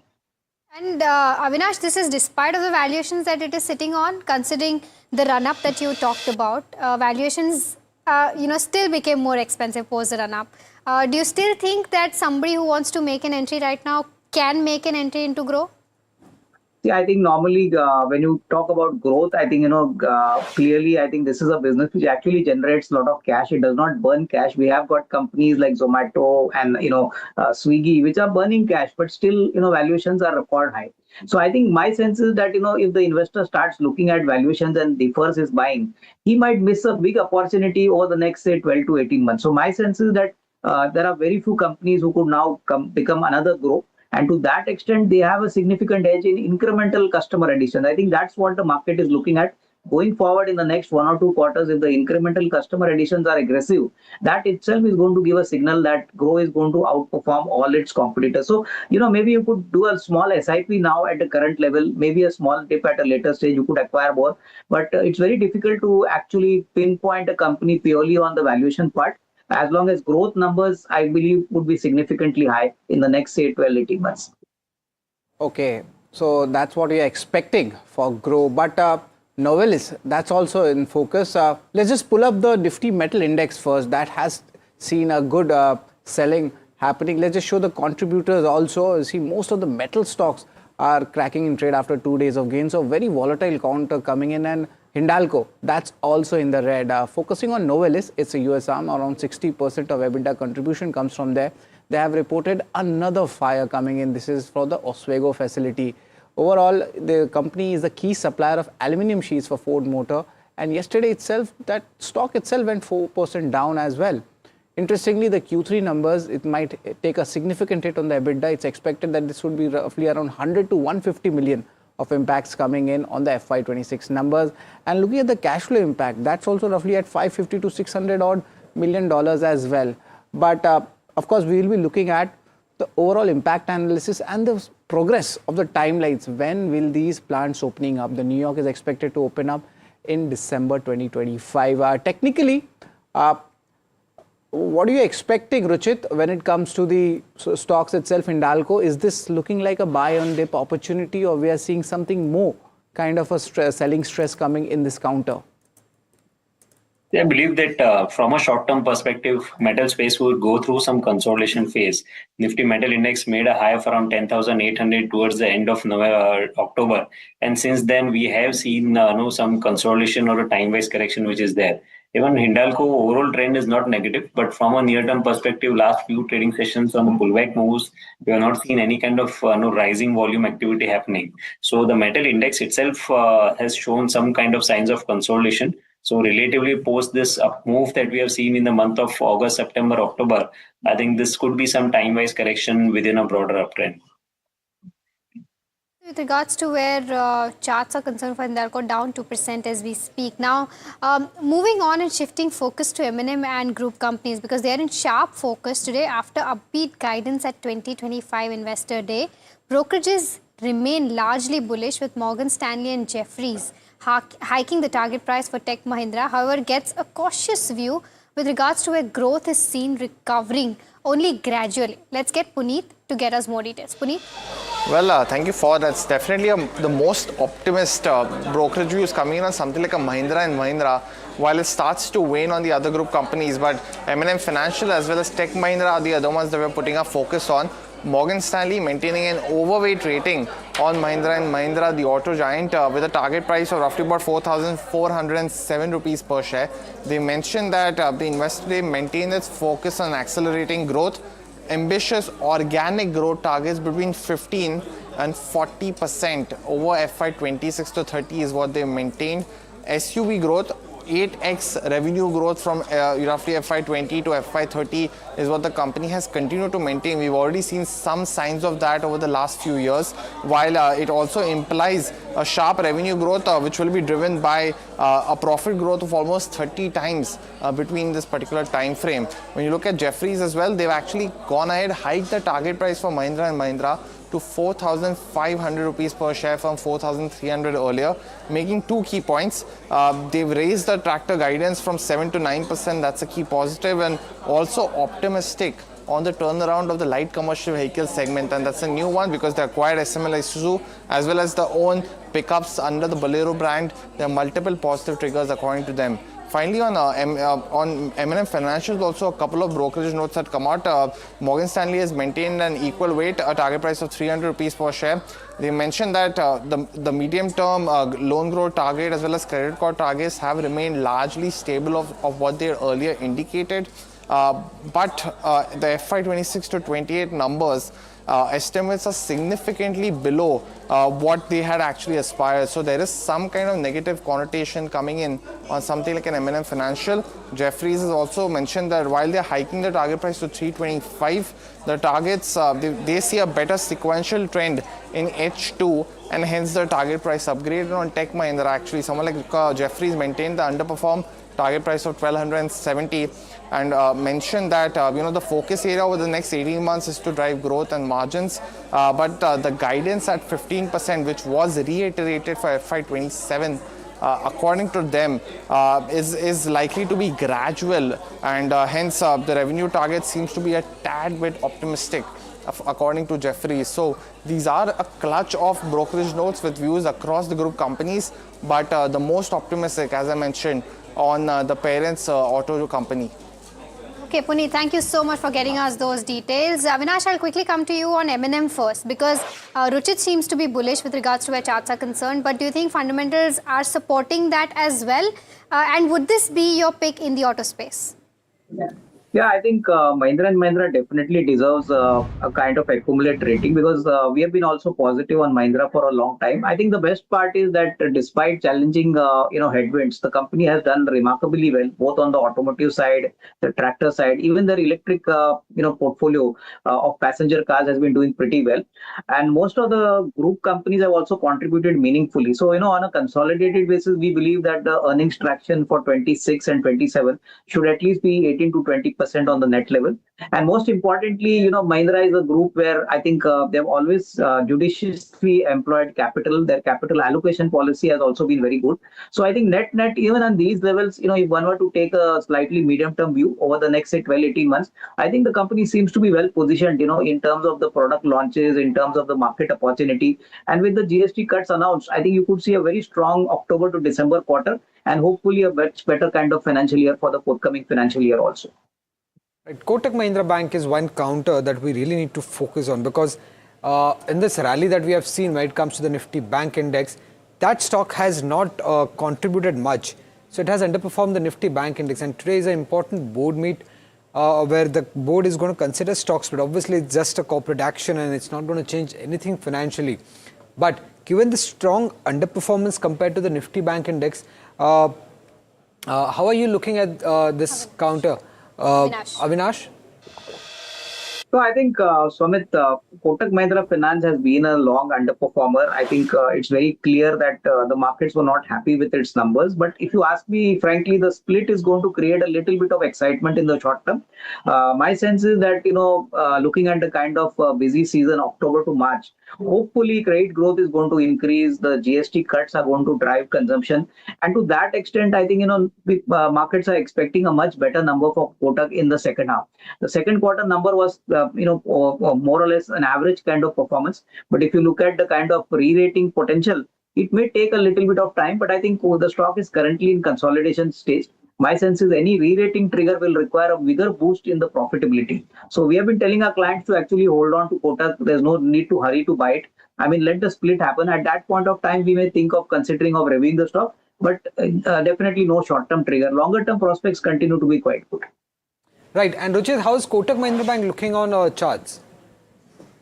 I think from a near-term perspective, it's more into a consolidation phase. We are not seeing that participation. When the banking index was going higher, the stock relatively stayed within a range. But the good thing is that this entire consolidation is happening above its important 200 DMA support. So the longer-term trend is not negative, but it's just short-term sideways trend which is going on. So if any existing long positions are there from a bit mid to long-term perspective, then it makes sense to continue to hold on to those long positions. Okay. All right. So that's the view with regards to where Kotak Mahindra Bank is concerned. But three stocks that, the research team has tried to put spotlight on. In fact, Varsha has done all the work behind this. Teamlease 5-star Business and Suntech Realty. Now, analysts are calling these names sure shot winners, but the market has voted the other way around. I mean, each stock is sitting on double-digit losses despite strong backing. Varsha joins us with an analysis as to what's happening with these counters. Varsha? All the three stocks, if you see, analysts are super bullish on all these stocks, but these stocks have given negative returns to investors, starting with TeamLease. If you see the stock, all the 12 analysts have a buy rating, but the stock is down almost 44% in year-to-date returns. If I were to talk about for 5-star business, if you see, all 11 analysts have given a buy rating, but stock is down almost 25%. And for Suntech, 14 analysts have given a buy rating and the stock is down 15%. So let's, deep dive why this underperformance and what's the outlook for three of the business. Starting with TeamLease, if you see lean hiring trends from sectors like IT and BFSI is one of the reasons why the financials were not good for the company, and hence the stock was down almost 14% or 41%. Now let's see what's the outlook when it comes to this company. So they've increased in hiring in GCC centers, which is a positive point for the company, and they're expecting strong revival when it comes to H2 FY26, and there are early signs of demand recovery when it comes to general staffing as well, which is a positive for the company, and there's a stronger contribution from higher margin specialized staffing business, which will help overall EBITDA margin for the company. Next on the list, if you have a 5-star business finance, if you see the stock is down 25% year to date. Now, one of the reasons is soft Q2 quarter, and also the growth was subdued because of with disbursal declining. But talking about the outlook, let's see what's the outlook going ahead. So the visibility is improving on AUM growth and asset quality, and also if you see that there's been gradual improvement expected when it comes to Q3, and the strong recovery is expected in Q4. Well, next on the list is Suntech Realty. If you see the stock is down 15%. Why? Because one of the concern that investor has is moderation in MMR region market, which remains a concern for overall investors. But let's see what's the outlook. One is they've maintained their pre-sales guidance of around 30 to 35% year on year for FY26, and they've also they've got a healthy launch pipeline. So overall, based on the outlook for H2, all these analysts are super bullish when it comes to all these three companies, and hence all of them have given a buy rating for all the three stocks. All right, Varsha, thank you so much for getting us those details. Ruchit, any of these counters that you think can see a turnaround from here on and looking attractive on the charts right now? And none of these three, frankly, are looking much bullish on charts for now. I think what we even discussed at the start, that the mid and the small cap space itself is showing some signs of continued underperformance, at least a relative underperformance compared to large caps. So I think until we see any kind of trend reversals coming in the broader markets or the market breadth improving, we can see that the overall market breadth also remains on the negative side. So I think as of now, we would tend to wait on sidelines as far as small caps or mid caps are concerned. Nothing attractive coming from these three stocks which we have picked up. Thank you very much, Ruchit, for giving your contribution here. As we slip into a quick break, let's hear Alchemy Capital's Hiren Ved and Carnelian Assets Vikas Khemani giving their cautious view post the sharp listing rallies which we saw in the recent IPOs. There are obviously some very obvious areas where we have to be very careful. I think this whole trend of IPOs coming, listing, and then immediately we are seeing a massive run up. Clearly it's very tempting for anybody, but I think we have to be very clear. All of this will normalize over a period of time, as it usually does. Market takes care of everything, right? But other than that, I think today, just at a very broad macro level, I don't see any very obvious risk. Obviously, as I said, the real risk is the one that I and you do not discuss about. If in your PowerPoint wo likhna padta hai ki risk hai, if those are the risks that everybody knows and market knows how to price those risks, right? So I think I don't think India's macro has been as good as it is today, right? With balance sheets so under leveraged, and in my view, I think there are a couple of sectors which have been generally very sluggish because of the whole trade and tariff and whatever. Incrementally, I think that there are some good quality companies there which, can really deliver returns. But otherwise, I am very, very bullish on the markets going forward from here. I think earnings picture is looking good. Monetary fiscal policy seems to be in place. We just have to steer clear of narratives, and I think there is a little bit of this bubble in the IPO markets which one has to be a little careful about. Today, most of the IPOs are coming fully priced, glamorized stories. Bankers, of course, kind of create a huge story around it. So most of the time, our general approach to IPOs is no. Okay. Unless we think something is very interesting company coming at a right price, right? That's the only reason, because I'm not saying IPO per se are bad, right? IPOs, of course, give you access to the very, very interesting companies. Only way to get new sectors, new companies coming into the market is only IPOs, because every time economy transitions, new sectors come about. There were hardly any healthcare 20 years ago. Today there are many healthcare opportunities. So that's very, very important. The only thing is that, and in fact, we like to invest into companies which are post 2-3 years of IPO. By then, all the sheen has gone, excitement has gone down. If you go back and check companies which IPO'd 5 years earlier, in the last 21 cycle, you will find many of them, or 80% of them are 40 to 50% down. So, companies are good, but you might not make money. And hence, look at Paytm IPO, it's like, after this rise also is down. We bought Paytm at 500 rupees, not at 1800 rupees, right? So you got to track those companies. Sure. They are good business models, but they may not be the right investment. So IPOs are generally, we feel, there's a lot of euphoria around it. Unless we see everything, but do very little.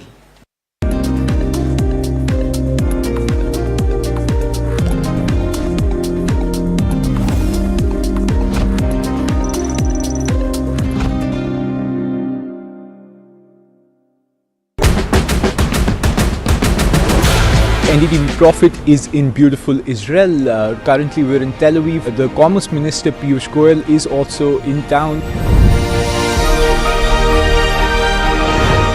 India-Israel Free Trade Agreement. He's also meeting Israel's Finance Minister. Our first quarter growth was 7.8%. Our second quarter numbers are expected soon, well above the world estimates.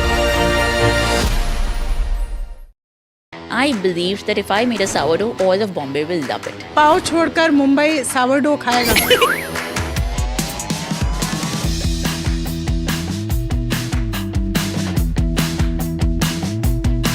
Selling sourdough when sourdough was not quite the rage it is right now. Why sourdough? Why the baker's dozen? Sneh, who's my husband and co-founder, and I got together saying, let's start a business. We were not really sure which industry. Someone said, कि यार India में अच्छी bread नहीं मिलती. Now the question came, none of us knew how to bake. So you decided to become a baker because you wanted to start a baking business. Yes. So a lot of people think it's the other way around. It's not. First decided कि हमें business करना है. Yes. And then went out to figure what is the business. Yes. How many ideas did you look at approximately? The whiteboard at one point had anything between 180 to 210 ideas. Very large FMCG players are entering this game with their forks and knives ready. Are you going to be able to compete, or are you going to get acquired? Startup like ours has its own DNA. For us to be able to command a price point from a consumer because they trust us, this is something a lot of legacy players, even if you throw money at the problem, you can't solve it. One has to be profitable always. Proper Gujarati entrepreneur.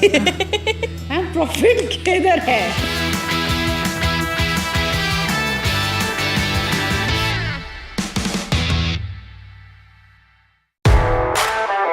The most coveted invitation in the Indian corporate golf calendar, where top corporates go head-to-head with the finest professional golfers. An exclusive circuit across multiple cities, aspirational, unforgettable. NDTV Golf Pro-Am, India's #1 golf Pro-Am is here. The course of champions, the conversation of leaders. NDTV Golf Pro-Am, stay tuned. The NDTV Profit has come a long ways. You are the new schools and colleges which people are getting access to education from. नहीं बढ़िया आपके काम के आपके तो नाम में profit लगा हुआ भाई. In the world of money and markets, the real currency is clarity. So you guys have democratized information, and I think first you seeded the market, now the market is seeding you back out there. Decisive, discerning, distinct. NDTV Profit isn't just business news. We are like visiting faculty occasionally who come and get a chance to share what we can, but I think it's a great service. It's the new language of markets and the voices that move markets know it. Understand markets, decode money through the masters who shape them. I think you're trying to get knowledge to smaller cities and towns, making it simple for retail investors. I think what you're doing is also contributing to the Indian capital markets and Indian economy.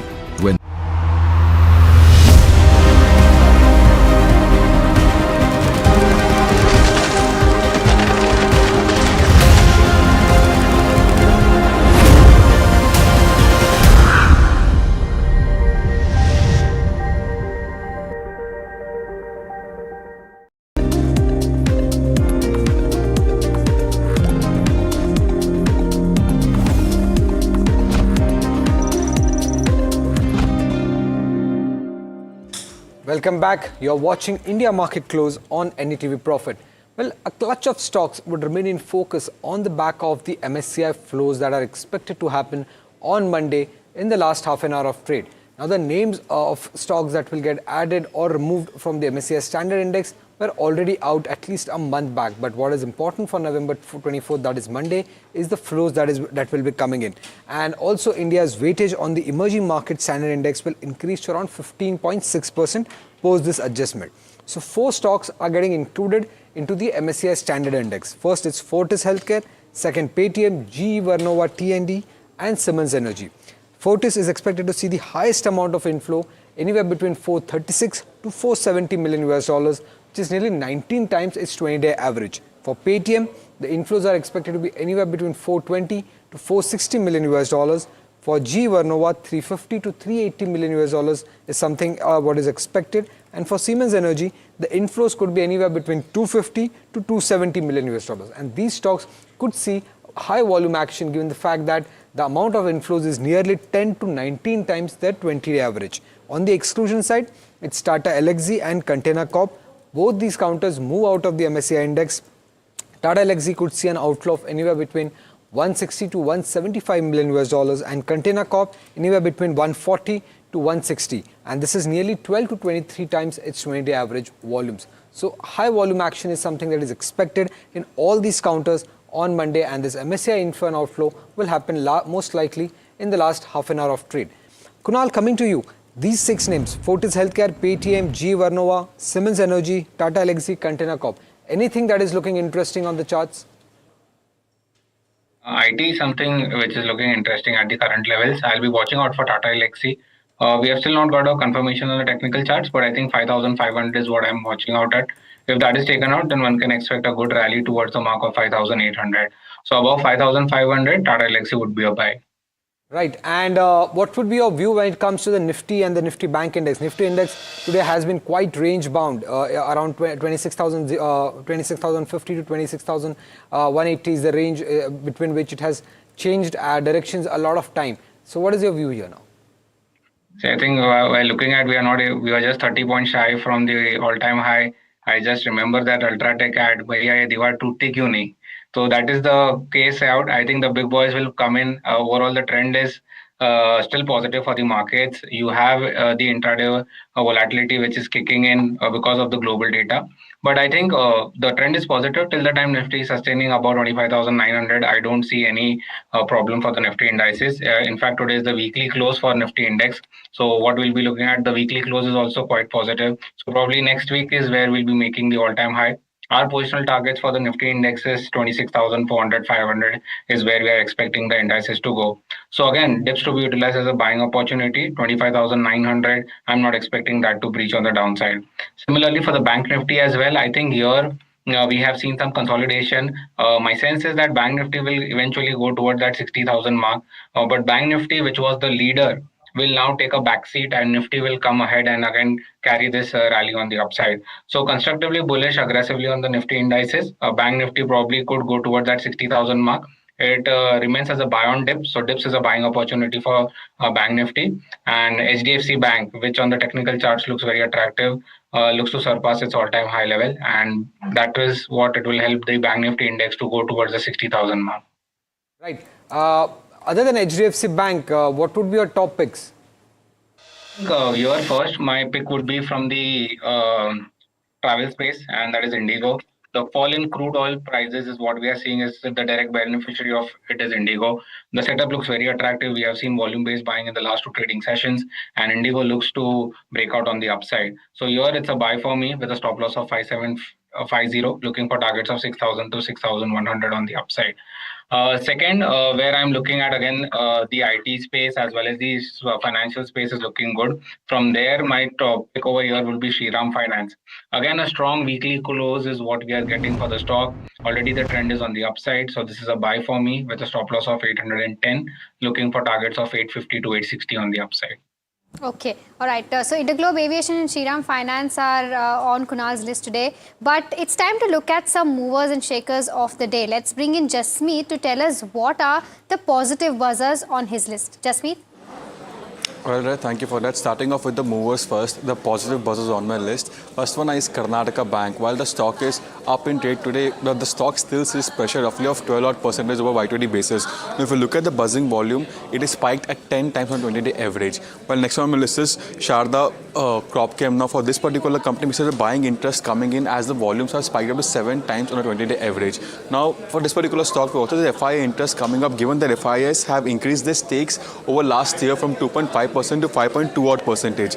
While this particular rally in the stock comes after a sharp correction of 14% seen in the past month. While thirdly, I have DCM Finance. While we see strong up moves coming in, where the stock is up 19% over last 6 months for this particular company. And the stock had also rallied after the Q2, given a strong set of numbers coming up, and the profit has also doubled for the Q2 results.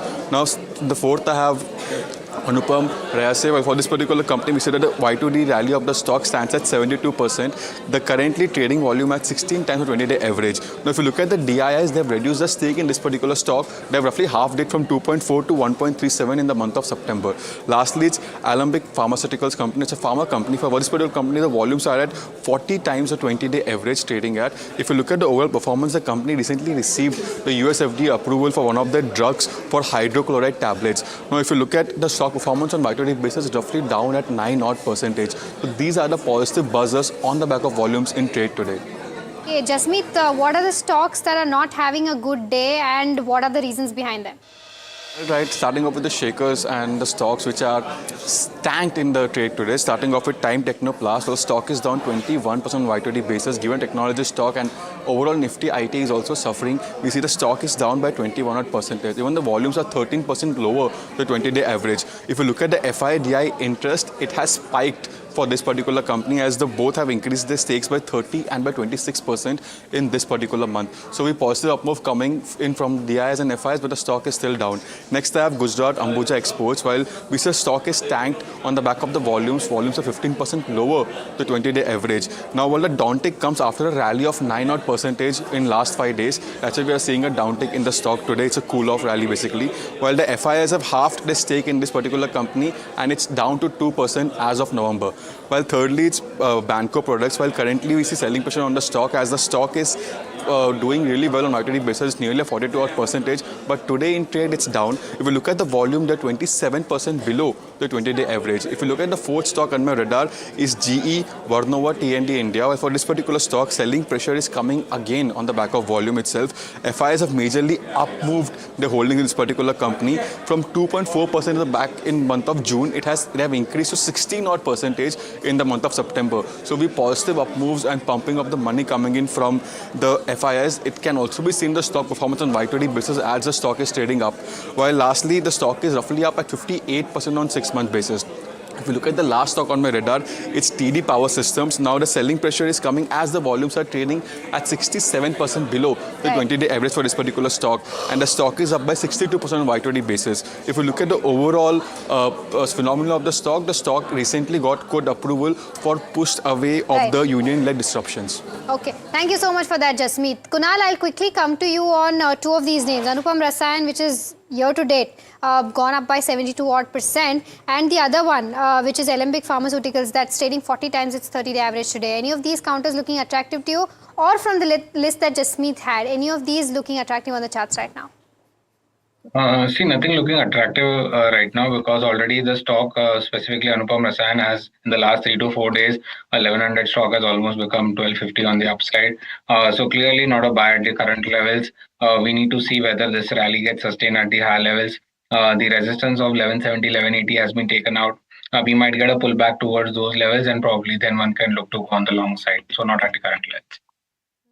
Okay, all right. So that's the view with regards to where Anupam Rasayan is concerned. Kunal, earlier I was talking to Avinash about the defense index. Let's try to pull that up and see as to how constituents have fared. It's down 1.8% in trade. Defense, if we can. Try to pull up the constituents on the India Nifty defense. But anything that you think right now, after seeing this kind of profit booking looking attractive on the charts right now, has found the bottom and can make entry right now? See, I think not for the bottom, but I think the momentum is very strong over here on the shipbuilding companies, and I think here one can look to accumulate it on the downside. And my preferred pick over here would be GRSE. So GRSE on the downside, the support for the stock is around the mark of 2750. 2760 zone. So I think that dip towards that mark would be a good opportunity to go on the long side. One can expect this to go towards a level of 3100, 3200 on the upside. So GRSE looks attractive as a buy. The lower end support for the stock is placed at 2700 on the downside. Right, multiple stocks that we need to keep an eye out for based on what we are hearing from the dealing room. Firstly, it's Britannia. First stock on the list is Britannia today. The stock has been under pressure because of the CEO change that we got to know a few days back. But what dealers are now indicating is that the selling is largely over on this counter, and concerns related to the CEO change is most likely overdone. So there could be a turnaround in the share prices of Britannia. So keep an eye out for that counter. When it comes to South Indian Bank, a lot of buy flows on the large HNI desk from positional perspective from 2 months for the next 2 months is something. This position has been taken by a lot of HNI. So keep an eye out for South Indian Bank as well in trade. For GMR Airports, dealers are indicating that there are buy flows on institutional desk. Both foreign and domestic institutions have been accumulating this counter, and delivery volumes could well be on the higher side. When it comes to Kotak Mahindra Bank, as I was mentioning earlier, the stock has underperformed the Nifty Bank Index by a big margin, and this is largely owing to the selling pressure that was there on this counter. But dealers are now indicating that the selling pressure is largely over when it comes to Kotak Mahindra Bank, and this counter could now outperform the Nifty Bank Index for the next few days. And lastly, when it comes to Asian Paints, there are buy flows on DI desk. Dealers are expecting some positive development to happen very soon when it comes to Asian Paints. Well, let's also welcome in Neeraj Diwan, our independent market expert. Sir, we were discussing about Kotak Mahindra Bank a bit earlier. Now, if you look at Kotak Mahindra Bank, the counter has underperformed the Nifty Bank Index by a big margin. Do you expect now that the stock has bottomed up, and what could be the key triggers now going forward for Kotak Mahindra Bank? Yeah, good afternoon. See, basically, as far as private sector banks are concerned, Kotak Mahindra Bank and even ICICI Bank has really underperformed the Bank Nifty. So I'm more positive on ICICI Bank looking at the valuation. Kotak Mahindra Bank had done the catch-up because earlier Kotak Mahindra Bank had been lagging behind, but last about, if you see 3 to 6 months, they have done some catch-up. So at these valuations, I'll prefer ICICI Bank, and I think the triggers would be that capital demand for capital will increase. So I think the second half of the year is one where you get a lot of demand for capital. So credit growth should pick up. And initially when there's a pressure on the NIMs and interest rates come down, I think that pressure would also ease off now going ahead, and NIM should stabilize around these levels. So I would say that next couple of quarters can be good, and ICICI Bank is my top pick as far as the private sector banks are concerned. So that's with regards to where some of these banking names are concerned, but the metals pack is seeing a mix of tailwinds and caution signals. From China's policy moves to domestic regulatory shifts and new sector-specific risks, Sharad joins us to break down what's the bull versus bear triggers for this particular sector. Sharad? Well, Mahima, last 2 days, the Nifty Metal Index was in the green, and today it's one of the worst performers. It's down 2% Be it the domestic cues or the global cues, there seems to be a positive news as well as negative news. First, of course, the bull case is Beijing is considering new property easing measures coming in. That, of course, would lift the global sentiment up as well. But interestingly, there is a dollar strengthening happening, and there's an inverse relation generally we see between metals and the dollar. Overall, the second bull case scenario is that the government is extending the quality norms exemption for steel and stainless steel grades till March 2026. This news flow came in today morning itself. But apart from that, Niti Aayog has asked to cut down on the non-tariff related measures as well. So we are seeing two different sides of the coin when it comes to the regulations domestically. Medium level technicals suggest still there is a strength coming and bullishness is still there. And also the second fire was reported in the Novelis plant as well. That's where the drag is coming by Hindalco. Also, HSBC came out yesterday with a report, and that was a pretty interesting report where they have stated that the valuation premium of Indian players is justified when it comes to the global peers, while on the other hand, Kotak Securities has a view that the steel flat and the long prices are down versus the Q2 average numbers. So there is a lot of push and pull when it comes to the metal pack. But interestingly, Kunal, in this metal space itself, if you had to look for any good company where the risk-reward ratio is good, what would that be? I think firstly on the metal index, we have seen a good rally on the metal indices in the recent times, where we got a breakout into the indices from the mark of 9,500, 9,600 zone. And I'm expecting on the lower end that the indices might test the support of 9,800, 9,900 on the downside. So currently trading at 10,200. So maybe probably a 200, 300 point fall is left, and probably from those levels you will find a reversal coming in. From this space, one stock which looks attractive to me over here is National Aluminium. I think Nalco still looks attractive. Already the longer term structure is quite bullish, and this dip should be utilized as a buying opportunity. The support for the stock on the downside is placed at 240. You might get a dip towards that 245, 240 zone, and that would be a good buying opportunity. One can go long there. Keeping a stop loss of 227 on the downside, and again looking for targets of at least 265 to 270 on the upside. Okay. All right. Now, rupee is, at its all-time low at 89.34 per US dollar, down around 0.7% today as we speak. And this is on account of probably there is subdued risk appetite on fading expectations of a Federal Reserve cut and uncertainty, of course, with regards to where the India-US trade deal stands. To understand as to how, this pans out, we're joined by Anindya Banerjee, who's the SVP Currency and Commodities Research at Kotak Securities, joining us now. Mr. Banerjee, thank you so much for taking out the time. This rupee hitting all-time low, how are you looking at this? And this is on account of, the India-US trade deal, still in the works, or do you see some other triggers that are leading to this? A very good afternoon, and thank you for having me. Yes, the India-US trade deal has been an overhang for some time, but today the trigger seems to be two. One is, of course, the risk-off environment which we are seeing across the world, especially in the AI and the crypto, that is spilling over into a broad risk-off. We are seeing a sell-off in the metals and commodities as well. And secondly, this 89 mark, the market, the dealers, the importers, they were seeing it as a sort of a barrier which the central bank might defend. So today, once it broke, that triggered a lot of stop-loss buying. And that's the reason why we have seen a flare-up in the last 1 hour or so. So, Mr. Banerjee, do you think this is, kind of structure, or do you think this is just a temporary outlook that we're looking at? Do you think that this could, probably lead, spill over to more inflation going forward? How are you viewing that? Right. See, as far as inflation is concerned, the weak rupee is not an issue because we have enough cushion on the inflation. Correct. Now, the trigger could be the trade deal, the next positive trigger for the rupee, because if we compare the Indian rupee's performance with its peers, Indian rupee definitely looks undervalued. But that undervaluation would evaporate only when we get a positive trigger, and that positive trigger could come once the deal is signed. So till then, we could see the Indian rupee remain under pressure, but we expect the RBI to step in at higher levels, probably around 89.5 or close to 90, because that's a psychological number. And that can contain the downside.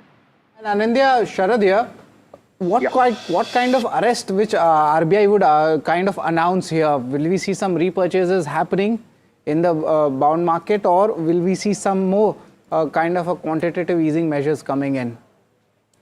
See, Sharad, the thing is, at this point, RBI, if they just simply come into the spot market or the forward market and intervene, which means sell dollars, that will itself create enough supplies to contain the upside in the USD INR, because right now a lot of these stocks got hit, both in the domestic market and offshore.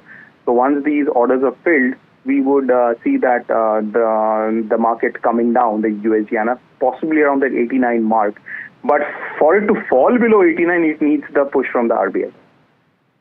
Much Anindya for giving your views on the Indian rupee. Indian rupee has hit its record low levels, and of course the risk of sentiment is impacting, and also stop loss is getting triggered as per some currency traders as well. Neeraj, I wanted to get your view on this as well. Indian rupee is at the record low levels, and everybody is expecting that there should be a near completion coming in for the US-India trade deal. How are you viewing this, and what it means for the markets? I think, first, of course, our technology sector, for them, I think this is definitely a welcome move in the rupee. And I don't think that we need to worry too much of the rupee at this point of time, because 90 kind of a target was anywhere which has been there for some time. So if you are below 90 or somewhere hovering around that range, I think it should be fine.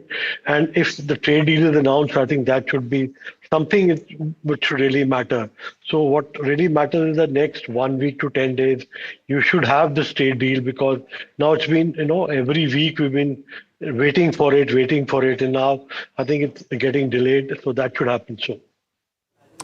Right. Reliance Industries is another counter that remains in focus today, and this is on the back of the announcement that the company made yesterday, where they're saying that they have stopped importing Russian crude into their SEZ refinery with effect from November 20th. Now, from 1st of December, they are saying that all the products that will come out of the SEZ refinery will be obtained or will be produced by using non-Russian crude oil. Also, the company has said that the transition has been completed ahead of the schedule to ensure full compliance. Now, these product restrictions were supposed to come into force by January 21st, 2026, and before that, the company has been compliant. But what does this announcement actually mean? Now, Reliance Industries has two refineries, or two set of refineries in Jamnagar. One is an SEZ refinery, the other one is a DTA refinery. SEZ refinery is largely export-oriented unit, and this will not process the Russian crude. But the DTA unit, which largely caters to the domestic market, will continue to use the Russian crude, is what this announcement is saying. Now, RIL, if you look at the combined capacity of both SEZ and the DTA unit, is close to 1.4 million barrels per day, which means that it processes 1.4 million barrels per day of crude on a daily basis. Now, and this capacity is largely evenly spread between SEZ and the DTA unit. And nearly 40% of its crude requirement is Russian crude. So most likely, the company will shift the 40% Russian crude that was currently being used in the SEZ unit to the domestic unit. So this clearly means that Reliance is not stopping the usage of Russian crude. They are just not using the Russian crude in the SEZ unit. They will continue to use the Russian crude for the domestic unit. Now, what would be the impact? Now, this is one of the best possible scenarios or best possible move that Reliance Industries could have done to mitigate the issue that we have seen globally when it comes to usage of Russian crude, because Russian crude discounts had already fallen off to around $1 to $1.50 per barrel, and if they export their products, then the margins that they will get in the export market will be much higher, and they will not only suffer, they will even out the losses that the company will see because of not using the Russian crude. So this is one of the best possible scenarios that Reliance Industries has got here. And refining margins, if you look at globally, Singapore gross refining margin, which is the Asian benchmark, yesterday was at $10 per barrel level, which is the highest level that we have seen in the last 2 years. So Reliance Industries will definitely benefit out of this move, where they are not using the Russian crude in their SEZ unit and will completely use it only in the DTA unit. Neeraj, you might have gone through this announcement that Reliance Industries has come out. Given the fact that Singapore gross refining margin is also on an uptrend, how are you looking at Reliance Industries at the current valuations? See, there are three parts to it. Like, so retail has been doing well, and with the recent GST cuts, I think there also you see improvement. Telecom, they are talking about the IPO coming very soon, so that is anyways going to be something positive for Reliance. And third, as far as the oil and gas is concerned, I think we were concerned about the purchases that they were making and the profit that they were making by selling out that refined crude, the profits from the Russian oil. So I think there was an objection there that they're making extraordinary profits, and which is something I think the US was really objecting to. So if that is not happening now, I think that thing will also go out. That negative will also go out. So there's no immediate concern as far as that is concerned. And because the refining margins, GRM margins have been good, so I think even this segment should report decent earnings this quarter and next quarter. So I think overall I am positive on Reliance looking at all these three factors. All right, that's the view coming in from Neeraj. Let's take a quick break. On the other side, we give you the top buy today, sell tomorrow picks. Stay tuned.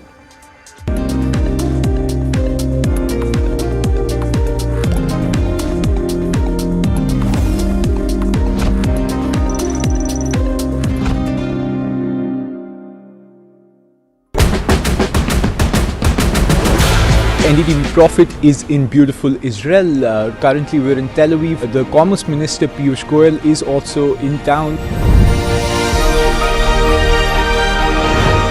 India-Israel Free Trade Agreement. He's also meeting Israel's Finance Minister. Our first quarter growth was 7.8%. Our second quarter numbers are expected soon, well above the world estimates. The most coveted invitation in the Indian corporate golf calendar, where top corporates go head-to-head with the finest professional golfers. An exclusive circuit across multiple cities, aspirational, unforgettable. NDTV Golf Pro-Am, India's #1 golf Pro-Am is here. The course of champions, the conversation of leaders. NDTV Golf Pro-Am, stay tuned. I believed that if I made a sourdough, all of Bombay will love it. पाव छोड़कर Mumbai sourdough खाएगा.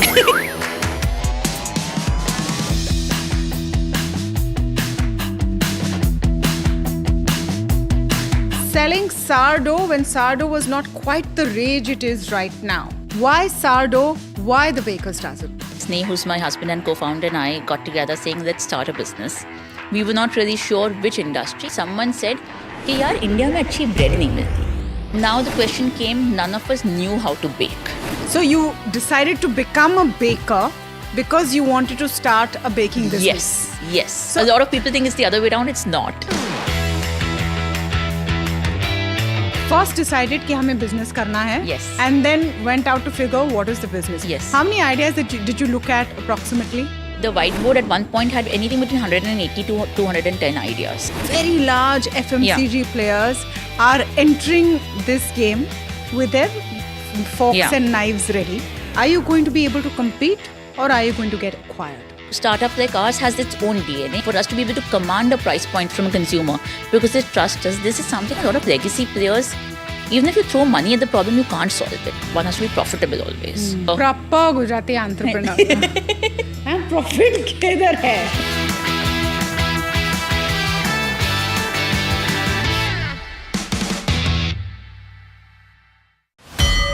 The NDTV Profit has come a long ways. You are the new schools and colleges which people are getting access to education from. नहीं बढ़िया आपके काम किया आपके तो नाम में प्रॉफिट लगा हुआ भाई. In the world of money and markets, the real currency is clarity.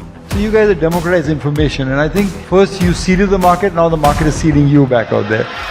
Decisive, discerning, distinct.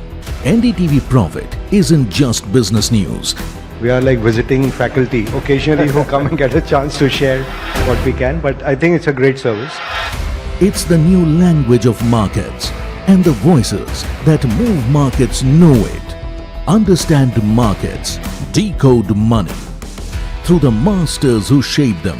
I think you're trying to get knowledge to smaller cities and towns, making it simple for retail investors. I think what you're doing is also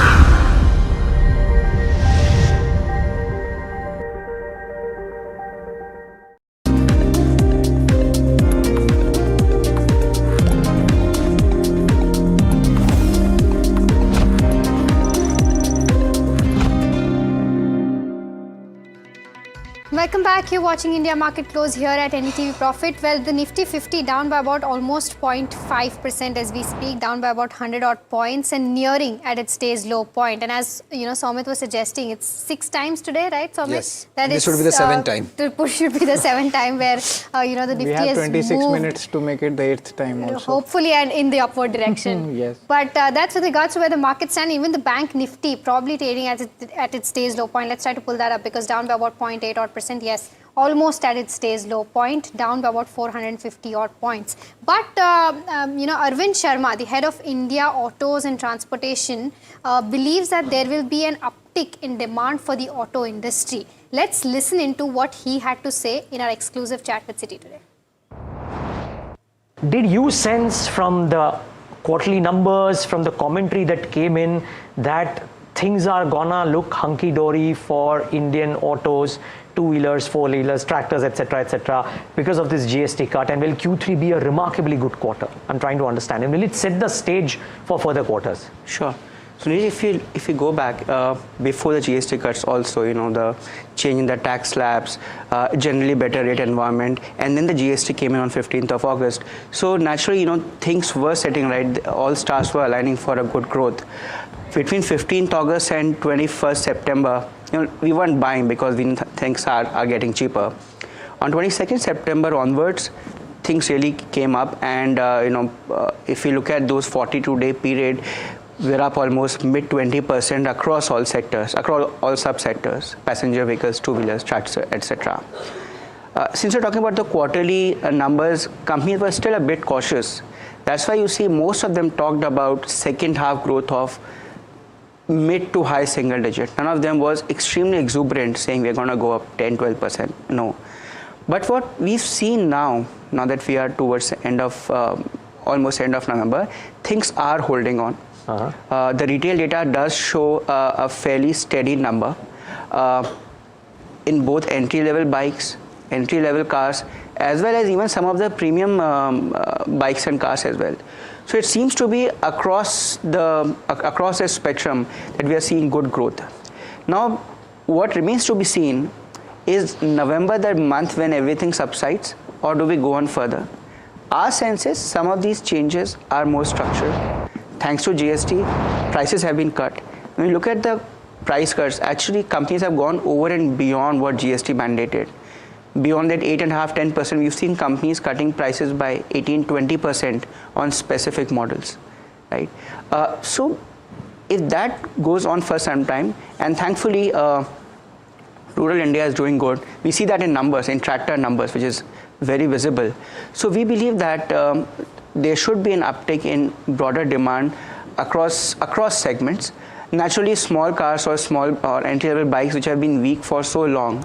Last time small cars were doing good was probably 3-4 years, 5 years back. So you have a base that helps them, right? But even accounting for that, on a broader passenger vehicles and two-wheeler space, we should see a decent growth in second half. Tractor is something which has surprised us literally every month. You see commentaries getting more positive almost on a monthly basis. So there also I think we should see a good second half. Okay, Kunal, earlier when I was talking to Ruchit, one of his pick was M&M in today's trade. Do you also think charts are constructive enough for M&M, or would you suggest something else in the auto space? I think definitely M&M continues to be the top pick here from the auto space. Looking for further upside, I think 4,000 is there on the cards as well. So it is a buy. On the technicals, the stock has been finding support at 3,600. So till the time that is not breached on the downside, the view remains positive. I'm expecting 4,000 to be achieved in the next couple of weeks. Interesting. On an important story, sources tell that IndusInd Bank is in not discussions with the merchant banker to explore any kind of fundraise. Vishy joins in with us with more details. Vishy, what you are gathering, the stock is doing well in the trade, but what are your sources saying? So, there were already news reports about a potential QIP raising about $1 billion for IndusInd Bank. The bank, of course, came out with a clarification to the exchanges saying that these news reports are factually incorrect and they're speculative. What our sources are telling us is that the bank has not engaged with any merchant banker for any potential fundraise as of now. In fact, one name that was being thrown around, Citi, as the banker for this fundraising exercise. My sources are telling me is that IndusInd Bank has not actually engaged with Citi at all, especially in the last 2 or 3 months. What we are also learning is that currently the bank's capital adequacy ratio is quite healthy at 17%. In fact, if you were to look at where the book is, that is also looking pretty clean, because all of the cleanup exercises happened before August when Rajiv Anand took over as the MD and CEO of the bank. Since then, now the bank does not need any further capital to actually go out and make any accelerated provisions. The only issue that remains is the ECL framework, or the expected credit loss framework, coming into play. At that point in time, the bank may need some more capital, but there is still a long time. In fact, the comment that my sources made was that, what is the hurry? Why exactly do you need so much capital? So as things stand, IndusInd Bank is not engaging in any conversations for a potential fundraise. That is where it stands as far as IndusInd Bank is concerned. Thank you very much, Vishy, for that update. And IndusInd Bank up almost 2% in the day's trade, despite the choppiness coming in the market. So, Kunal, what would be your views on this stock, and especially if you could give your medium-term view on a holding basis, because this chart seems on a daily basis the strength is still there. I think, definitely. The stock has started to gain some momentum. The trend from the downside has reversed, and now we are seeing a heart of high bottom formation in the stock getting developed. 810, 820 is a very strong demand zone for the stock. So constructively bullish. The immediate hurdle for the stock is where the recent fall had started, and that is 887, 890 on the upside. So we are expecting a short-term move towards 870, 880 that could kick in for IndusInd Bank. Okay, all right. So that's the view with regards to where IndusInd Bank is concerned. Neeraj, with regards to where the Nifty Realty is concerned, if we can try to pull up the constituents on the Nifty Realty as well. We've seen, a rough patch, overall in the past few months. We saw some recovery as well, but today it's down, all the sectors in the red. Oberoi Realty with down by about 3% as well. Any of these counters that you think it makes sense to make an entry right now, where fundamentals are looking attractive to you? Yeah, Nifty Realty has been disappointing, because the last 2-3 months also we were expecting some pickup to happen, close to Diwali or around this season when normally demand picks up. But it looks like the demand is not picking up, especially for the luxury market, where a lot of them have assets, and I think there is definitely some slowdown which is visible. So that's what is reflecting in the realty index. But that said and done, I think as far as the interest rates are concerned, liquidity is concerned, there is a good possibility that demand should pick up sooner rather than later. And as far as my picks are concerned, I like stocks like DLF and Max Real Estate, which are in the NCR market. I think these two stocks would be my top picks as far as the real estate is concerned. Okay. All right. So that's with regards to where the real estate pack is concerned. But shifting focus, sourdough bread is all the rage today. But it wasn't the case back in 2013 when Aditi Handa, the co-founder and head chef that started Baker's Dozen, bringing sourdough bread to Mumbai and gradually to rest of India. Aditi disrupted the way Indians consumed bread. She tells us this story in an exclusive chat with our managing editor Tamanna Inamdar on today's episode of The Disruptors. In the episode, Aditi gets candid about why competition from mass fact players who are entering the space doesn't scare her at all. Listening to that bit. To a lot of people, say in the Western region and in Mumbai, this is a brand that everyone knows, started here, originated here. Yes. As selling sourdough when sourdough was not quite the rage it is right now.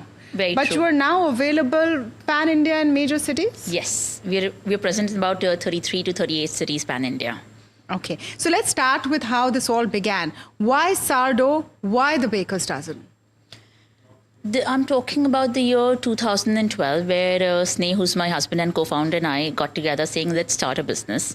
We were not really sure which industry, but we said, let's go out there and explore. And we met about close to, I think, 60 odd people from different industries, someone in pharma, someone running an old age home, someone running a restaurant. And we would ask them, can you narrate your story? And at the end of the story, please let us know a gap in your industry where two young people like us could see an opportunity to start business. in one of these discussions, and this was like a by the way comment, someone said, कि यार India में अच्छी bread नहीं मिलती. This was not supposed to be a business idea. I think we were eating some naan and saying कि यार ये naan अच्छा नहीं है. It was like a reaction like that. And we had a whiteboard in our office where we would write these business ideas. And we would say, yeah, this is very true because you travel the world and you eat this amazing breads. And in India, you're still eating unhygienic, dirty, square bread. Multigrain to tab tha bhi nahi. It was more like white and brown bread. And we thought this was really, really interesting. Now the question came, none of us knew how to bake. He came from an MBA background, I came from a psychology and HR background. Dur tak, hospitality, food, baking, cooking, nobody knew. But we've always believed that whichever industry we would have gone in, one of the founders had to have a strong technical backing in it. Which meant one of us had to go and learn. And I was like, yes, I want to go and learn. I'm a let's say, a learner for life.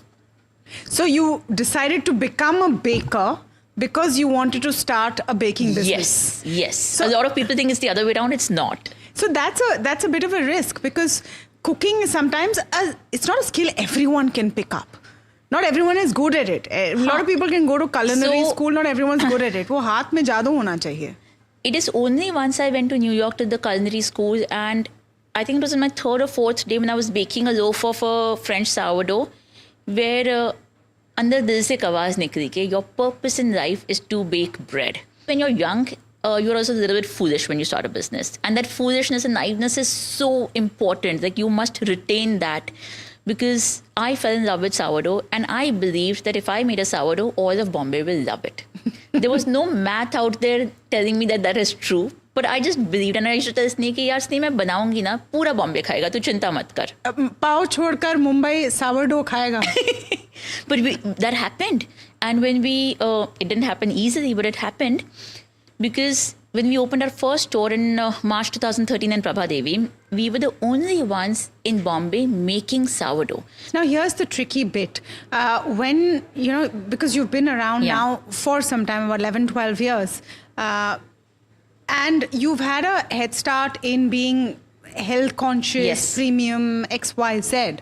Now, all of your mass, very large FMCG players are entering this game with their forks and knives ready. They're acquiring companies left, right and center because they've realized that this is where they need to be. Are you going to be able to compete, or are you going to get acquired? So there are 2-3 things. There are different segments in India. The way we define it is there's a premium and there's a masstige and then there's mass. We are still playing between the premium and the masstige. We've not been able to go to mass because right now we feel we will not be able to do the same justice to the product quality if we go at a mass level. Second, I think when you have legacy players, they have their own DNA.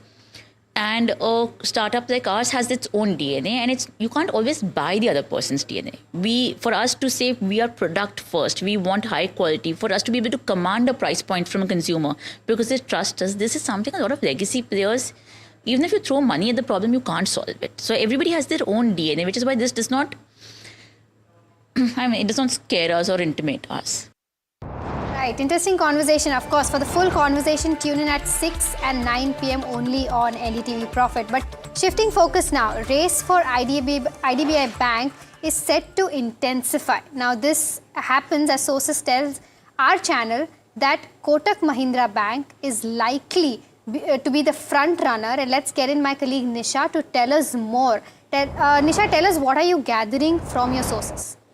So, 2 independent sources with direct knowledge of the developments of IDBI stake sale deal have shared with NDTV Profit that Kotak Mahindra Bank is likely to be the front runner in buying out the large stake that is on offer on IDBI Bank from both LIC as well as the government. And here we are talking about 60% stake. Now, what we also gather that Oaktree as well as also Fairfax have been in the race. But sources have been telling me that with the price escalation of IDBI Bank now touching 100 rupees, where the market capitalization of IDBI Bank is now over 1 lakh crore rupees, it could be slightly more expensive for the players like Oaktree Capital as well as Fairfax, and therefore Kotak Mahindra Bank could be be turning out to be the front runner in this large transaction. Now, also to remember that Kotak Mahindra Bank, if it buys out that particular stake, it could be by way of cash as well as equity merger. And that equity component and the benefit of equity currency could be one of the most important aspects because of which Kotak Mahindra Bank could be seeming like the front runner for this particular transaction. Now, we know that the government aims to finalize the buyer for this particular transaction by the end of FY26 and also is likely to open the bids, final bids in the month of December. So the government is really putting this particular transaction on the fast track. We did reach out to Kotak Mahindra Bank a few days back and wrote about this query of they being considered the front runner for IDBI Bank. We haven't received any comment coming in from Kotak Mahindra Bank on this particular aspect, but sources with direct knowledge have been sharing that it is likely to be the front runner for buying out government and LIC's 60% stake in IDBI Bank. Neeraj, coming to you, quickly your view on Kotak Mahindra Bank coming out as a front runner to acquire IDBI Bank. The market is not taking this news positively. How are you looking at this acquisition fundamentally? Yeah, I think Kotak Mahindra Bank may be the right fit as far as the private sector banks are concerned.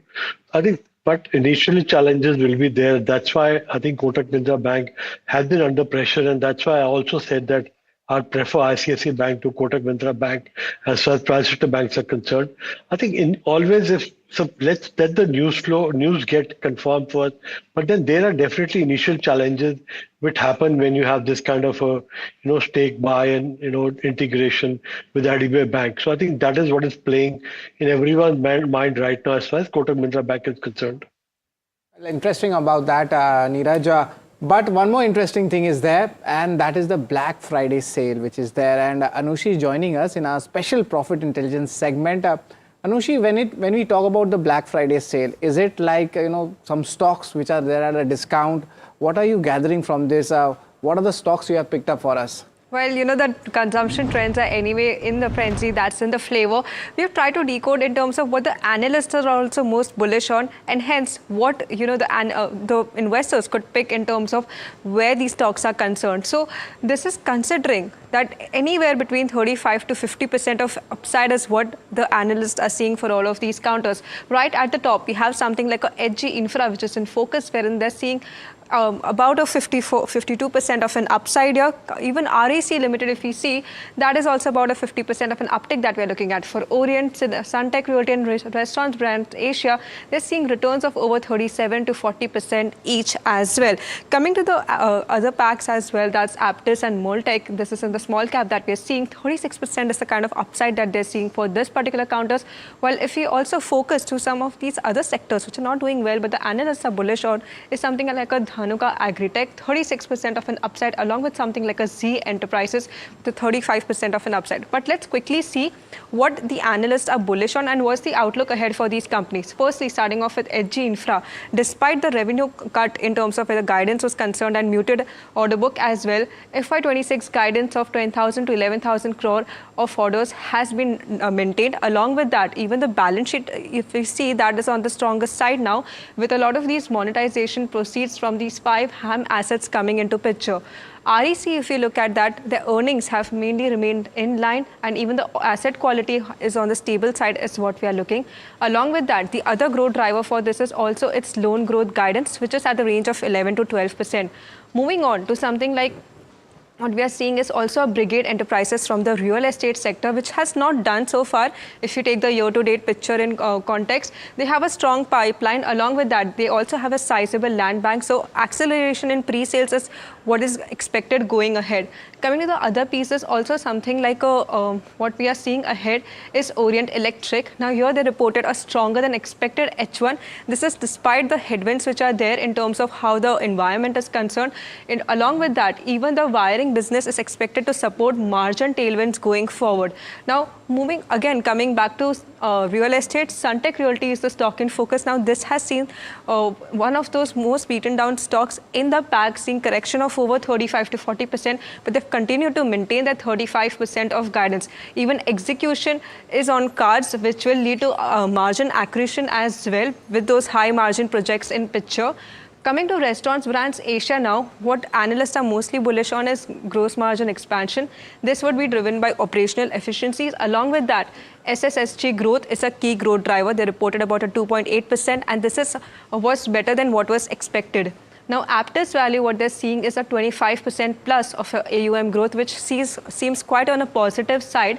While also what we are looking at, the another factor in consideration is them pivoting towards higher ticket size, which would also lead to better collections as well as growth forward as well. Coming to Moltech now, the focus of the company in the recent years has been to increase the contribution in margin in the pharma space, wherein they have higher margins. Along with that, now with more of these capacities coming up, utilization levels are expected to improve. Quickly walking through the last two, which are there, Dhanuka Agritech, now new project launches is expected to drive it forward. While for Z Entertainment, while the ad revenue has been on the muted side, FMCG pickup is something that the company is bullish on. So these are all the 10 stocks that you should be watching out for. Thank you very much, Anushi, for that, giving us the Black Friday stocks. Also, Kunal, what would be your picks, in this Black Friday sale, or just put it in perspective, the BTST trade? Yeah, I'll go with the consumption space here. That is attractive to me again. So Tata Consumer is on the buy side. I think today we have seen a volume-based buying from the lower levels, and we can expect some more short covering moves going ahead on Monday's trading session. So Tata Consumer is a buy for me as a BTST trade, keeping a stop loss of 1170, looking for targets of 1195 to 1200 on the upside. Kunal, you have something like an Aztec Life Sciences also, which is almost 87 times in terms of its volume, something like a Gem Aromatics as well. Any of these counters that you think makes sense right now to make an entry from a chart perspective? I think, again, not at the current levels, but Aztec Life Science has seen some good volume-based buying in the last 2 to 3 trading sessions. But already the stock is up from 650 to 850. So probably not at these levels. The support for the stock is placed at 750, 740 zone. If you get a dip towards that level, then probably it's a buy. Right. And how's Asian Paints looking like on the charts? Yeah, again, Asian Paints, what we discussed at the start of the show, firstly, the beneficiary of the fall in the crude oil prices as well. And we can expect this momentum to be very strong. The stock has already witnessed a sharp rally post the results. And again, there could be a decline, but that decline should be utilized as a buying opportunity, not at the current levels, because the risk to reward ratio is not favorable. So any dips towards the support of 2800, 2820 would be a good buying opportunity. One can expect the stock to go toward 2900 on the upside. Kunal, one last quick one. Some counters that have seen good gains from its day's low point include counters like Karnataka Bank, 5 Star, there's Anupam Rasayan, there's Infibeam Avenues, DCM Shriram, as well as something like an Ethos. Any of these counters that you think where charts are attractive enough?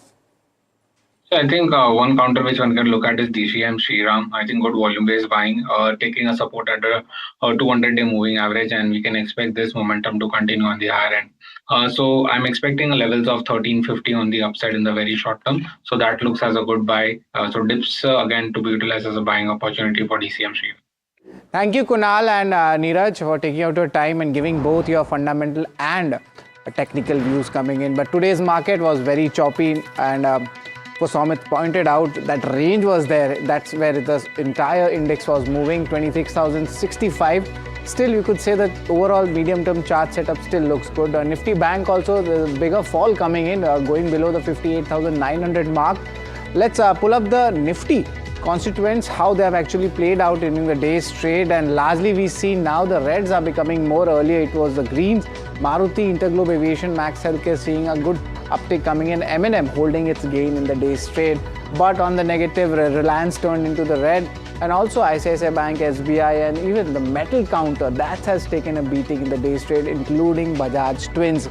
Let's see how the sectors have actually performed, and we'll see the sectorally, most of them are ending in the red. Just Nifty FMCG and Nifty Consumption, these are the only two indices where we are seeing green coming in, but a sea of red all across the segment.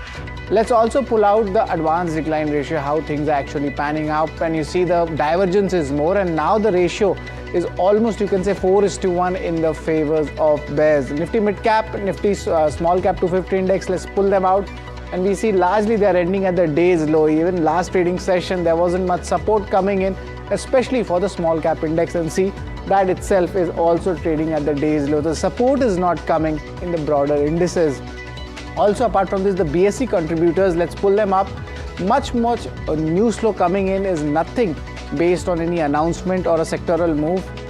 And we see that Supreme Petrochem and Infibeam, these are the stocks which are buzzing in trade. But Anupam Rasayan and DCM Shriram, it was earlier called in by our technical expert also, that stock is up almost 7% in trade. On the fall front, we see Gujarat Ambuja Exports, Tube Investments and Borosil Renewables tanking in the trade, but the names in the metal space, that's where the pressure is lying, and that's where we are seeing a substantial downtick coming in. So overall, the markets are still in a choppy mode, but we see the technical levels are on a medium-term basis still showing strength. But the global cues, what happens, that will be something which we'll be watching out for. But what we are looking for the markets for the next week is the forex reserves in India. That is something we'll be looking at. Rupee also hit its record low levels. That's something we'll be having a watch. Mangal Electric comes out with its share lock-in also on Monday. That will be our important cue to track. And VLS Finance, a small cap company, that company will be applying for its buyback. And financial results, Siemens Energy will be coming in. This is a demerged company from the Siemens pack, and Eris Life Science will be considering a fundraise as well. So these are the key triggers which we will be looking at. And the MSCI November inclusion, that is something which we pointed out earlier. Fortis Healthcare, Paytm, Siemens Energy and GE Vernova, these are the stocks where we will see inflows coming in. These are the inclusion stocks. Let's pick up the exclusion, that's where the outflows come in, and there are two stocks here, Tata Elxsi and Concor, which would be in focus, where we will see significant outflows coming in. So these are the stocks. Yes, and overall we just see the all-time high levels. That is also very much important. Yesterday it was 50 to 60 points, but now the divergence is there. Now 200-point difference is there. The all-time high level still stands at 26,277. So we will be watching it closely, especially over the weekend, in case any positive news flow comes, especially on the US-India trade deal.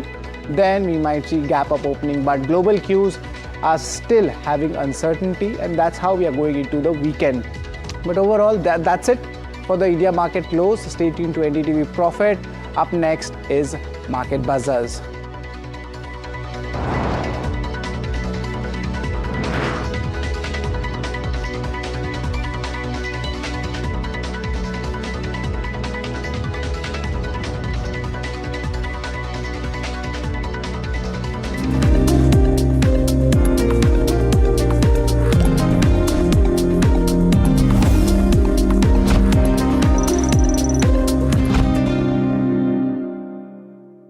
I believe that if I made a sourdough, all of Bombay will love it. पाव छोड़कर Mumbai sourdough खाएगा.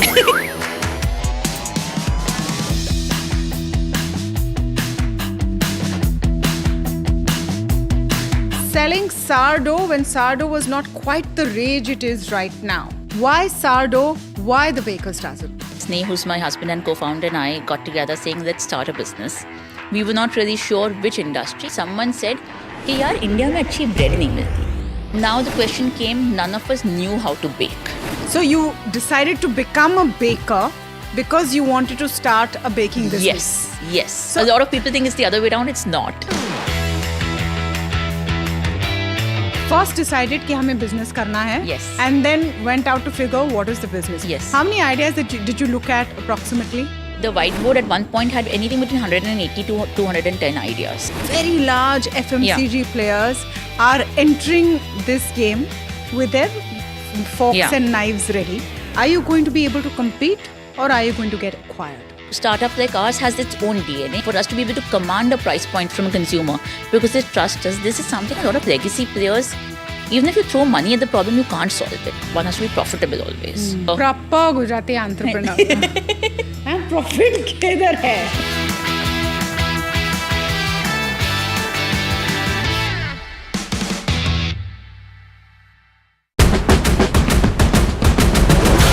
NDTV Profit is in beautiful Israel. Currently we're in Tel Aviv. The Commerce Minister Piyush Goyal is also in town. India-Israel Free Trade Agreement. He's also meeting Israel's Finance Minister. Our first quarter growth was 7.8%. Our second quarter numbers are expected soon, well above the world estimates.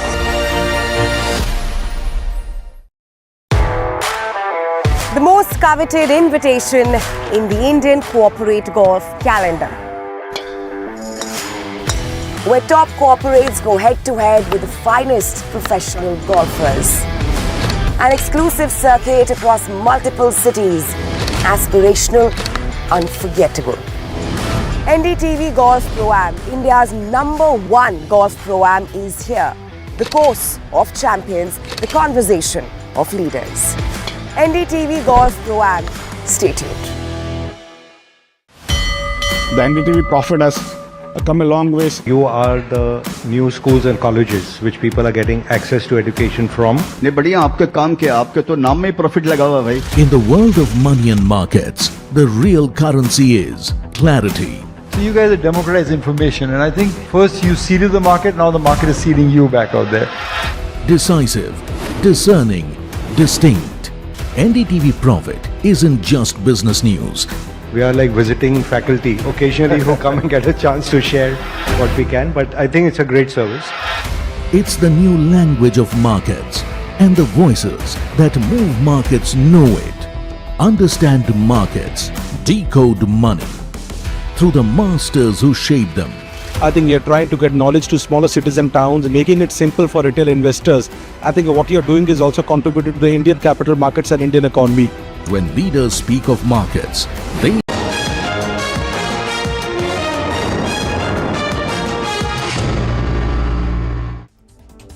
Hello and welcome. Good afternoon. This is Malika Mishra and you're watching Market Express. Let's get straight into the show. The first news is about how the benchmarks performed. Benchmarks ended a choppy week in the red. The Nifty pared gains from being just a whisker away from a record high to a tepid day that saw the Nifty fall back below the 26,100 odd level. Sensex also shed more than 400 points. Sectoral indices closed the week on a mixed note. Nifty IT emerged as a top sectoral gainer with persistent Infosys lending support to the index. On the flip side, metals were under pressure for the week, with Hindustan Copper slumping over 6%. Nifty Realty was a top sectoral loser and fell for the fourth straight week, dragged by Oberoi Realty and DLF.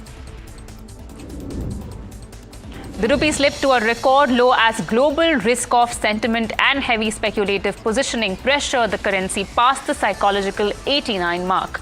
The RBI is likely watching the 89.5 zone closely for intervention.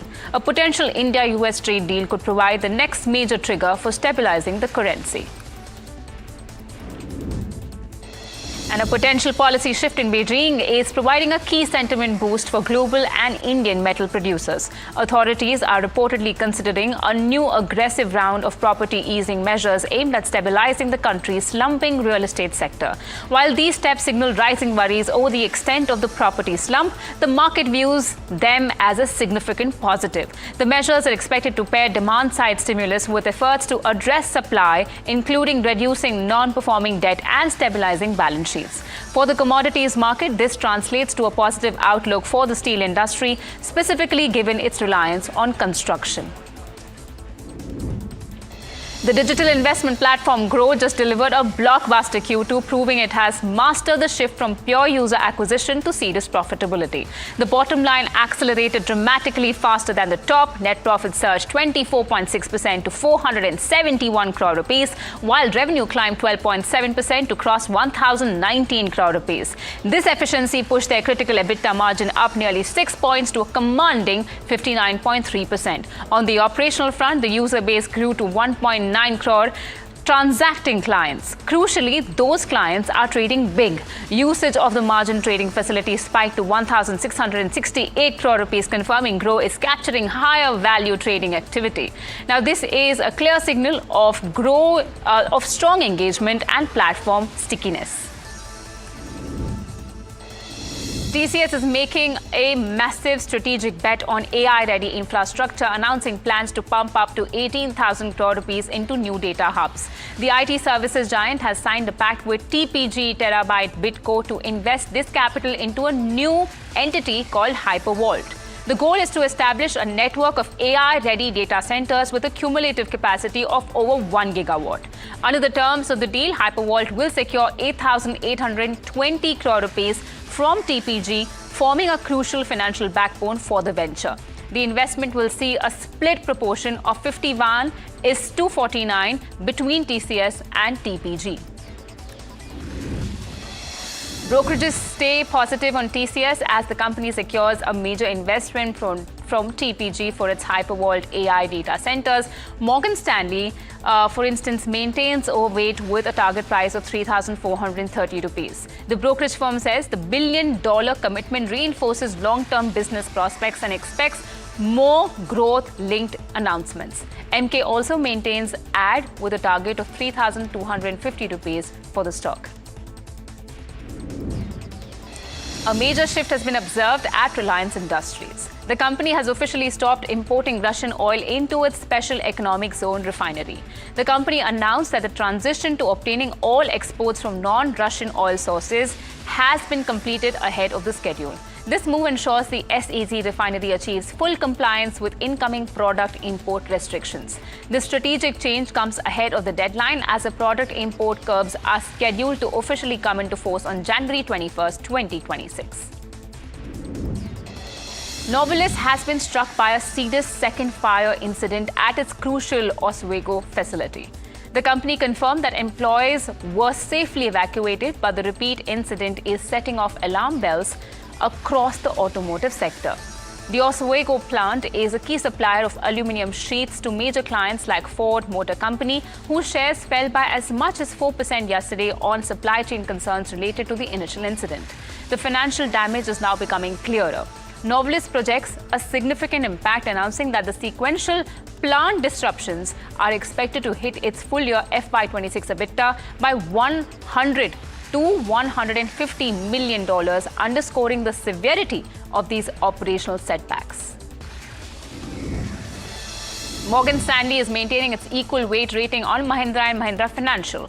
The brokerage says the company could be on the cusp of a turnaround but remains cautious on execution. The brokerage highlights that a material improvement in return on assets, or ROA, is essential for a rating upgrade. They specifically identify credit costs as the key vector that will determine the ultimate profitability trajectory for the company. M&M Finance recently provided its medium-term loan growth and ROA targets. However, Morgan Stanley views these goals more as aspirations than concrete projections. The note reveals a significant disconnect, stating that their internal estimates for fiscal years 2026 through 2028 are significantly below the targets provided by the company's management. Morgan Stanley stays upbeat on Maruti though, reiterating an overweight call. The brokerage says demand after the festive season is holding steady, giving the company a strong start to the quarter. It adds that operating leverage and better net pricing will support margins, especially with discounts already peaking in Q2. Export growth also remains healthy, keeping Maruti on a firm footing for the coming months. Morgan Stanley stays overweight on Hyundai and expects growth to be supported by the strong early response to the new venue. The brokerage, however, notes that the ramp-up of Hyundai's new plant could push up staff costs, overheads, and depreciation in the near term. Even so, it believes the company's product cycle and demand momentum keep the outlook constructive. Jammu and Kashmir Bank is in focus this morning. The bank's board meets on the 26th of November to consider a fresh round of capital raising. This comes at a time when lenders across the sector are looking to strengthen their balance sheets ahead of year-end. And Alchem Labs is rolling out a new probiotic called DSS in India aimed at improving gut health. The company is stepping up its presence in the fast-growing digestive care space. India's prescription probiotic market is now worth a little over 2,000 crore rupees, and Alchem is looking to tap into that demand with this launch. Alcohol industry bodies in Telangana are stepping up pressure on the state government, urging it to clear close to 3,000 crore rupees in unpaid dues.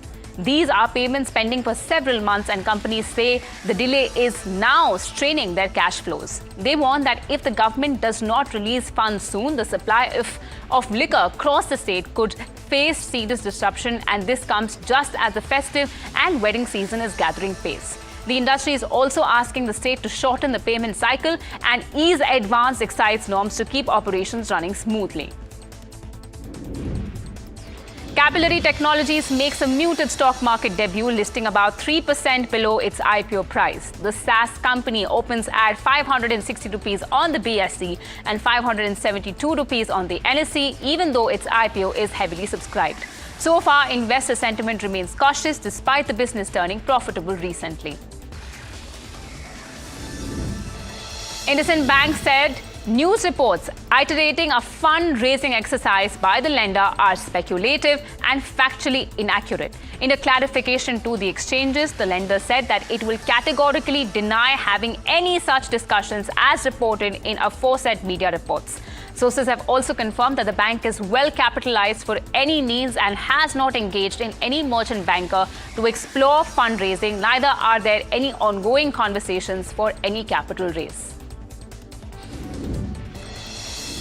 Next up, as pre-budget consultations continue, Finance Minister Nirmala Sitharaman chaired the 10th pre-budget consultation with industry leaders and experts representing the energy and infrastructure sectors. The meeting was attended by many industry experts, including Pankaj Agarwal, the Secretary of Ministry of Power, Vijay Kumar, the Secretary of Ministry of Ports and Shipping and Waterways. V. Ananta Nageswaran was present as well. He's the Chief Economic Advisor, and many more leaders also attended that meeting. On to some tech news. Foxconn, the world's largest contract electronics maker, said they will invest $2 billion to $3 billion a year in AI. Chairman Yang Liu also said he expects a shakeout in China's crowded electric vehicle market soon, that the company is talking with the Japanese government about potential investments in artificial intelligence and EVs. Indigo is investing $820 million into its own subsidiary to buy more aircraft. The funds come as a mix of equity and special redeemable shares, helping the airline own more of its planes rather than lease them. With a fleet of over 400 aircraft already, this move could give Indigo greater control and reduce long-term costs. And India will need massive infrastructure investment over the next 2 decades, said SEBI Chairman Tuhin Kanta Pandey, warning that without sustained capital infusion, the country's growth cannot be maintained. Speaking at the National Conclave on REITs and InvITs, Pandey noted that public finance, PPP models and bank credit have laid the foundation so far, but the next phase of infrastructure expansion must be driven by market-linked avenues such as REITs and InvITs. Pandey said SEBI's focus is to strengthen the bridge between infrastructure and capital markets. India currently has 24 InvITs and 5 REITs listed, and these instruments offer real cash returns to unit holders. The air pollution in Delhi is only increasing by the day, and there is no respite in sight. After a failed cloud seeding experiment to bring artificial rain in the city, which cost the government crores of rupees, the situation has become dire. The air quality index in Delhi at 7 a.m. today was an alarming 455, according to air quality tracker AQI.in. Now, this is equivalent to smoking nearly 11 cigarettes a day, viewers.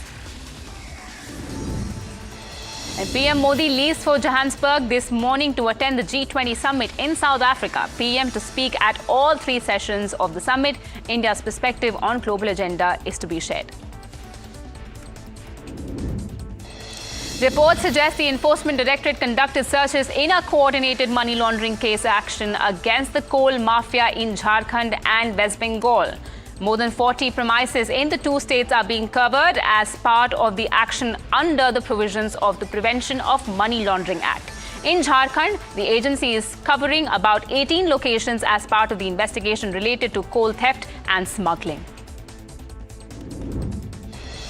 And an important update on the Delhi blast case, investigative agencies are scrutinizing